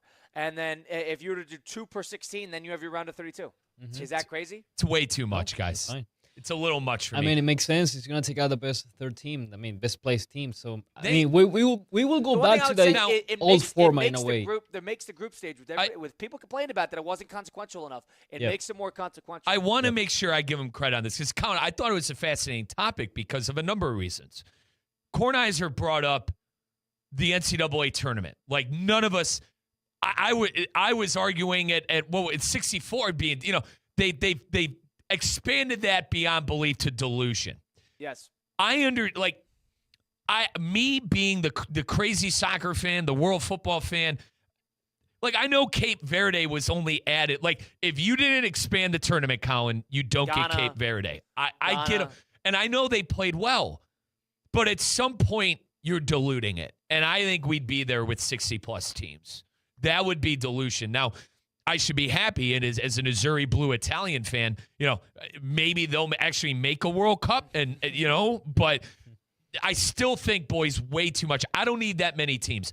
And to answer the questions, because Kornheiser and Pablo go, not necessarily our forte, but I don't necessarily look at the soccer tournament and say, hey, there are too many teams here that don't belong here. You will get that. I mean, with all due respect to Qatar, they were god-awful. With all due respect to some of these really bad teams, they really had no business being there. I don't need more of those teams and those, listen, Curacao, they were right here in Boca. We love our friends at the Curacao. I don't need more Curacao. I don't need more Qatar. And those are the kind of teams that you would be getting. I get your point. I'm good on that. I get your point, but we have to see this World Cup. At the beginning, we were like, it's tough. A lot of teams, 48 teams, different. The format was validated. In yeah, but at the same time, then I think it was great. It was great. I'm not saying that the expansion this year was wrong, Colin. I enjoyed the round of 32. I enjoyed, us bringing in the extra teams. Like, it was good this year. But why? Why do we need more? We do not need more. Let's do this for a couple of years. And if you want to do more later on, then fine. But let me get some breathing room for the next 2 or 3 of these things with the round of 32. Like, let's not screw something up that was a hit here. Let's not test our luck even more. Colin, with a tournament like this, it's damn near impossible to screw it up. I think we're flirting with screwing it up. 888-760-3776. We got Cologne in New Jersey. Cologne, welcome on into the program. Are you for the expansion even more of the FIFA World Cup coming up here possibly in 4 years? I am not. But let me say this. I do not want 48. And I know why you did it. Money, and obviously because they want to be more like the Olympics. But the 48 worked because the extra bids went out to the African nations. And they're the ones that benefit because Cape Verde, Senegal, the Congo, and a couple of other countries made it to the knockout round, and they played well. So I'm thinking the reason behind they want to expand it more is to better the Oceanic region and also the West Asian region with Saudi Arabia, which gets the World Cup in 2034. That's I'm assuming they're trying to benefit those other countries. That's why they want to expand it. And also one last thing, tomorrow, Argentina is going to wear the navy blue and black shorts, the same uniform they wore in 1986 when they beat England in Mexico, where they had a guy. So wow. Hopefully it's a good game tomorrow. It sounds like it's going to be a great game. Yeah. Well, Cologne, thank God it's at 3 o'clock. We appreciate the call, brother. That was Cologne in New Jersey. Thank God it's at 3 o'clock when we're all at work. Another thing I'd add to Cologne's point, they want India and China in it. They want India and China. There's too much money to be made there. They're not good. Listen, the teams stink, but they want the money. That's what they want. It's all about the money. You put it. What I was gonna. You don't think they want? You said it better than I could. Do you think they want China's money? Oh, they want India's money? Personally, that's 2 billion people right there that they can access. True. Via Can I be selfish? Can I be selfish? But, I'd love to see China lose 5-0. I mean, Mike, I get your point. I get your point, but at the same 5-0. time, it's the same when they announced it was going to be 48 teams. You know, everybody was like, I don't like it. I'm including myself in that group, and then suddenly I can't argue. I can't argue with them now. If we go to 64 teams, then we just go back to normal on saying the 2 top teams of each group go around. So, Mike, I think you should be actually pushing for this because Italy might actually qualify now. Let's take that out of it. Let's take my allegiances out of it. No one's thinking about Ohio State. No one cares. Too much. Too many. In 2 years, let's come back. In 2 World Cups, let's come back to the table. If you're dying to make an extra $1 billion, FIFA, come back to me in 2 decades here. Let's see how this goes for the next couple of World Cups. And worked here in the States. I remind everybody, the United States has the infrastructure for these games. Are you going to be able to pull this off in some Mickey Mouse country? Seriously. Being honest, keeping it a buck here. Next World Cup a lot of games. But next World Cup is going to be playing Argentina, Uruguay, Paraguay, Spain, Portugal, and Morocco. And that's stupid. That is stupid. That's stupid. But they have the infrastructure to do it. They do have it. But single guys, country hosts are it's over. over. A thing in the past. Outside of those the oil money countries, I have no idea how Saudi Arabia is ever going to handle a 64-team World Cup. They're just going to build everything from the ground. That's what they're going to do right now. They have the money to do it. But other than that, if let's say we have a normal World Cup instead of doing it in 2 continents, 3, then let's just realize Spain and Portugal, they actually have the stadiums to hold the World Cup. They do have Can they do 64 teams in Spain and Portugal? If there was just Spain and Portugal, could they absolutely not. I do believe they have the stadiums. I don't know if they do. You're going to be playing it. It's like an AAU tournament. You get 3 games at Madrid Stadium. But at the same time, remember, they might have to, change some stadiums, but they're going to make money out of it. Colin, they don't have the infrastructure for hotels. They don't have the infrastructure to handle millions of people. I don't know, man. You could do it back in the day when there was only a round of 16. Now you're going to need to go all over the planet, which I think is so stupid. I liked being in one specific spot. The 2010 World Cup will always have a special place in my heart in South Africa. Absolutely amazing. The Brazil World Cup, absolutely amazing. We could exclude Russia. We could exclude Qatar. This has been an unreal World Cup in the States and Canada, Mexico, and the United States. And we could go without Canada. BMO Stadium and that Vancouver Mickey Mouse place. They're trying to move that team to Vegas, by the way, in Vancouver, get them out of that stadium. But you get, the Azteca was electric. All of our infrastructure, electric. The days of it being in one specific country are over, and I worry about the expansion. Now, another thing, all right? So we're against expansion in college football because it would dilute the teams. We're against the expansion in college basketball because it's diluting the teams. NBA, NFL, MLB, my God, we can't add any more teams. They already have that stupid play-in tournament that nobody cares about in the NBA. The NFL is perfect. If they touch anything with the NFL playoffs, I will be you-know-whatting up a storm. And then the MLB with the wild cards. Every year, I got my old school baseball fans, my uncles texting me saying, too many teams. So we're against expansion in all of the main sports. But for some reason, it's going to work in soccer and not dilute the product. You see where I'm coming from here? Well, it's a fine point. One thing I would say is you tell me what percentage of the World Cup viewership will watch the qualifiers. Will be on top of all the qualifiers throughout all the different federations and all the different tournaments that they have in the international play games. You're talking about regular season sports, which people follow into the postseason. This is a qualification process that is going to be diluted, but it's not something that FIFA cares that much about. They want the tournament. My pushback, Kyle, Everyone around the world is already watching those qualifiers. I'm the only psychopath in the United States that's telling you guys about CONCACAF Nations League qualifications in September. Nobody's worried about Spain qualifying. Nobody's worried about Portugal qualifying. They haven't been worried about United States. We have some worries about qualifying, and Italy has some worries about qualifying. It depends on the country. I think you're just changing what type of country is worried about qualifying. And I agree. Like, those are going to be pretty obsolete because everybody gets in. But at the bottom line, the tournament itself is what you're going to be paying attention to the most. And it's going to be that round-robin format. It's going to be on top of it. I don't think it's the worst thing in the world because diluting the product, we had 48 teams instead of 32. What are the rankings of the 4 teams remaining? 1, 2, 3, and 4.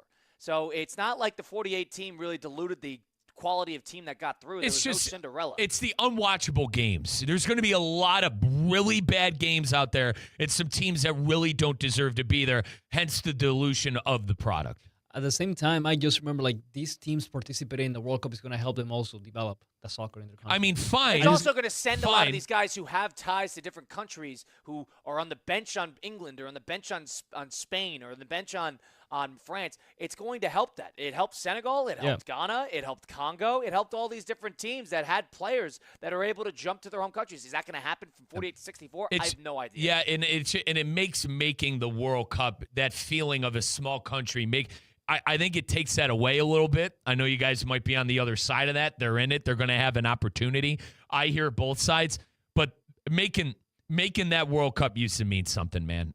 And this is coming from an Italy fan and an Italian American that hasn't been there in the last 3. It used to mean something seeing the small guy make it. Now, everyone makes it. Everyone makes it. Everyone's going to make it. I agree, but teams like Congo didn't make it till 1956. So there's teams that don't even have a sniff at a chance to get in. But I understand what you're saying. It's a sacrifice. You are sacrificing the qualification process, the roar of being there, and you're going to sacrifice that a little bit, and you're going to get more teams in a tournament-style format, and money. Eventually, to your point, you are going to get multi-country host area. You're going to be regionally hosting the World Cup, not country hosting. How about this? The next time our lads, and let's hope the USMNT can have a good run with Pochettino, hopefully as our coach. We got a game in Argentina. Okay. Kyle, strap in. You got to fly to, Belarus, to play some godforsaken group stage game. It's what it's going to be. It's what it's going to be. Yeah, but next World Cup is going to be. They were already complaining about the travel from Mexico to Canada. From Canada to Mexico. There are already teams complaining about that. Wait till you get the game. It's going to turn to continents. Wait till you get the game in Belarus, and then you got to go to Argentina. Yeah, I get your point. Next World Cup, it's going to be 3 games in South America. Only 3 games. Just for novelty's sake, and also just to check the box so they don't have to give a host country in South America the World Cup. I mean, they did it all that way like this because money. Money because it's Saudi money. That's why they did it. Because if we go and we do things in the right way, next World Cup should be only Europe. That's the right thing. That's how continents. Continents. I'm sorry. Yeah, continents. My bad.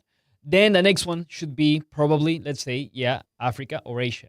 One of those 2. I'm not 100% sure. And then on the 38th, we come back to America.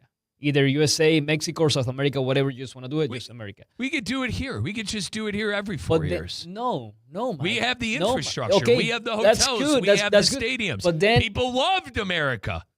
But it's not the point of doing the They World Cup. weren't reading the bogus news stories. They actually came here and met a couple of us and saw we were proper people. What I think just loses in magic, Mike. If they do the World Cup in the same country don't every 4 stop years. expanding then. Stop expanding and making it impossible for one single host countries to host this thing.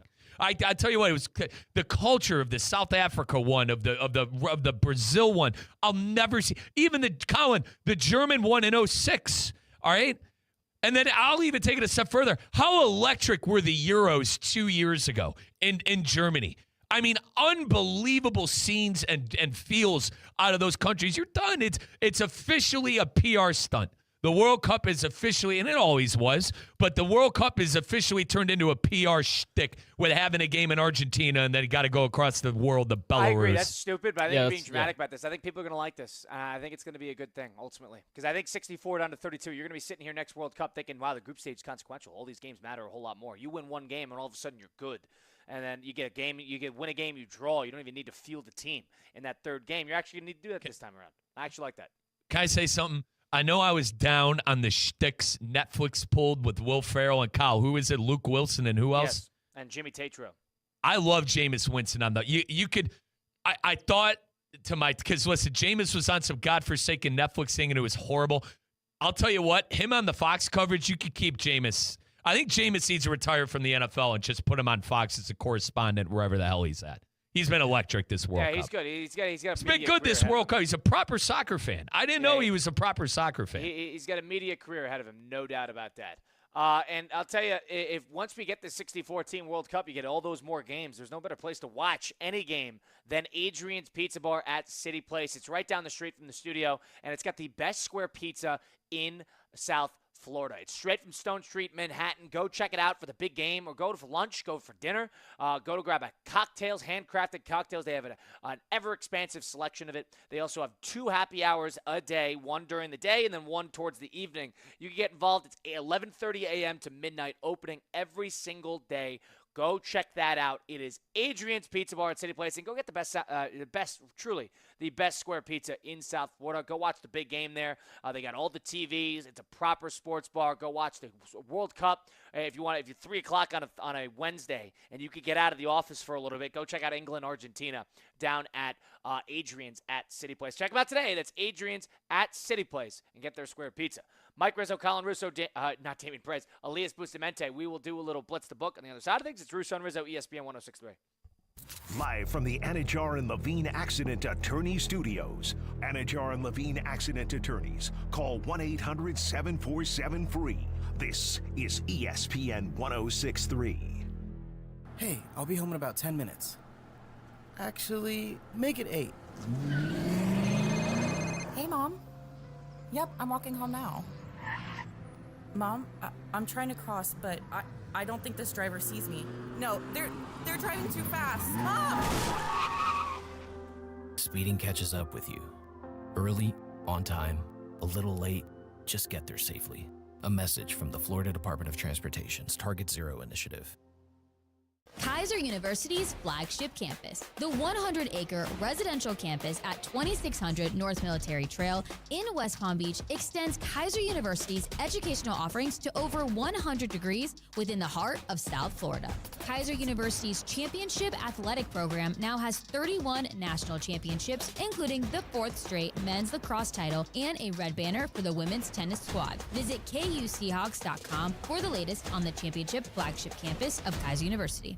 Hey, it's Steph Prince here, and in South Florida, you need an AC team that can deliver in the clutch. That's why my family trusts Bradley Heating and Air Conditioning. As a mom of 3, trust me, when your AC goes down, you don't want to strike out with the wrong company. You want a team that keeps the process smooth, stress-free, and most importantly, keeps the family cool. And Bob Bradley knows a thing or two about coaching a winning team. He coached his son Bobby all the way to becoming a first-round draft pick, and now he's helping his grandson Trey develop his game. And one thing's for sure, high standards run in the Bradley family. Bob brings that same major league mindset to the team at Bradley Heating and Air Conditioning. From residential and commercial repairs to installations, maintenance, and upgrades, they step up to the plate and get the job done right the first time. And while Bob waits for Trey's call to the majors, he's still delivering major league service every single day right here in South Florida. Call Bradley Heating and Air Conditioning today at 561-793-7497 or visit bradleyair.com.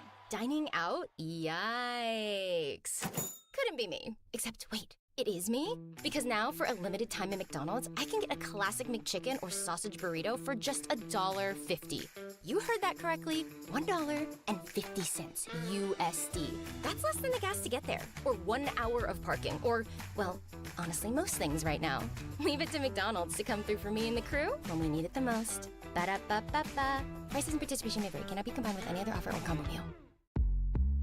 All new drinks are now at McDonald's, with refreshers like the Strawberry Watermelon Refresher and the Mango Pineapple Refresher with popping boba, to crafted sodas like the Sprite Berry Blast with berry flavors and cold foam. Who knew ice-cold drinks could be so fire? 6 all-new drinks are here, now at McDonald's. Refreshers contain caffeine.